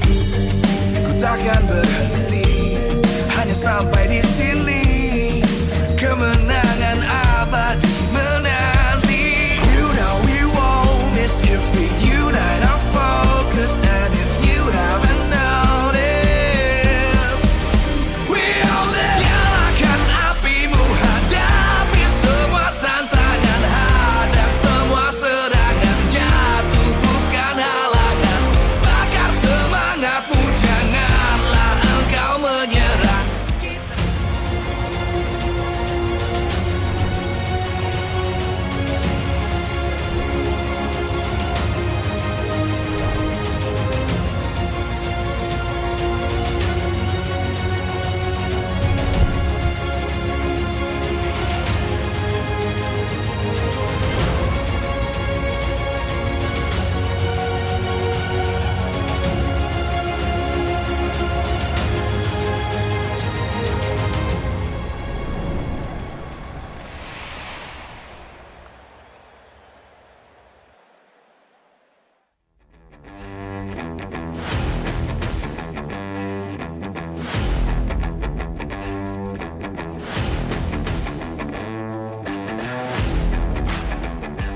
Live from MPL Arena Jakarta, MPL Season 12, powered by Moonton.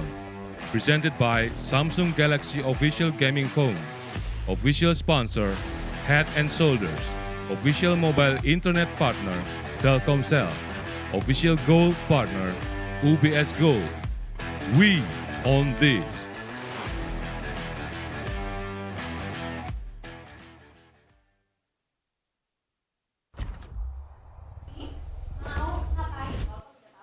Ladies and gentlemen, this just in. The Dragon Empire is charging and attacking the Kingdom of RRQ. Will they be able to defend their throne, or will be the dragons that actually find success here in our opening and closing match of week 1, day 2? Still with us, 3 casters, Gani, Mirko, and as well as Arashi here, who will break it down. Man, oh man, ladies and gentlemen, it's still with us. What a day. That opening match, it was fire, but this closing this match is just also a worth to wait match. So, ladies and gentlemen, without further ado, let's thank our partners. Powered by Moonton, presented by Samsung Galaxy Official Gaming Phone, official sponsor, Head and Shoulders, official mobile internet partner, Telkomsel, official gold partner, UBS Gold. We have our partner in esports, Leebly, Dunia Game, Grab, OVO, and YouTube. And we have also official broadcast partner, Maxstream and Taveri Sports, supplier, Indomaret, Mineski, and as well as Samsung. And we are fully supported by PBSE. Ladies and gentlemen, welcome back to MPL ID Week 1, Day 2 again. So let's break it down. RFire and RRQ, 2 teams that has a lot of changes here. What will they be able to perhaps provide more content, more wins in this current match? We'll see if they can actually produce the wins, because RFire, they were dominated yesterday by Dewa United, especially in the final game. Here, though, you can dominate your MLBB game with OVO X Telkomsel. Well, ladies and gentlemen, again, important news here for you MLBB fans. If you want to buy data packages, it's easier with OVO. Whether it's streaming or gaming, you really can rely on OVO. Check the app out. Again, for Telkomsel customers, there's a special promo with cashback of up to 10,000 rupiahs, Arashi. That's 10 fingers. Awesome, 10,000. right? Don't miss it out. Buy data packages. It's just easier and convenient with OVO. Yeah, I mean, why would you want to do it the traditional way, bro? Like, what? It depends, right? If you're internet, you want to prefer the hard way over the easy way, but for most people, it's the easy way, man. Efficient, easy, OVO X Telkomsel. And guess what, Gani, you know, after OVO X Telkomsel, you're going to get a lot of value, 10,000 credits. You know what? I'll do you one better. Okay. OVO X G Play as well. Want to have a lot of heroes, Gani? Well, this is the solution. Again, X Telkomsel earlier, it's OVO with Google Play. Again, want to have a lot of heroes, want to add more skins to show off when playing with friends. Whatever you need, don't forget to buy MLBB Diamonds using OVO. Simply connect your OVO account to Google Play, make in-game transactions in MLBB, select OVO as your payment option, and then make the payment as easy as that to just buy diamonds using OVO. And for you guys, new users, enjoy 90% cashback up to 10,000 OVO points after a successful transactions. Come on, buy MLBB Diamonds using OVO now. Wow. Wow. Wow. Wow. Wow. Again, scan the QR code below Arashi again just to have a full detail on what all the steps are. But again, ladies and gentlemen, this is the second match. It's the debut of RRQ going up against Aura, who didn't really look okay yesterday. So can they exploit that, Americo?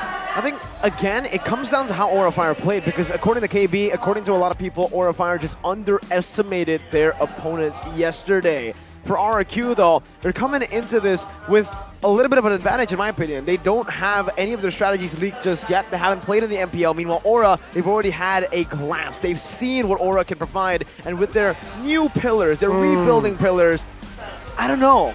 Is it going to work out for them? We've seen them in previous tournaments. Snapdragon Pro Series did not work out for them, but this is going to be a different lineup, I think. Naomi might be here, not Chipoy, and Skylar, not Zin. I mean, or Arashi here, right? It is basically achievements going up against potential here. But again, RRQ, this kingdom is deconstructing their main pillars. They lost R7 2 seasons back, lost Albert and Vin at the same time. What do you think? Gotta dig up painful memories, Goni. But yes, they are deconstructing all the way down to the foundations. And this is what people are concerned about, right? Teams can make changes, but generally, the main pillar, the main leaders in the group don't really get changed out that often. With RRQ right now, it's almost a complete makeover, and people are concerned, but I think they have what it takes, man. RRQ, they don't mess around. They know when it's time to get down to business. So I think the new pillars here will be able to do pretty well against the potential new players. Because of course for Aura, we saw yesterday Syndrome and Kimura both doing pretty okay actually, and they have the champions of the Open Qualifier Final for the Snapdragon Pro Series Season 3. And meanwhile, on the other side, we have Fersik, Nafset, right? Formerly the Baby Tiger, champion of MPL ID Season 7, along with Evos. Naomi, all the way far from home, as well as Sin, who is, very familiar face. Oh, let's not forget about Zaya as well, right? He is going to step up in that coach position in that RRQ's lineup as well. And again, Kimura here perhaps is the missing puzzle piece, considering Fluffy in Season 11, Mirko, wasn't really up to par, especially towards that end.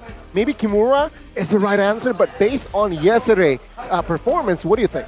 I think he still is kind of suffering with the jitters. The stage fright maybe is still there for Kimura. A very young player, a very talented player, but a player with zero stage experience in the MPL. MPL, he's played. He understands how an offline venue works, and he understands how to play with the pressure of the crowd. But this is a different level. When you play an MPL, you really, especially when your second match is up against RRQ. The Kingdom are here. They have been singing. They have been just going on and on with their chants for the team you see on your screen now. This is the roster coming in. Naomi, all the way from Myanmar. He's here now.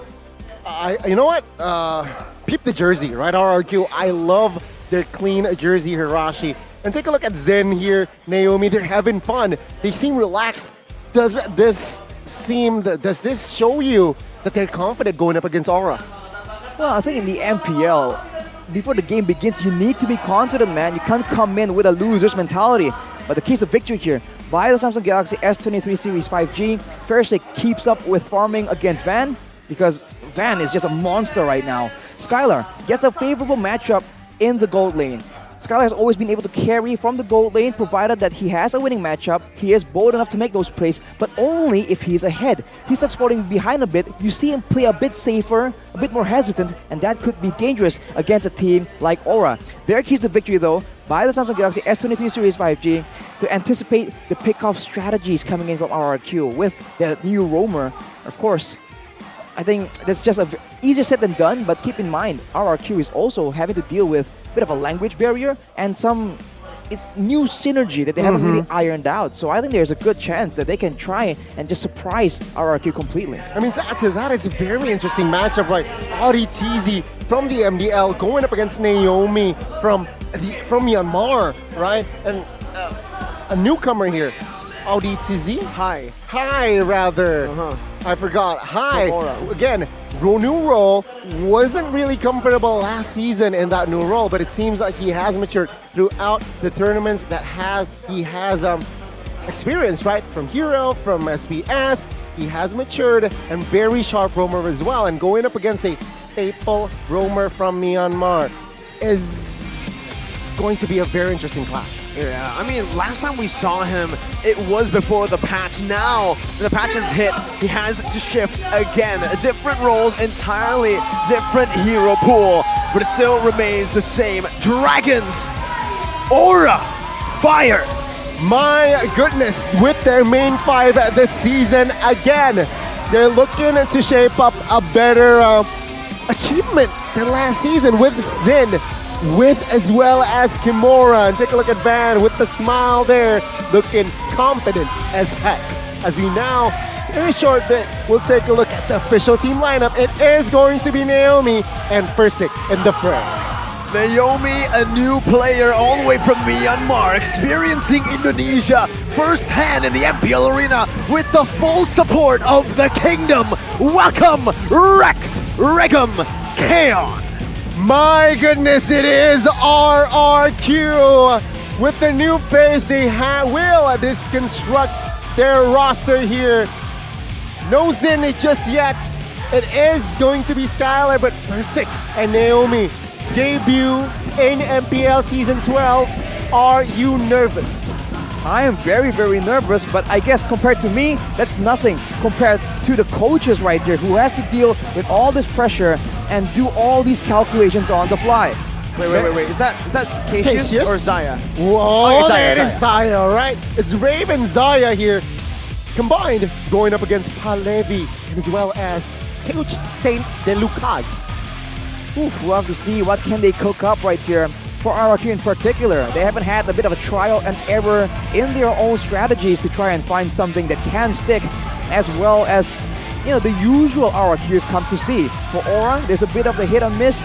Yesterday we saw that in a macro-esque gameplay, they can take control. They just have to be a bit more careful and make sure they don't make mistakes here, because RRQ, that is definitely the window they are looking for. Hold your horses, all right, Arashi. I know you're standing up, you're cheering right now. Ladies and gentlemen, you can't see him, but yeah, hold your horses. Arashi, sit down. All right, sit down. Calm your horses. Right. This is gonna be. I know you're excited. We're all excited here. But take a look at play here, Onirisuke and Naomi. I mean, this mid and roam duets. During streams, on Clay stream in particular, they already have built their synergy, it seems like. They have that connection. I really wish and want to see that here in the competitive stage. I think a lot of people have been writing off RRQ just because of a few bad performances. Understandable, but after the patch, after the changes in the roster, I think from the start, from the get-go, we all expected this to be their main five. Not with Xin, not with Chipui. So coming up on stage with the trio that we mentioned before, Skylar, Naomi, and Clay. In streams, they've been playing, they've been literally just spamming games. They even beat Albert in the stream. A bit of personal stuff there, but we'll talk about that when the Royal Derby hits. Here, their synergy is clear. They've gone it already, and hey, Clay, he doesn't know how to speak English, but he actually communicates with Naomi in English, and it's not bad. It's a team, RRQ is a team that improvises, adapts, and overcomes. So you can expect that whatever the challenge, RRQ will take them on. If it's a language barrier, they'll get over it, man. So I have full confidence we're gonna at least see some very impressive things coming in from RRQ. I think RRQ has definitely a strong lineup here, Rashi, Mirko. But one thing that really, for me, I think it's an issue. It's Fursik, right? He hasn't played, 2 years around? He hasn't played competitively in that jungler. And again, in this current patch, where Fursik is an assassin player, and this is the time for Assassin to shine, but with that experience lacking, will it be a will it be a setback for RRQ? That's one of the big concerns here when it comes to RRQ. I agree with you. I think Fersik is one of the big concerns coming into this. When you have the level of expectations from the Kingdom being at the level of Albert, before Albert it was Sin. That's a really high bar to top.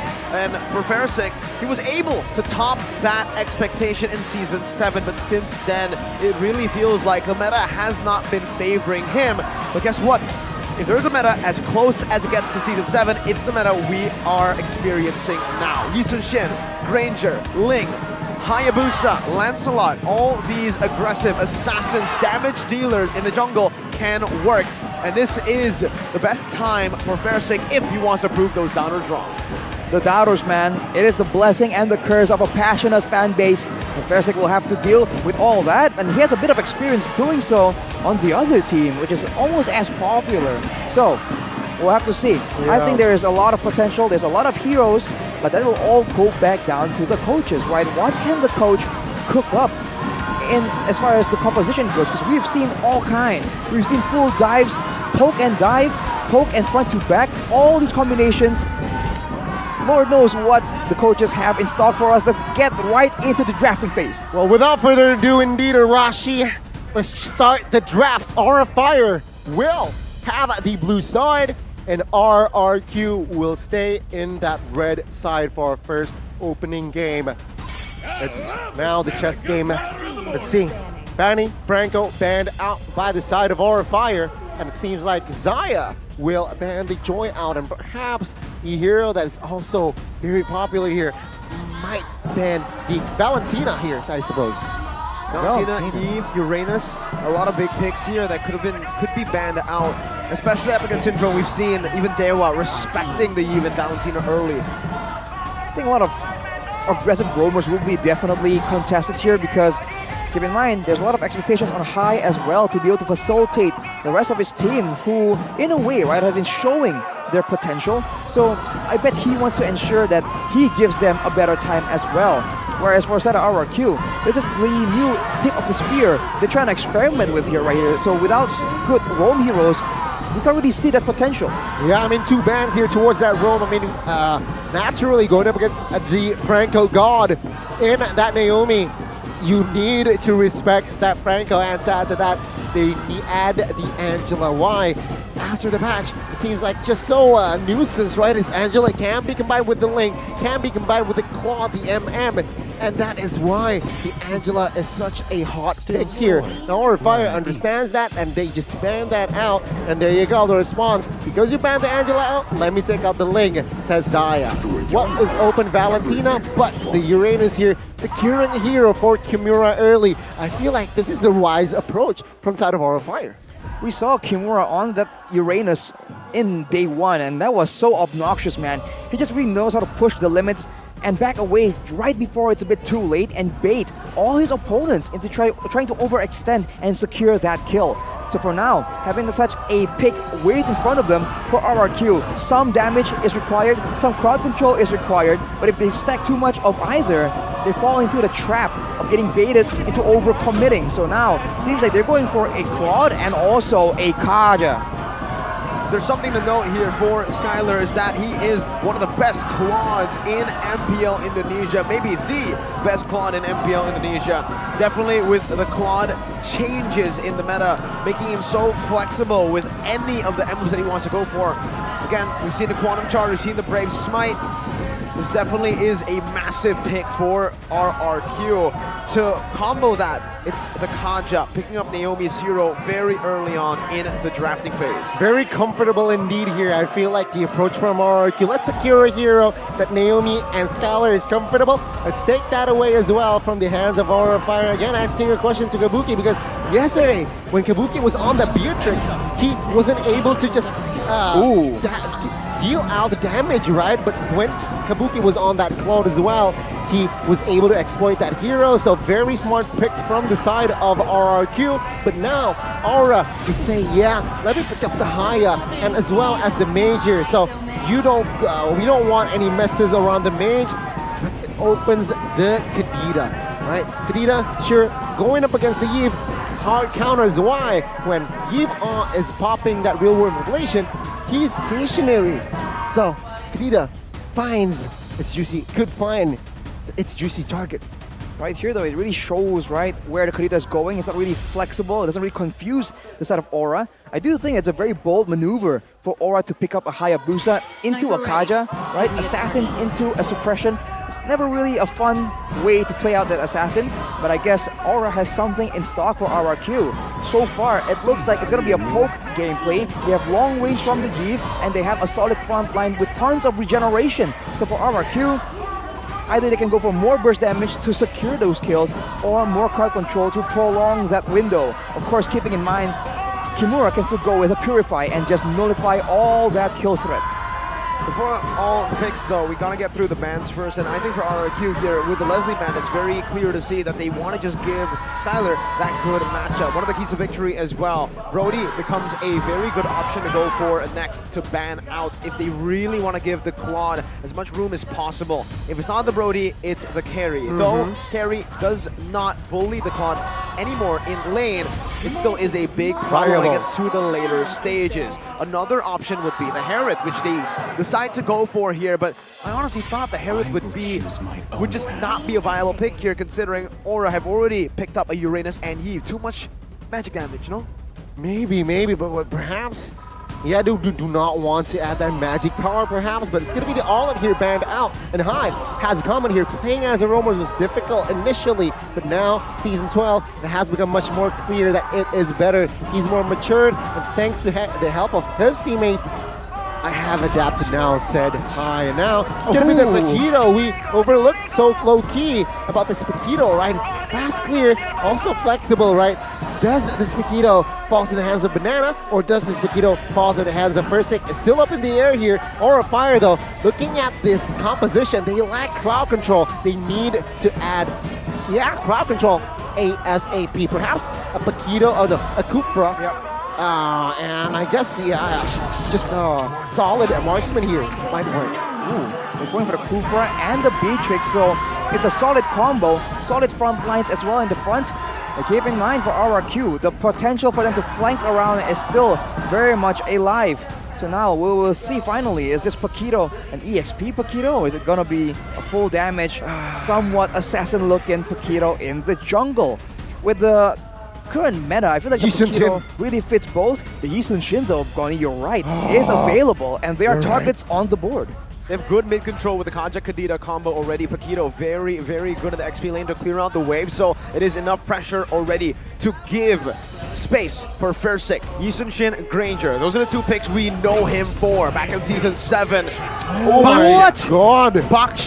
Baxia for Versik indeed. Wow, jungle my Baxia. god. Well, it looks a bit funky on paper, but keep in mind, right? The Turtle's Presence can reduce the rate of regeneration, so in a way, it's a bit of a counter towards the Uranus, and it's a lot of damage early on if the Uranus does not respect the potential for the spammed shield unities. So it's an option I've considered before, but we haven't really seen it in practice. We'll have to see what emblems they go for as well, but those are the drafts locked in for both these teams, man. It's very interesting. Again, ladies and gentlemen, public service announcement. The Dragon Empire will attack the RRQ Kingdom. Will they prevail? Will they fail?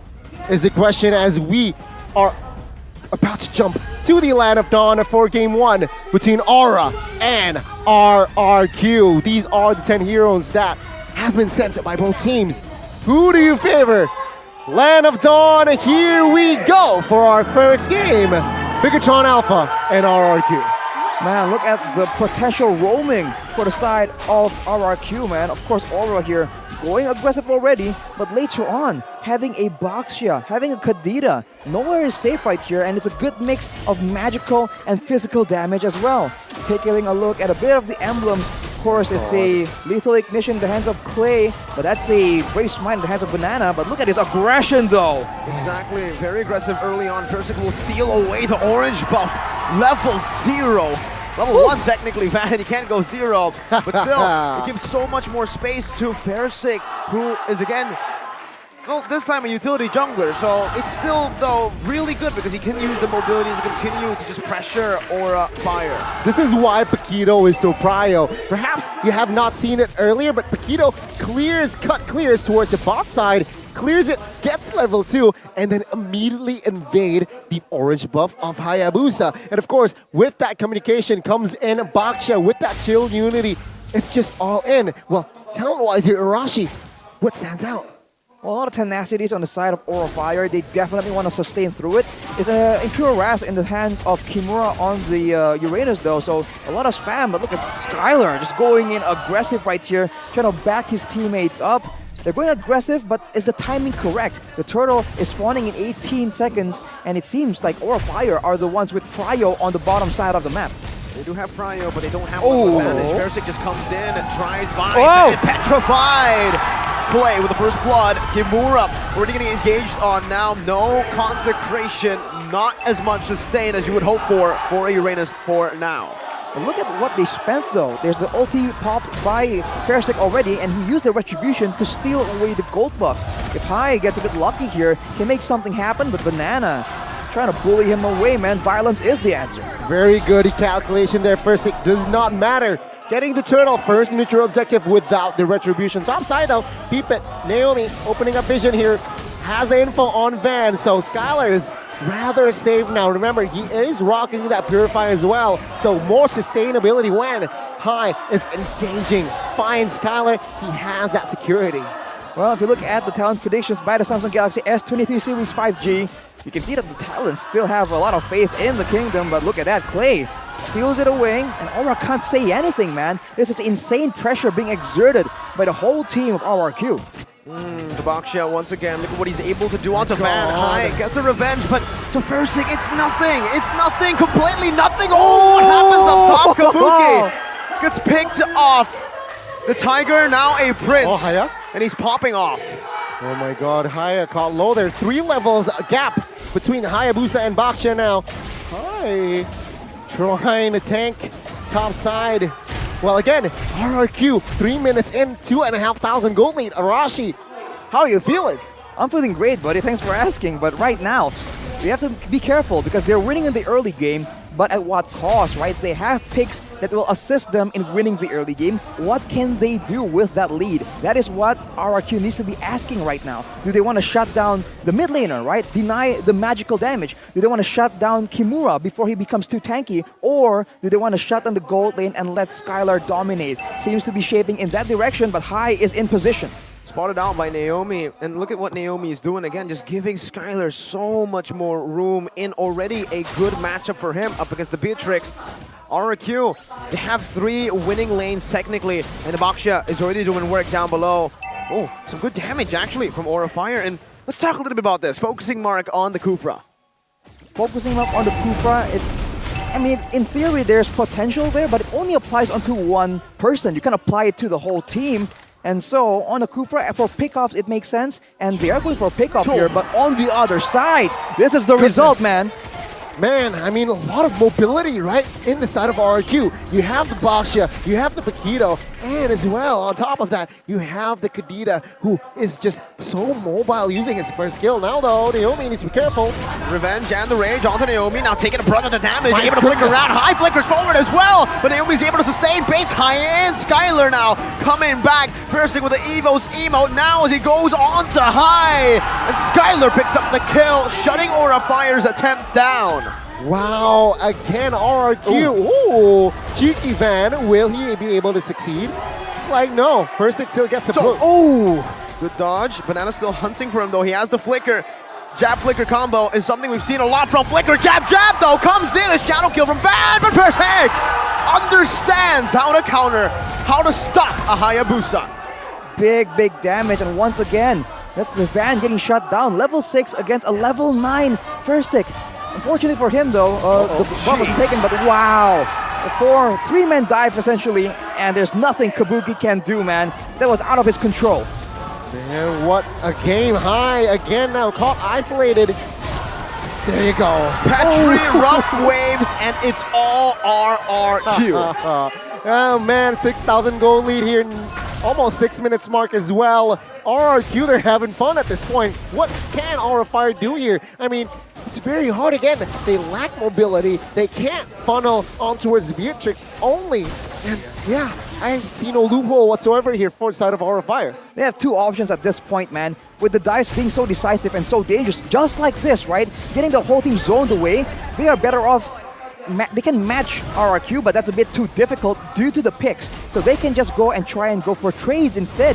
But at this point, the mobility is just way too much to deal with. And once again, the orange buff gets taken away just like that. 3 levels ahead, Fersik is now. Banana completes the Bloodlust Axe. 6 minutes in, 7,000 gold lead for RRQ. 6-minute golden staff. Exactly.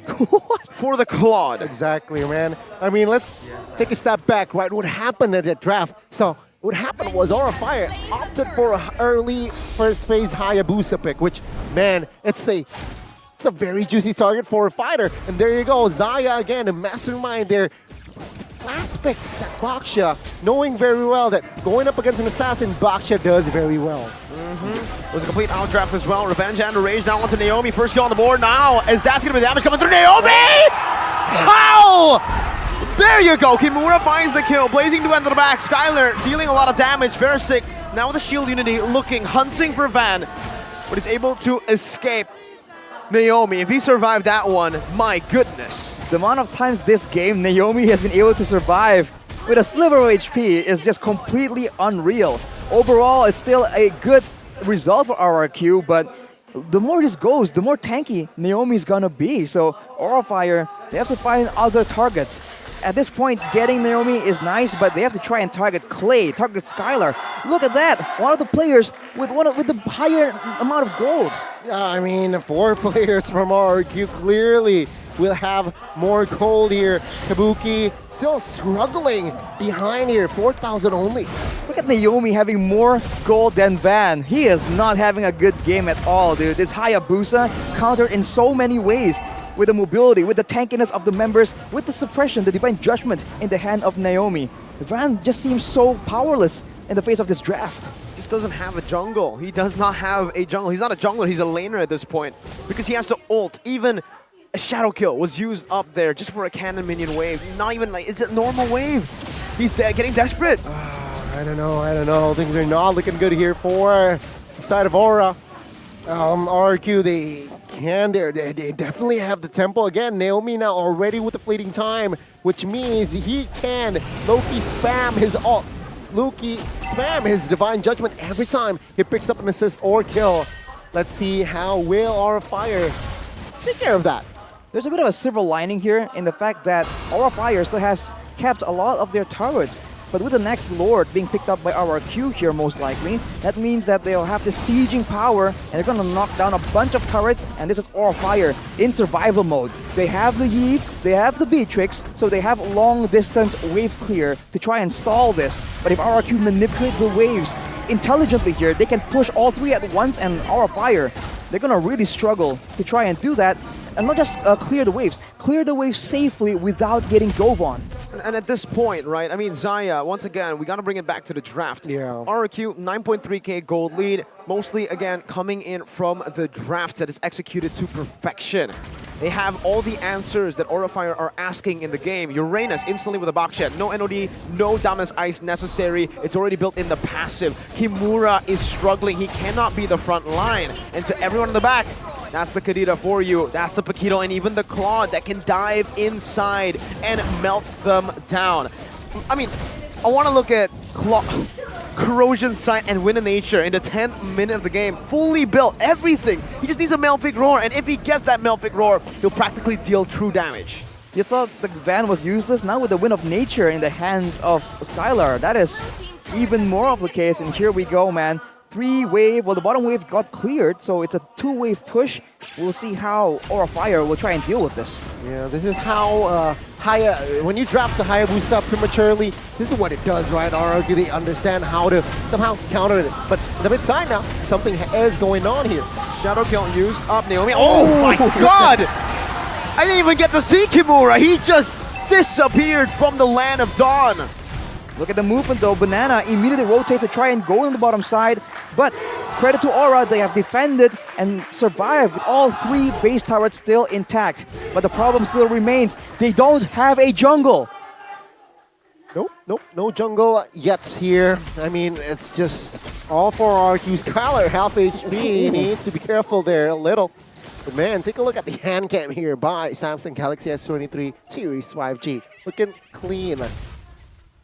Big movements for sure. And if you talk about Skylar here for a bit, you saw that he was so aggressively in the front. Skylar is known to be a bit of a careful gold laner, yet he was able to do so because all he needs to do, right, is make sure that High does not have its engage ready. If he can see that that is the case, there is no threat, right? The lack of threat from Aura Fire and their willingness to duke it out in the early game is what has landed them in this position.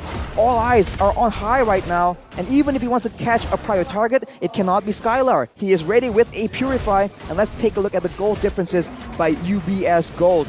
It is just painful. Kabuki almost double the gold in the hands of Skylar, and of course Van and Fersik, surprisingly not too far, but Fersik is a EXP-based utility tank-ish jungler, so it's not really a fair comparison.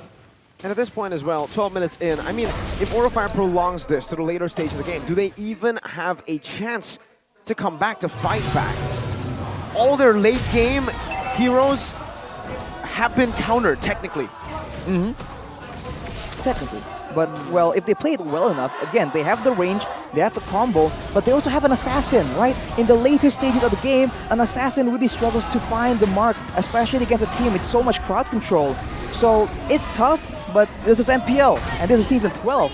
Anything is possible, but at this point, you gotta be really optimistic if you think Aura has a, you know, a bit of a, has a, I don't know, a good fighting chance. Yeah, let's not forget it. It's slim, and let's not forget it's a 12,000 cap as well, Rashi. Very, very slim to none. But I do understand here, RRQ, if RRQ gets a little bit of overzealous and just, yeah, got wiped, Aura Fire definitely can get back in the game. And now, it seems like with this Lord push here, unenhanced, well, let's see here what will happen. I feel like the best bet is to try and get a pick up onto Clay, right? Who is a bit more vulnerable right there. But look at the damage though. Kabuki showing his skills right there. But look at the conceal though. Conceal from Naomi. Kimura still in front right now. High jumps in, but Banana just jumps out.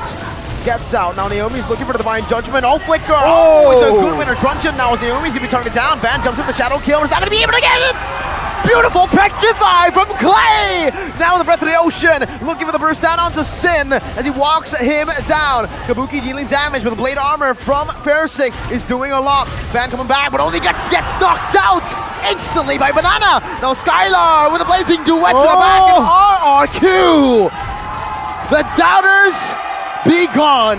RRQ 1-0. Woo, man. The draft, the execution, the killer instinct. This is reminiscent of the old RRQ we know and love. They're back. My God. My God.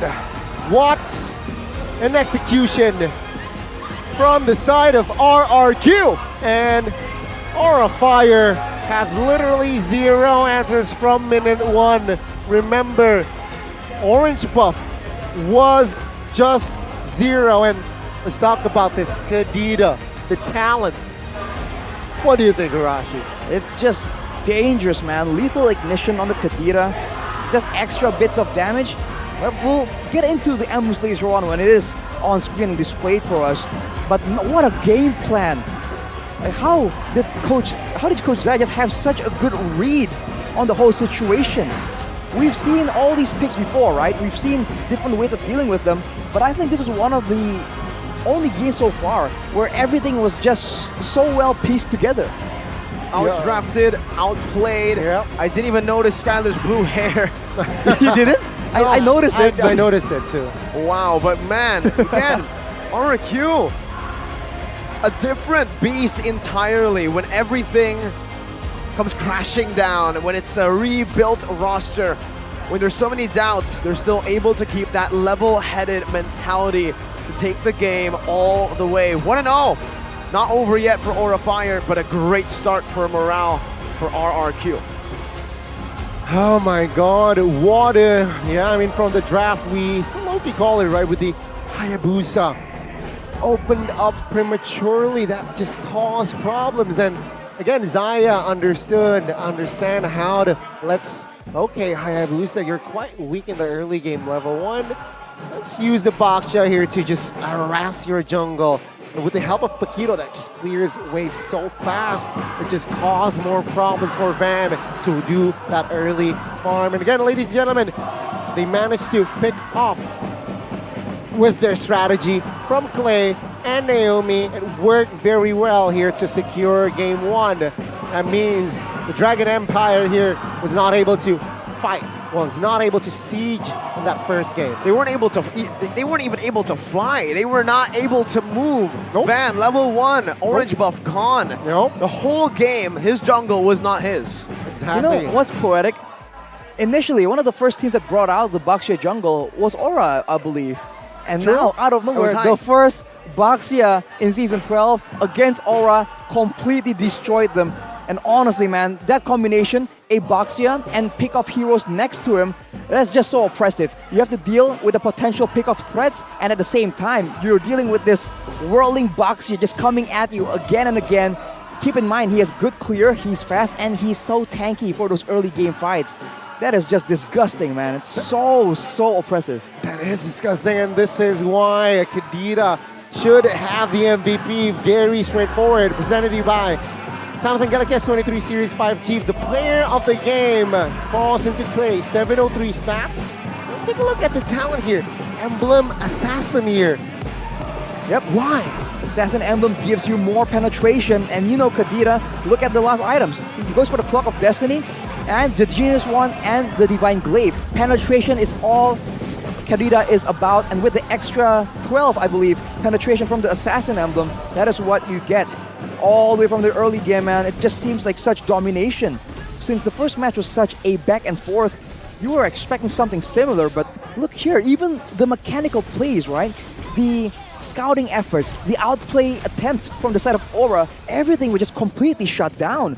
Because, you know, assassins on the side of Aura, that's cool, but RRQ, they still know how to deal with these assassins with this aggression because they like playing that way themselves. And towards the end, everyone just knows what to do, man, who to target. Don't overextend, stick with your team, just like that, man. Only a single kill donated over. Wow. Clay, this guy has been, again, has been underestimated so much, has been doubted, especially this season. KDA mid laner, can only play the long-range mid laners, safe mid laners in the mid lane, very one-dimensional. Comes out, first game, Kadira. Tell me I'm one-dimensional now. Tell me I don't dive. Tell me I don't go for these kills and risk my life to get the victory. Well, ladies and gentlemen, it seems like Aura Fire, they need coffee for game 2, and we have that solution. Check out Point Coffee. That is a specialty coffee brand, which is with made-to-order concept, so you can enjoy fresh quality coffee exclusively using 100% Indonesian coffee beans that is brewed by professional trained baristas. Nope. With international standard coffee machines. With Point Coffee, taste is always on point. All right, just like the brand, just like the name. So get ready to make your game and be legendary. You didn't do the thing. You didn't do the in-game legendary. Legendary. See, Arashi did it. That's why he deserves coffee. You want to try to do it now? Legendary. All right. Great, give me. Oh, All right, nice. all right. Okay. What is going to happen now? Well, Donnie, I think we are going to take a break here before yeah, you because get to drink you know, that coffee, unfortunately. Coffee. We got coffee to enjoy as well. All right, buddy. okay. It's been a long day. Donnie, Mirko, as well as Arashi will be back. Stay tuned.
terus berlari, terus ke arah puncak tertinggi. Ku takkan berhenti, hanya sampai di sini. Kemenangan abadi menanti. You know we won't miss if we unite our focus. And if you haven't noticed, we all live. Nyalakan apimu, hadapi semua tantangan, hadang semua serangan, jatuh bukan halangan. Bakar semangatmu, janganlah engkau menyerah. Kita akan buat sejarah. We all this, we won't miss. We all this, we won't miss. Saatnya beraksi, jalani ambisi. Aku kan menyawakan hari ini. You know we won't miss if we unite our focus. And if you haven't noticed, we all live. Nyalakan apimu, hadapi semua tantangan, hadang semua serangan, jatuh bukan halangan. Bakar semangatmu, janganlah engkau menyerah.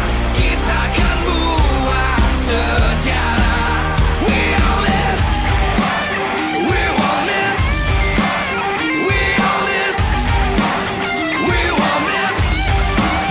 We all this.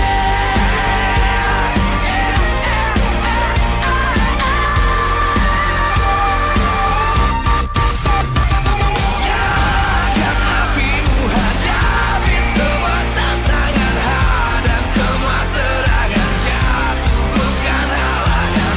Bakar semangatmu, janganlah engkau menyerah. Kita akan buat sejarah. We all this.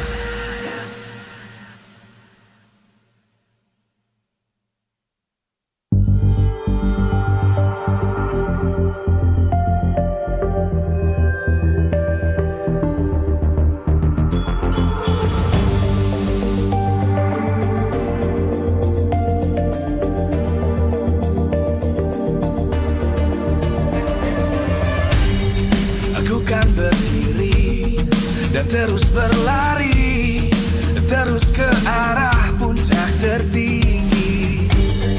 Ku takkan berhenti, hanya sampai di sini.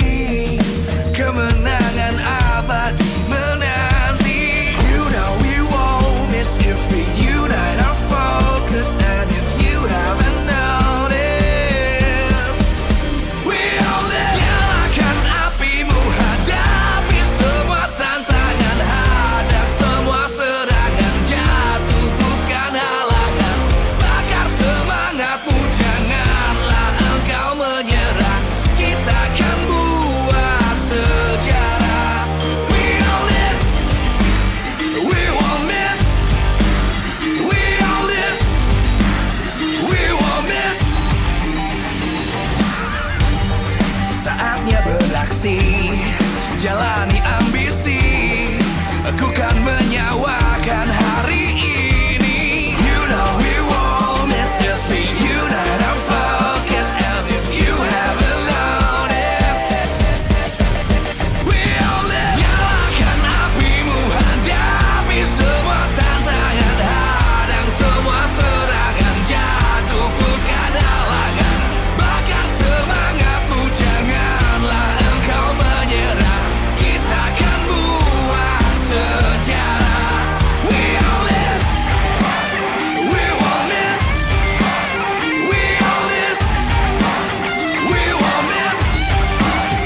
RRQ strikes first in a best of 3 going up against Aura Fire. Will Aura Fire be able to bounce back in the second game, or will it be clean sweep? Ladies and gentlemen, welcome back to MPL Week 1, Day 2. Still with us, Gani, Mirko, and as well as Arashi here to accompany you throughout potentially the last game of the day.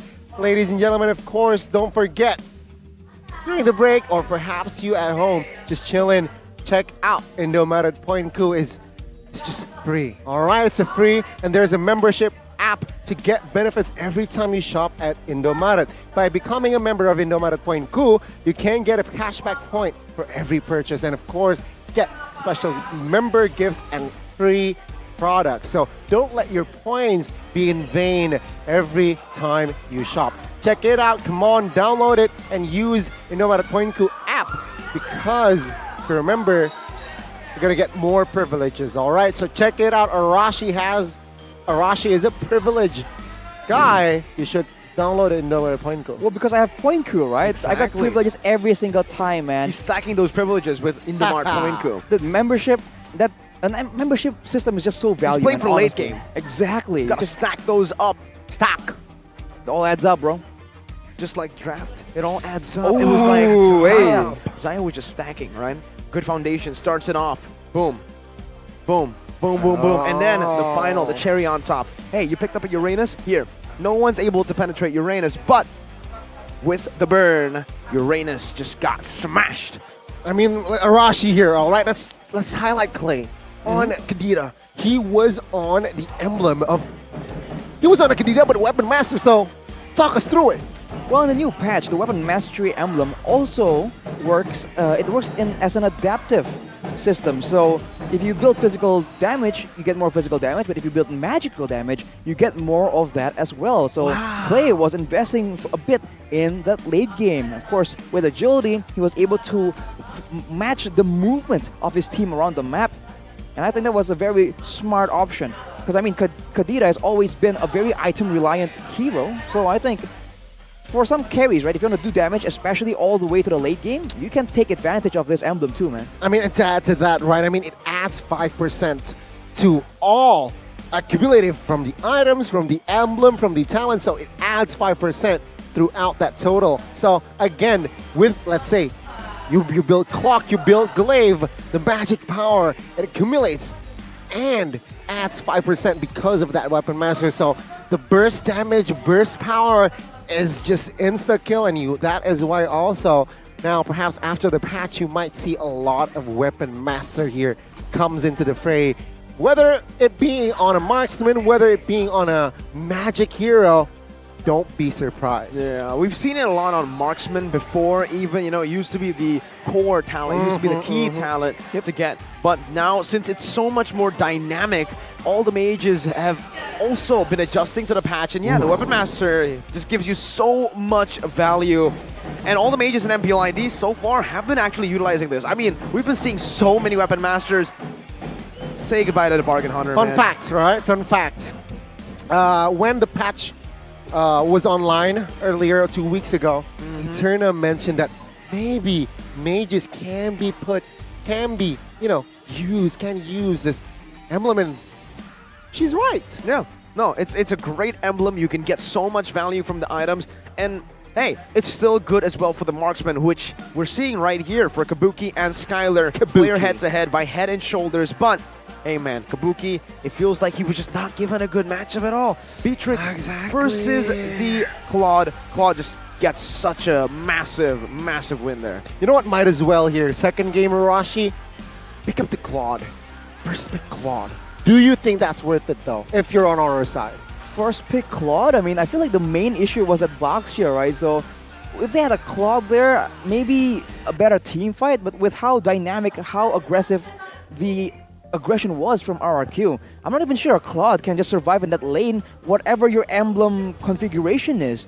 So I'm not quite sure. I think overall, the point of the draft needs to be addressed here. They can't really go for a one-dimensional approach because RRQ has just shown that if you give them a one-sentence answer, they have that sentence readied up, loaded, ready to go. So I think they have to make something a bit more dynamic, a bit more adjustable mid-draft, or they do a draft that's a bit more difficult, that has options to play around with. What do you think, Mirko? What should be the major change or the visible change from Aura Fire? Maybe not pick the Uranus as the first pick. I think it's great.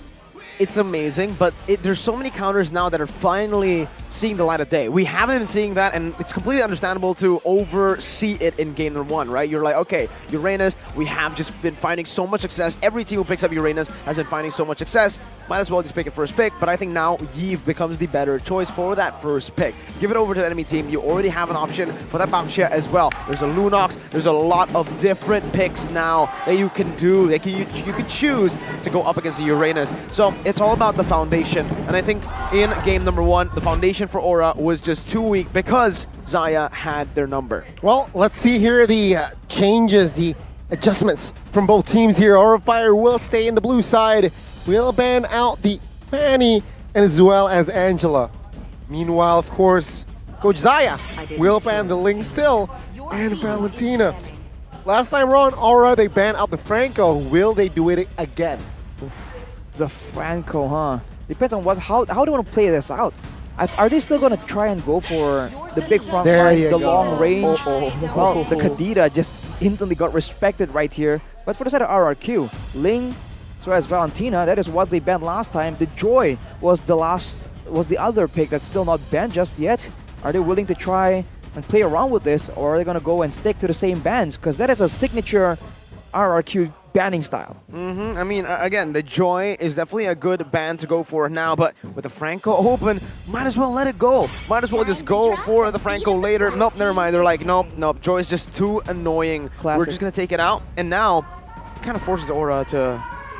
they're forcing Aura. They're like, go for it. Go for the first pick. Go try to take the Franco. They go for the Arlet. I think we're all ready for what's to come here. We know what happened in M4. We know what Naomi can play, what Naomi can do with the Franco. Ooh, you think first pick? You thinking first pick? I mean, it's possible. I mean, he is the hook god. He's a power pick here, Arashi. I think getting Franco is quite expensive, but if they really want to hold their horses, perhaps they can go for the Claude and Yves pick here just to secure the hero for Skylar again for Clay as well. I think Coach Xayah has been so successful at just being confusing in the drafts and hiding his real intentions. You should keep it that way, right? We have a comment here from Keyboy. RRQ is really strong. It's like a completely new team. There are too many factors, but those can be improved for the future. Just like that. Claude and Kaja. No Franco, but a suppression hero, and it's the response here. The Franco picked up by Aura alongside with the Farsa here. So perhaps from the side of Aura Fire, what they're saying is they want to pick off, but they do not want to be one-dimensional, right? They add the Farsa that is very strong in team fighting and as well as sieging, right? RRQ, third pick. What do you think? I think Grok can be the answer here, actually, for the side of Banana. Or Paquito again. Why not Paquito again?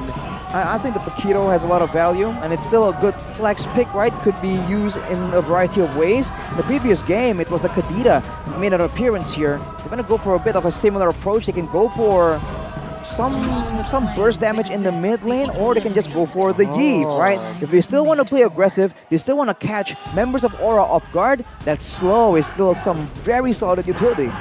Still one of the best mid laners here with Valentina. The Farsa as well, rising back in popularity, but there's still so many picks that can be good up against the Farsa. Even the Claude here does really well against the Farsa to just dive in. So we'll see what Aura Fire does to prevent even more dive from coming through. Maybe a Yutong ban, maybe even a Banana Benedetta. Banana ban? A Banana Benedetta ban. One of the signatures in Snapdragon Pro Series where he was able to completely pop off, and it was also against the Arlet. Well, again, it's not going to be the EXP, though, here, it seems like, right? From the side of Aura, they might limit the Banana's ban here, Banana Zero, but looking at the hero here, Lancelot, what do you think? I mean, you have the Kaja, you have the Yves.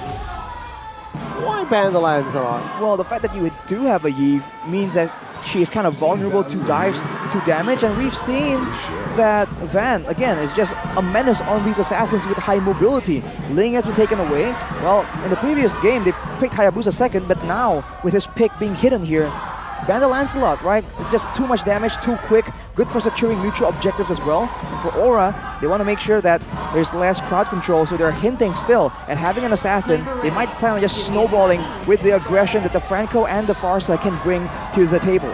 You know what? I think RRQ can pick up a Hellcurt here in this game. Ooh. I don't know why. Sure, going up against a Franco, that's tough. But maybe because they have the second pick, they have that last pick, they might pick up a hero for a Hellcurt, right? So let's see here. Fredrin and Kadita banned out. They should pick up an EXP here. Paquito still up for grabs. Just pick it up. Oh, never mind. Down instantly, right as you say it. Right on cue by Aura, understanding that Paquito gave them so much trouble. Now RRQ, another pick that would be good, that is quite similar to the Paquito, might just be, again, that Benedetta. But they can also just go for the Uranus. Why not? Just pick it up against Aura here. But then it does give Aura the chance to pick that Baxia. A pick that RRQ introduced to the MPL scene here now to go up against that Uranus. So I think, again, yeah, safest pick, still Benedetta, to try to facilitate more from this composition. A good engage tool as well from that Benedetta.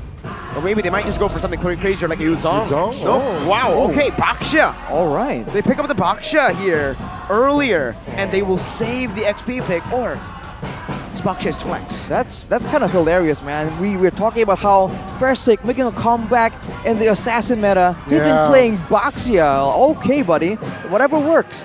Now for Aura, faced with this potential regen denial, potential fast-moving gameplay with a lot of slow, what do they want? Carry. They want that Martis, they want the crowd control immediately, and they go for the carry to melt down, shred through that Baxia.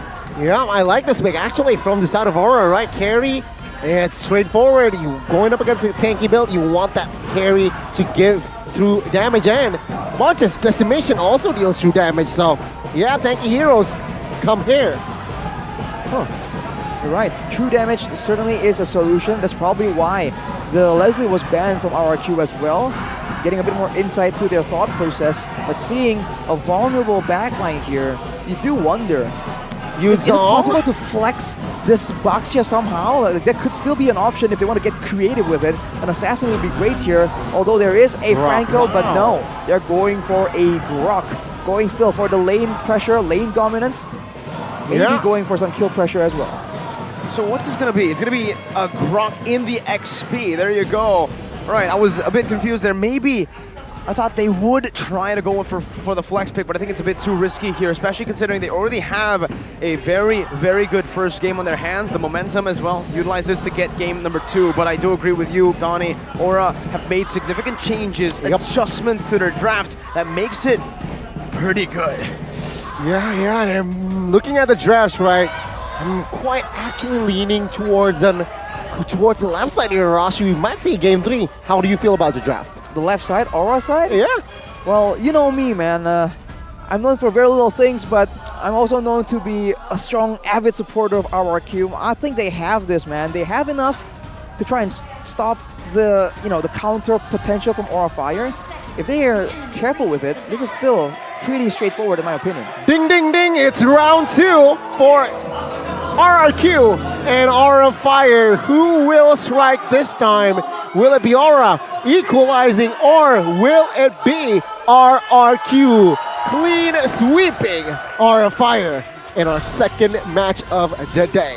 If it does happen, that means RRQ will get the first ever clean sweep in MPL ID Season 12. That's right, ladies and gentlemen. Still, every game has gone all full games, showing you exactly how competitive MPL Indonesia Season 12 is. Well, it's almost a flicker party here, Arashi. 4 flickers for the left side, 3 flickers only for the right side. What do you think about the spells and emblems talents, perhaps? I think for RRQ, you can very safely assume that they're trying to go fast. Look at all the agilities. 4 agilities picked up on the emblem department, and they have so sprint, and that's Naomi getting caught out. But fortunately, early on in the game, he won't be taken out. But if that repeats later with ultimates in play, that could be very risky.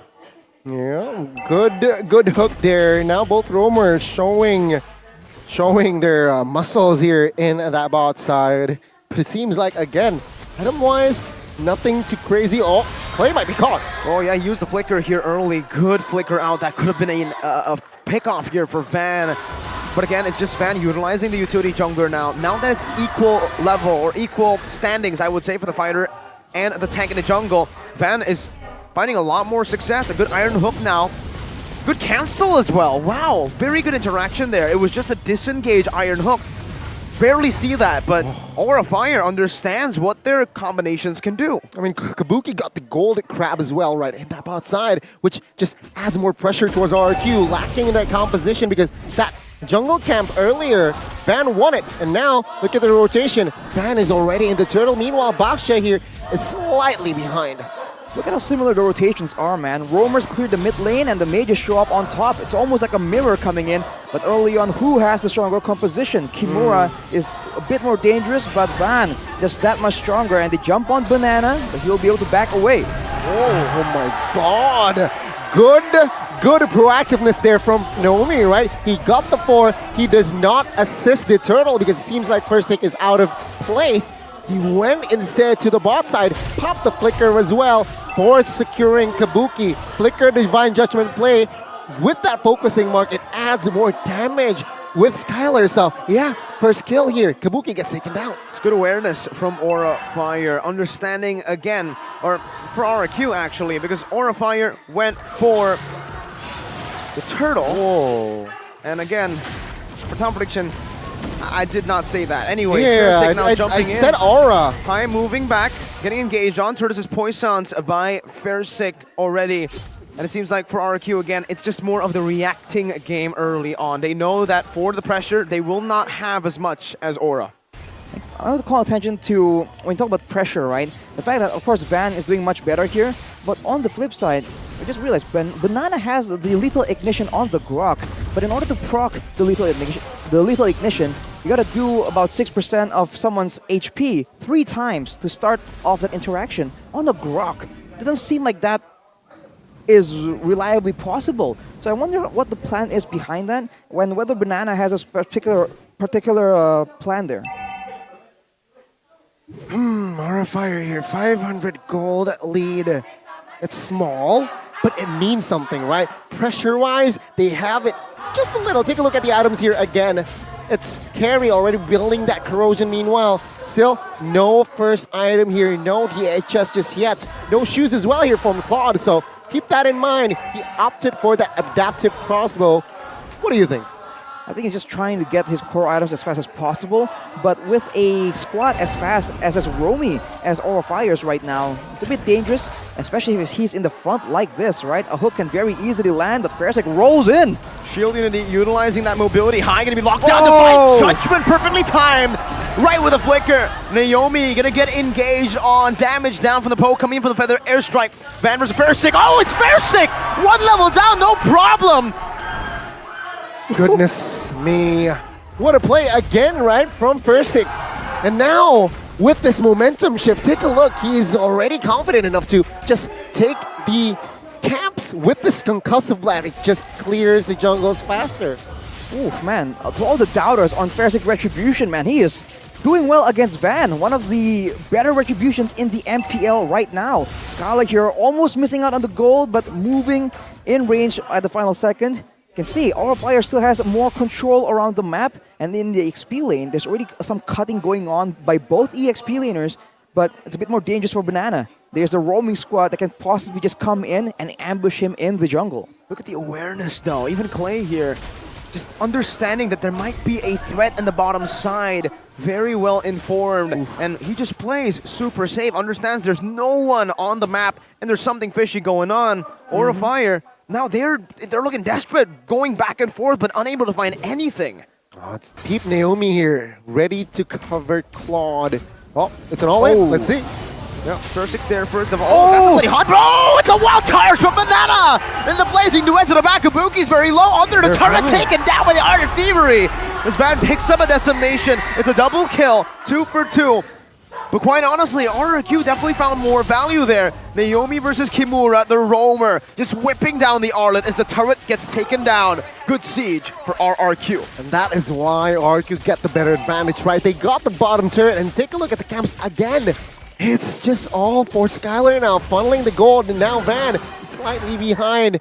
Take a look at the Van. Oh, he's a level ahead, but I mean, looking at the composition, the mobility, the map control, it's all RRQ now.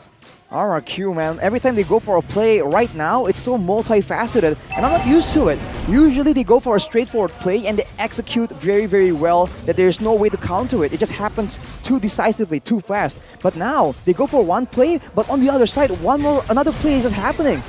But for Aura, they respawn, they get the turret, but now look at the counter. Re-engage, good final slash. Now with the Flicker Bloody Hunt, it's going to be Skylar. Oh my god. Taken out. Oh, the Iron Hill barely connecting there. Play just dodging from it. Meanwhile, down below, it's Versing again with the help of Banana to secure another neutral objective. And Van, the independent jungler, all alone. Banana and Versing running them down. 2 tanks versus a fighter. Van just shoved away aggressively from the turtle. Van, no problem, says Van. Sure, I lost the turtle, but 2v1 situation, I can handle that. And in that top side, High comes in a clutch. Naomi stole that. Oh my god, Flicker, Bloody Hunt, caught one, and Skylar gets taken down, and that's a value trade for our fire. Take a look at the economy, it's dead even back again.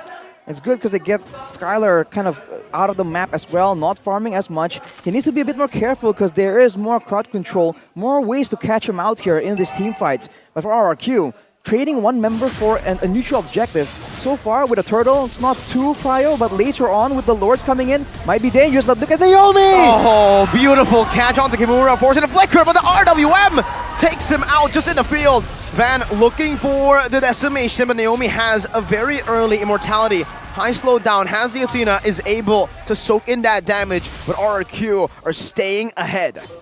Keep in mind, Kimura right now, if you actually go on him, he gets out of the way. It's not that damaging, but the longer the game goes, right? If your EXP is losing out, the person that's going to be sent on the far side of the map is going to be the EXP laner. If he falls too behind, Banana can just completely dominate him.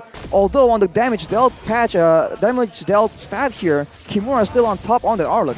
Yeah, I mean, Zen also, right? I mean, on that far side here, still on top of even Skylar. So that says something that is also why perhaps Farsa now is very popular in this current patch, because it deals a lot of damage here mid-game. And this is the time for Farsa to shine after getting that Lightning Truncheon especially. He will deal more damage from here and on. Banana and Versing just standing in front of the whole gang squad because fine, you can go on him, but not on Clay though! Bloody Hunt, even with Banana coming down, the final slash is still able to take Clay down. RRQ now with a Divine Judgment, re-engage High, oh, able to flicker out to safety. RRQ 4v5, Aura Fire taking control back of this Lord. And look at the levels, how does Van have a level lead over Versing, who got 2 turtles? Such a Chad move from High there. With 5v4 now, they have Man of Legend, they'll be caught! Immortality gone, blazing away from Skylar into the back right now, but it's gonna be Kabuki! Damage! Finds a trade, Skylar gets a 1-for-1! Versing now able to dish out some damage, able to soak in some damage, but not enough for the decimation that does true damage. Instantly penetrates through any physical defense that he has. Aura back. Ooh. My goodness! 10 minutes in, this is why I like the draft from Aura better. Take a look at now, they have the clear control now, and with this Lord, it's just a free Lord. RRQ, what do you have to gotta do here now? Perhaps Skylar, they need to protect Skylar. It's a bit of a setback right there. I mean, it all began with a beautiful hook from High. This is why the pick of potential from DeFranco is just so much more scary, so much more important and lethal compared to the Kaja. For now though, it seems like RRQ, they were just so desperate to contest that Lord with everything they got, but they're going into it with a member disadvantage without their AoE, their long-range utility. Now it's back to the drawing board. It's a 2k gold lead for Aura Fire. I think RRQ can still definitely come back from this, but they need to be a bit more careful and they have to know when to cut their losses. Let's see here, the turret take in the bot side. First take now. Oh, it's Very hard for Baksha now to somehow cause an impact, right? Now it's the mid-game towards the late game. As a Baksha, you can't really find for pickoffs because now our fire, all they do is just 401 rotation, perhaps 5-man rotation even. And as a Baksha, perhaps all you can do is just soak in the damage, buying time perhaps. He's looking for the Iron Hook. Good sidestep from Fairsick. Soaking in that damage, just understanding he needs to put in some pressure down. The final slash, able to get him out of position. Up top, Skylar deals with the Lord in fashion. Another airstrike comes down. Naomi zone away. Fairsick walking down, but it's going to be stunned up now. Chain C seed still with the turtles. His boy Sansa, the art of him comes down. Fairsick melted down. One more shot. That's the Iron Hook, but Banana jumps in with wall charge in the back. Naomi as well. The Lucky Hunt locks him down. Van picks up a double, runs away. High with the conceal now. One more shot from Skylar. Gets the conceal down. High with an Iron Hook, but the power of nature stops it in its tracks. No immortality, and High is down. Aura and RRQ trade 2 for 2. That could have been very bad for Aura, man. They were in a clump space. They got hit with the wild charge. Fortunately, I think Kimura was able to stop the blazing duet from Skylar, and that really saved them just for a bit. But that's a 2 for 2 trade. And RRQ is showing again that we might be behind in the way in AoE and in team fights, but doesn't mean we won't go for it, as Banana now gets bursted down. A lot of damage, Van. He has the decimation. A good wild charge to get Banana out in with a flicker. Clean! Fancy feet from Banana! Styling! Duking 2 members earlier, and Banana here, without the flicker, mind you, was able to survive that one as well. Just one ultimate though popped. Wild charge, I'm out. I think the big issue right here for RRQ is deciding who is supposed to take the Iron Hook. When it's up right there, who is supposed to stand in front and take it? Because even Fairsick gets bursted down, Banana gets bursted down as well, so there's not a single person they can rely on to just survive the initial engage. So it's always sacrificing either Banana, Naomi, or Fairsick, right? And that is just something Orfire needs to look for, but with the Lord spawning, with the bush control in the hands of RRQ, there's a good chance for them to actually find something more here, except for the wave up top being pushed in. I mean, looking at the comparisons earlier, right, the Yves here, it's quite clear that Xin really wants to dig or bank on the cooldown reduction, right? With the Mage Emblem, with the first talent getting that cooldown reduction as well. Meanwhile, Clay, different approach. He wants to kill. He wants to give out damage. You know, we see already 2 different playstyles coming from one hero. See, Fairsick's opening up the map here. Already jumping in. What happened to Naomi in the bottom lane? All alone, isolated and taken out. Now the real revelation comes down, but Kimura has the immortality. Has its pop. Banana with a wild charge. Disengaging. Kimura falls, but the airstrike comes down. Onto Banana. Van now with the decimation. Finds the back. No retry. Both are there, but Van finds it. Fairsick unable to get anywhere, gets brought back to the team, and this should be him falling down. As the blazing duet for Skylar comes down, Van Heisel able to escape, Sin falls. Skylar! Goes forward now with the damage from Nature! Skylar! Able to outplay, bringing it back for RRQ. Fairsick, one more shield throw. It should do it. Van dodging away from it, running for the hills, and RRQ have won a team fight. Kimura will go up in 3, but RRQ, what the heck happened? Skylar was on roids, man. And now with the Lord here, they got the Lord, but it's a futile Lord. RQ will try to clear it. Is it worth it though? Van and Kimura trying to find a member here. The damage now. Kimura makes a mistake. Instant punish from RRQ. Everybody respawning, so RRQ will not be able to do more. But man, they completely turn everything around again. Getting the Lord but losing 4 members, that's not the way to go for sure. Now RRQ somehow back in control, having more time here with 5 members to try and pressure the waves, play for the vision, and looking at the items right here for Skylar. He has the Wind of Nature, so he can be a bit more aggressive. He went for a Wind Talker now, no more boots, but he has that sprint as a backup mobility option. It's a very dangerous move, but it's a huge return since he is doing a lot of damage to the back line. A reminder here, from minute 1, Claude hasn't bought any shoes, right? He was straight towards corrosion and no shoes needed. So again, remind you here, let's take a step back, let's breathe a little bit here, as I guess both teams now will definitely slow down their tempo. Let's talk about Brock here and the Assassin Emblem he brought Lethal Ignition. I think it's quite clear, right? Adaptive damage, physical, what happened here? Well, early on, it seems like Naomi gets picked off, and then Kimura, though, is all the way in the back alone, and it's Banana versus Kimura, zoning each other's teams away from each other. And unfortunately for RRQ right here, the Lord was so low, but last second, Van was able to secure it. But as a result, everyone was committing to this fight. Everyone was forced to walk into the AoE, the DPS, the burns coming in from RRQ. And right now, it's the same control game. It's all about the execution, the mind games. And keep in mind, Clay has the glowing wand, so any kind of poke will be a lot more difficult for Aura Fire to deal with. It's anyone's game now. 16-minute, even at this point, this 1.5k gold lead is a very small 1.5k, almost unnoticeable. So for both teams, like you said, Arashi, it will come down to just one or two little micro plays in these team fights. Mainly, I think it comes down to Kabuki and Skylar, these two goal laners. And so far, Skylar has been dominating Kabuki. Yeah, Rashi here again. Back to the Grok here. Take a look at look at there. What happened? What is Grok doing? With the Lethal Ignition and the agility and tenacity, he wants to be fast. He wants to survive when he is on low HP. And again, if you... Well, hang on, I don't think this is the right description, but if he's going for the Lethal Ignition, he must be going for some kind of threat onto the back line. But now, with the waves, I think right now, the topside pushing towards RRQ, I think Aura Fire are the ones that can be a bit more manipulative with how they approach the situation. So he expects, he wants to give out maximum damage, right? With what's he building, Heptases, BOD, add to that, the Lethal Ignitions also adds more physical attributes, right? Adaptive attributes. So let's see here with the Lord Dance, 18 minutes in. It's an evolved Lord, but the suppression comes through. Divine Judgment onto high, still able to flicker out. Oh, that's Van being caught. There's a lot of slow coming in from Clay. Yeah, that's a lot of burst Banana? as well. Mortal Coil coming down. Banana in the back, all alone though. He's all alone. The real Roman Blation catches them now. Two immortalities, but Skylar with a blazing duet, but it's a good cancel from keeping one with the final slash. Now it's Kabuki with a nature. Still able to cat away once again, but he gets slowed down. Play. One more shot onto Kabuki, but he's still able to escape. XP for Rome. Aura Fire can reset. RRQ cannot burst the Evolved Lord fast enough.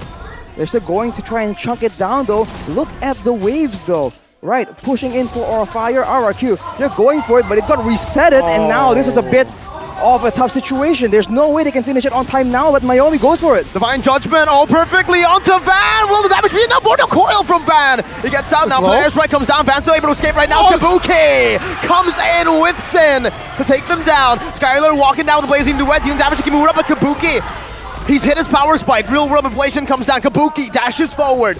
Skylar, Clay, Sin, Kabuki. The duos from both of these teams fighting for the Lord. Whew. Goodness me, the crowd love it. The casters love it, loves it, and now it's an even game again. Minute 19, 15 to 14. Ooh, Aura's going for it though. 4v3, yeah, they have an extra member, why not? They can go in. I don't think RRQ are trying to contest it. They lost their top lane base tower due to the waves building up for side of Aura Fire. And now Skylar's being hunted down by High. Can he escape? He will be able to. And now, macro-wise, Aura Fire has a bit of an edge. They have the Lord as well. RRQ, they need to try and do something surprising here.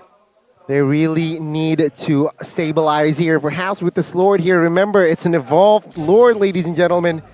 They might take it here. Remember, the high ground for the side of Aura Fire.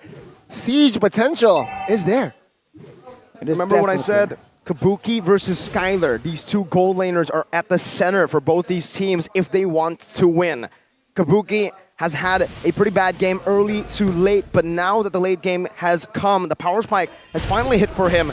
He can dictate these fights. He actually has a better time than the Claude in these skirmishes. There's a high ground clearing coming in from Clay though, and I think right now Skylar's kind of regretting not getting the Purify, because every time he's going in with the Blazing Duet, it has always been cancelled. High now is just walking around, threatening for the hook, and they're grouping around the bottom side because the Lord will take care of the top side. That's the second base turret down, taken away by Aura Fire. They might just go for all in here. They can't burst the Lord fast enough, so this is going to be another free base turret, 3 base turrets to nothing. RRQ have lost in this trade, and it's a massive loss for them. 3 waves now completely pushing, where RRQ already has a bit of a problem entering the neutral objective zones. 21 minutes in. Still no conclusion, ladies and gentlemen, for the second game. Item-wise here, a lot of changes already, but what stands out? What stands out, I think, is, of course, the main items from these gold laners, right? There's an Immortal in the hands of Kabuki. That needs to be a factor thought about by the members of RRQ. And for Skylar, he's just going all in, trying to do that damage. But now, if you look at Clay, he has the Holy Crystal as well, so he's all-inning, trying to do more damage, and he doesn't build any penetration because his intention is to be able to zone away the back line more so than the front liners. But here's an instant replay from how that fight just went so south for RRQ. Fairsick was unable to secure the kill on Van, and everyone, again, they just keep going in because they feel like they can't cut their losses, right? They have to go all in and salvage the situation. This is a signature, I don't know, a signature habit of RRQ. If they start losing, right, they feel like, no, we can make this work somehow. And it just hasn't been paying out. I mean, furthermore, right, this is why I personally like that carry pick, right? The true damage is so evident in that fight, where it's a late game, you have the damage, and when you have free positioning like so, it's very clear that even a Baksha cannot soak in your damage there. And again, Kabuki was just good positioning, good timing there in that fight. Again, if they were able to replicate low-key that fight, RRQ, I'm sorry, Rashi, again, we might see game 3 first. It needs to be careful. Oh, High didn't go for the Bloody Hunt, and that might cost him his life. That was the real world. Inflation comes down High, flickering out, but only to the immobility field. Skylar is able to gut him down. No immortality. Banana waiting for a moment to use that wild charge, but he's not able to find it. Back to the topic, though. I agree with you. Kabuki on the carry. Very, very risky pick. It's a very risky pick. But when you get to the late game, when you get to those power spikes, it is the best pick in this condition. Clears Lord fast. When you attack or even... Oh, Fairsick jumps in. They can clear heroes fast too, and right now Fairsick is feeling it now. It's an all-in Kabuki. Now in the back, going to be engaged on right now. That's the immortality pot. Does he buy the winner? Finds the Divine Judgment. Skylar in the back. Winner Truncheon bot. Immortality as well. Sin is right there, but Naomi wants to get one final hit. A good final slash to disengage, and RRQ Clay. Amazing real-world manipulation right on the edge to find Sin. Now 2 members down, the 2 most important members. As now everyone from Aura crumble one by one. Only Kimura and Van left to defend. Are they going to go for the end here? It is possible. They have one single wave. It can be cleared out. They're trying to go for it with 4 members with the gold laner still available. There's a lot of damage being poured onto the turret. 2v4! Flicker Divine Judgment once again, and now it's gonna be Kimura against the world 4-man final slash, but Blazing Duet stops him in his tracks. Immortality gonna be lost here. Kimura does not buy the winner in time. Van, Immortality going to be popped again. RRQ goes straight for the base. The first clean sweep in Season 12. RRQ are back. RRQ, they have defended their throne this time. The Dragon Empire failed to find their execution. Let's take a look at Zaya and friends. What a game! What a match! Arashi, stop jumping around, all right? Hold your horses.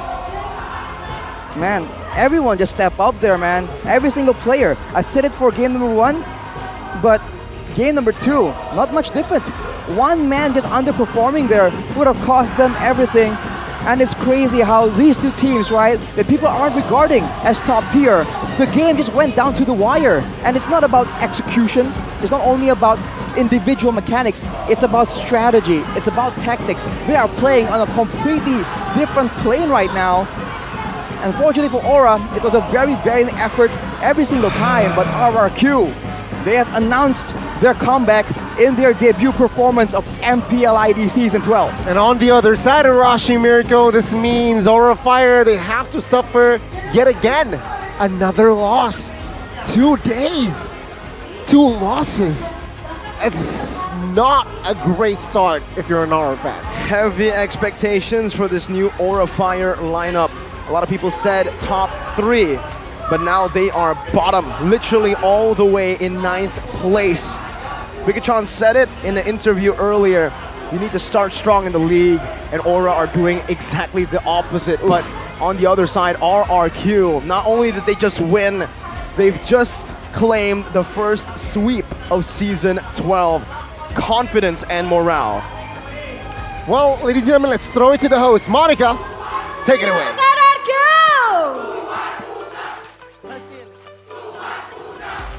Wow,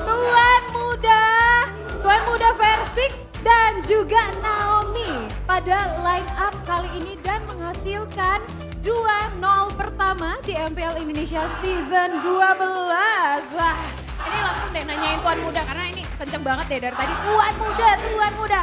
Gimana Versik dengan jersey yang baru, tim yang baru, gimana perasaannya mainnya? Ya, perasaannya ya adaptasi dulu, apalagi debut pertama senang sih, 2-0. Tapi bukan cuma Versik, karena ini juga debutnya Naomi di MPL Indonesia Season 12.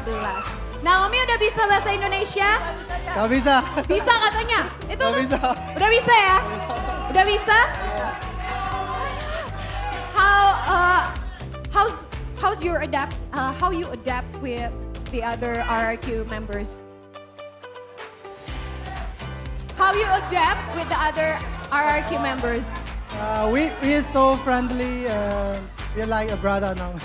Like a brother. Tapi ya, kamu kan seorang roamer. You play the roamer role, and it's a very important role. How you adapt with the other players because you need to give information to them. Right now, I'm just following, and I can't really talk bahasa. So how you inform them? Because you play the roamer role. Yeah, I just memorize the information sometimes. Oh, jadi udah dihafal informasi-informasinya in Indonesia, in bahasa Indonesia. Ya. Bisa disebutin kalau misalnya, nggak boleh ya rahasia ini ya, rahasia perusahaan, jadi nggak boleh. Tapi bisa dong bahasa Indonesia dikit-dikit buat teman-teman Kingdom.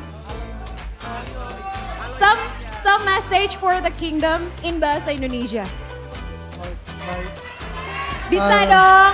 Indonesia? Yes. Gak bisa.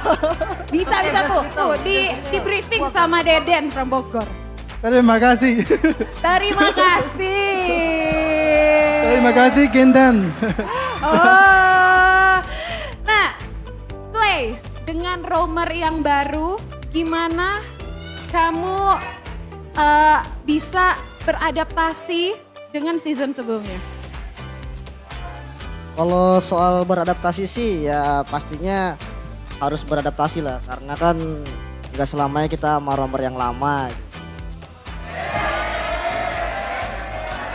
Oke. Wow. Oh, dibales sama Versik. Tapi kalau Banana, persiapan di season 12 ini seperti apa? Beli somai Bang Sin. Beli somai Bang Sin. Skylar, ada pesan-pesan buat Kingdom? Ya buat Kingdom terima kasih lah udah dukung kita walaupun kita kan roster baru juga. Ya makasih banyak lah, Kingdom kalian hebat lah. Nah tadi kan dengan roster yang baru, ada harapan nggak buat MPL Indonesia Season 12 ini? Dengan roster yang baru? Ya kita masih butuh proses juga lah buat menjalanin selanjutnya. Oh, Clay terakhir deh. Harapannya, targetnya di Season 12 ini? Apa? Harapannya di Season 12 ini, targetnya? Ya kalau target pasti kita juara, pastinya juara. Cuma kita harus berproses juga lah. Ini kan masih week 1 juga. Oh, pasti juara kata Clay. Kingdom setuju nggak? Mana suaranya? Sekali lagi kita kasih tepuk tangan untuk RRQ. Terima kasih. Dan langsung aja kita melihat siapakah man of the match-nya. Kita lihat, ini dia man of the match-nya. Clay Deden from Bogor. Kira-kira gimana Clay bisa menjadi man of the match dan bagaimana breakdown dari 2 game pada match kali ini.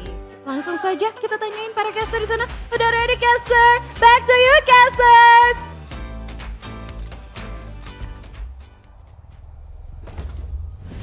Ladies and gentlemen, and that was the player of the match, Clay. Game 1, he was the POG or POG, player of the game. In Game 2, later on we will see who will get the POG. But POTM, player of the match for you, that was Clay with the very exciting Yves. What was his impact in that game? What was not his impact, man? He was doing poke damage, he was doing utility. When the chips were down, he was the one making the plays happen. He secured the final few kills for the last ending sequence. I'm getting a bit too excited here, but man, that guy was performing out of his mind. One death, right? Did you see how chaotic this game was? One death.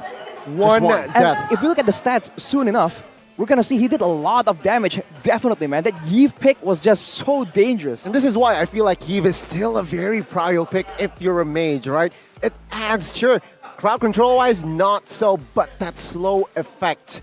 Add to that, with that Ice Queen 1, it just adds more, you know, oomph when you're team fighting, people wants to engage or even disengage. That slow from that Ice Queen 1. It's just, no, I want to run away. Help me, no. There's Clay with the Yves. Boom, boom, boom. Yeah, ties you up completely. Ties you up completely. Clay, literally, they did exactly that. Always just the utility and honestly the underrated damage. Even though Yves is still the top tier mid laner, it just feels like Aura Fire did not give Clay the proper respect. Staying within his range, getting poked down, and when they get poked, they're like, oh wait, you actually deal damage to me. I thought you wouldn't deal this much damage to me. And that silent, deadly carry damage from the Yves was actually what brought Aura Fire to their knees. Because even in the end, Kabuki survived the onslaught of Banana's wild charge. But guess what? RWM. Well, credit to Banana though, right? In that final engagement, he almost one-shot. He almost actually one-shot Kabuki. So, I mean, you were asking Goni, why was he going Lethal Ignition? Well, boom, bang, bada, boom. No, it's bada bing. Was that your first boom, bang, bada, boom? I don't know. Maybe. It's supposed to be boom, bang, bada, bing, right? Exactly. But it's boom because it's, you know, ignition. Yeah, I mean, that is also why, again, ladies and gentlemen, Lethal Ignition doesn't matter. Adaptive damage, again, physical, right? Grok just adds more damage. Heptacy's already secured BOD towards the late game, almost full item, I believe. He has also that Malefic Roar, so can definitely go for the flanks. Flicker Wild Charge, and that Kabuki in that case was just a juicy target, which, for the most part, Banana did create impact. We've seen 2 Grok XPs now today. It was Rizzo and then it was Banana. Both had tremendous impact on the team, but I think it's more so Banana here than Sorizo earlier. And we just got to talk a little bit more about Banana, how he controlled the game through that XP lane, through that Grok. Oh, we're gonna see, man, especially in those big fights when all your eyes are on other people. That's where Banana just sneaks up on you, right? And you slip on the banana peel, and you're out of the map before you know it. Even here, his reactive maneuvers, right, to try and save his teammates, it's also very respectable. But look at Skylar, man. Every single time he goes in the back, Kabuki as well. It feels like whenever Skylar meets up with Kabuki, there's always this duel situation going on, even from last season. And here, you can see it happens again and again. And both teams were performing really, really well. I mean, the Blazing Duet was cancelled multiple times in this game by Kimura. So everyone knows what they're doing. Banana and Kimura here zoning each other's teams, like we've mentioned already.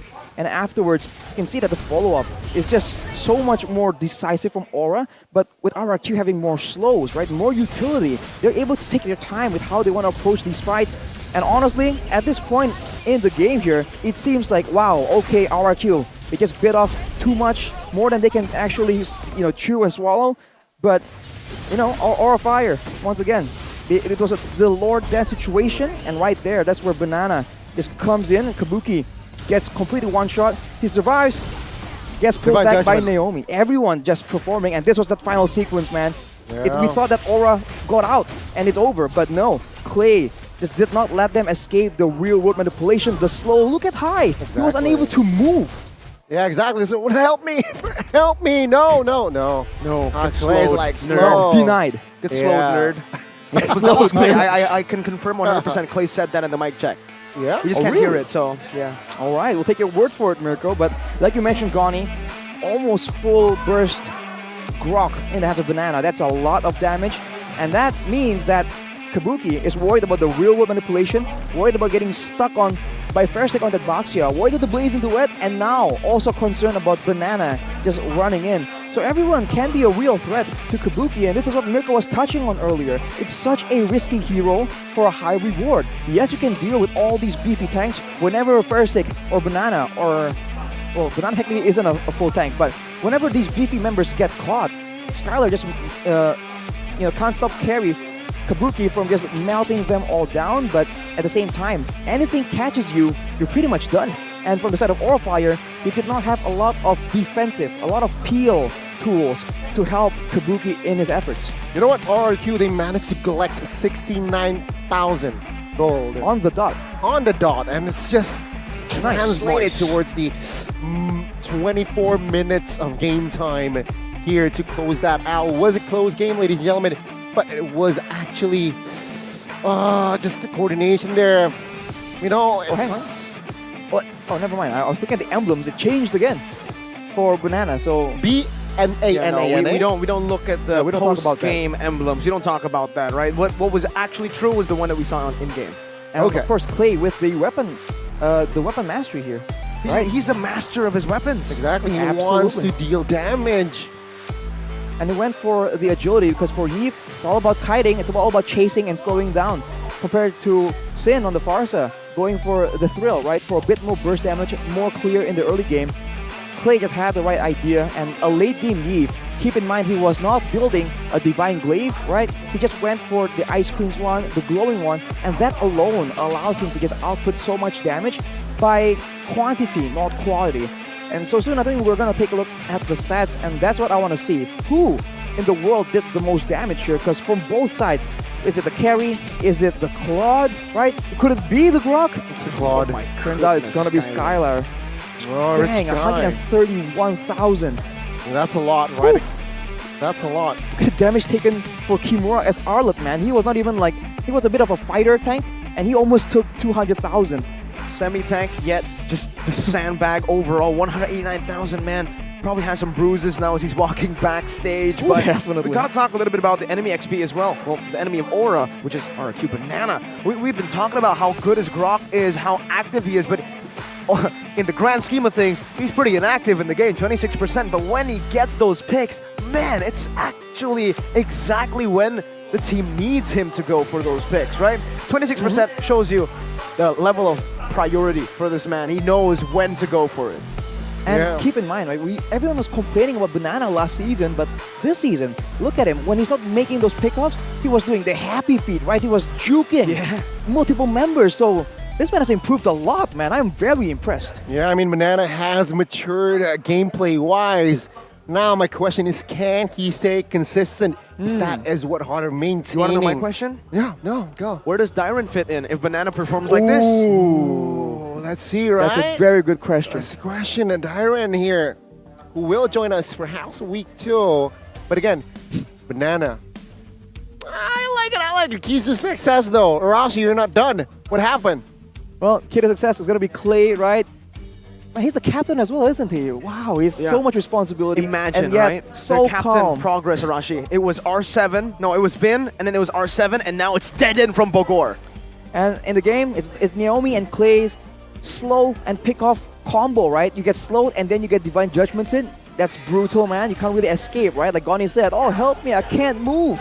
Can't let you get close, but it doesn't matter. And afterwards, Banana, just cutting and flanking from behind, makes you just more confused. You're dealing with Clay just so frequently spamming spells out from so far away, and before you know it, big stone comes at you from the side. You get knocked out, man. He flourishes in the Land of Dawn, right? It's silent killer. Silent. It's just a fun fact, you know? For Clay, you can shape Clay to anything. And right now, you're really seeing that version of Clay where if you need a person to dive deep into the back line, you can get it from Clay. Just mold him on that Kadita. But if you need that solid late game or long range safe carry, you can still do it on the Yves. Yeah, exactly. Again, a splendid execution, not just by Clay, by the whole team of RRQ. We doubted this lineup. Right? Everyone doubted this lineup. Every one of you watching as well. He's a kingdom. He's a kingdom. And he wasn't fully confident. Arashi, you gotta be honest, man. Not fully confident. You were supporting them, yes. But again, it comes down to no one really expected them to perform at this level. Yep. Yeah. That is true. I'm completely caught off guard. But then again, it's just the first match. So again, RRQ, have they really proven that they're a strong team? Not yet, but they have showed that they have the synergy, the chemistry, the right path, the correct steps in perhaps being a contender. Meanwhile, on the other side of the coin, you have to talk about Aura. 0-2. Currently, not a good start of the week, and they have to play again this week, if I'm not mistaken. With the trend. If they go 0-3, expect Eterna to take God. a couple more breaks next week. Right. I mean, I was about to say that. Shout out Eterna, man. Like, it is what it is, man. It's competition. It's healthy rivalry. That's why she wasn't here. She had a bad feeling about the matchup, I think. I concur. Yeah, you concur. I agree. I see. I mean, ladies and gentlemen, that was the first match. Again, yesterday was full of 2-1s. Today, we finally see a 2-0. The first match, though, it was a BTR going up against Geek with a 2-1 again. This time with RRQ, Arashi's team 2-0ing. We have officially found the first 2-0 game. I want to see the standings. I want to see tomorrow's schedule because if I'm not mistaken, tomorrow we will have 3 matches. And the last match, I believe it's going to be a pretty small match. No one's really going to be interested in that match, especially considering RQ just won today. I don't know, is it the Royal Derby? Am I correct about this? Is it the Royal Derby? Early Royal Derby. It? Let's see though, right? Because, yeah, you can peep the backside there. It is going to be RRQ sitting at the top. It feels good to be on top, doesn't it, yeah? Yeah, what a great day this has been. RRQ, Bigatron, 1 and 2. Man, it's a good day to be Mirko and Arashi. For now, boys, for now. But again, ladies and gentlemen, take a look at this alter ego Geek Fam and breeze, Fire. 0-1-0-2. But yeah, RRQ and Bigatron and Dewa 1-0 with Rebellion as well. Oh man, I really can't wait to see Evos play again, Onyx as well, the top 2 of Season 11, seeing how competitive it's gotten here in Season 12. I can only imagine how much they have improved as well. 100%. That's 100%. That is 100. Yes, RRQ are sitting at 100%. No. You don't need to rub it in. No, I didn't mean that. Yes, I am excited to see the rest because with the season come on, like the measuring stick is gonna be the worst team, right?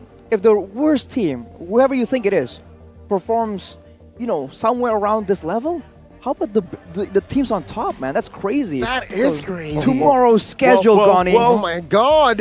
Ooh, it's on. Alter Ego, Bigatron, you need to be ready for this, Mirko. We have Dewa United, the newcomer, the new kid on the block, going up against Rebellion, RRQ, and Onyx. We got problems, Goni. We got problems tomorrow, Arashi. Right. Today, we can chill. But 3 matches for you guys at home. That's a treat. Oh, oh my goodness. Ooh. Saturday night MLBB. That's what we're going to call it, right? Because at 20:00 WIB, which is GMT +7, you guys are going to get such a good match. RQ versus Onyx. And at the start of the day, you're already getting welcomed by the Chaos Derby already. Wrecked versus Vin. The 2 best shot callers, perhaps, in MLBB Indonesia. Right, and again, it's going to be the debut for Onyx this season. What will happen, we don't know. But again, will Albert play against RRQ? Will Albert play against RRQ? Oh my God. Wow. My God. But man, ladies and gentlemen, again, thank you so much for tuning in. Please be back tomorrow. You don't need to say please. They will be back tomorrow. They have to. See you tomorrow. Right? Goni, Mirko, and as well as Arashi will have to say thank you for today. And again, ladies and gentlemen, you have to stick around for tomorrow. And of course, Sunday. Stick around for tomorrow. Yeah. From now? You gotta get ready. You gotta get your notebook out, write all the storylines because MPL has been amazing, especially Season 12. Yeah, because ladies and gentlemen, MPL ID Season 12 will not be here if not because of Powered by Moonton, presented by Samsung Galaxy official gaming phone. official sponsor, Head and Shoulders, official mobile partner, Telkomsel, official gold partner, UBS Gold. We have our partner in esports, Blibli, Dunia Game, Grab, OVO, YouTube. We have our official broadcast, Maxstream, TVRI Sports, supplier, Indomaret, Mineski, and Samsung. And we are fully supported by PBSI. And ladies and gentlemen, with that being said, we have to close out week 1, day 2. Don't worry, tomorrow we have day 3. Goni, Mirko, as well as Arashi will again say thank you forever. Big thanks here. Again, we're eternally thanks. grateful. That's why. Eternally. To every single one of you guys for continuing to support MLBB, MPL Indonesia especially. I heard earlier we almost broke some records there. For second day in week 1, that was a lot of views for RQ and Aura, and it's all thanks to you guys back at home. Arashi, last words for week 1, day 2. Week 1, day 2? Man, what a great day, Mirko. Fist bump. There you Maybe go. a better day for him because he got 2-0. I mean, a very great day indeed for you RQ fans and as well as big A-Tron fans. So ladies and gentlemen, week 1, day 2 is officially over. All right, Goni, perhaps last words is see you tomorrow. Onyx debut is going to be wild. Wow. Oh, wow, indeed. Goni, Mirko, as well as Arashi say thank you and see you tomorrow. We close. We out. We own this. We own this.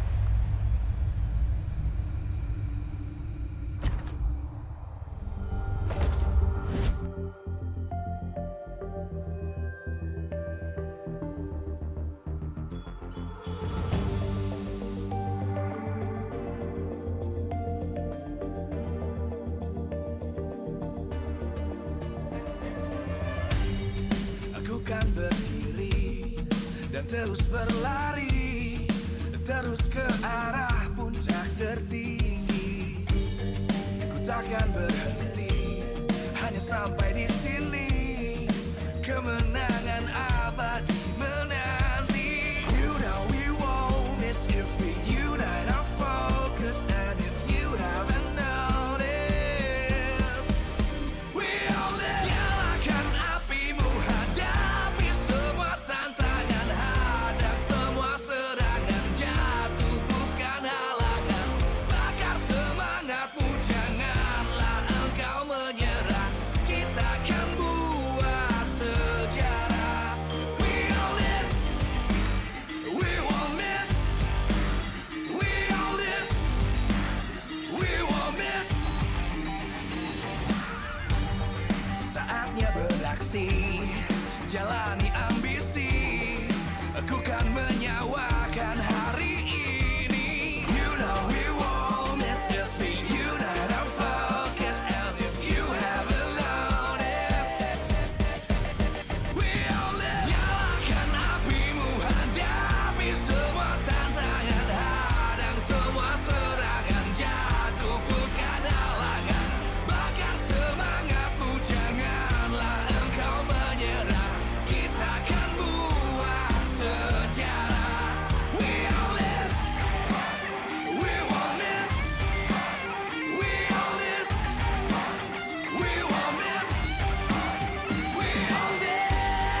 kan berdiri dan terus berlari, terus ke arah puncak tertinggi.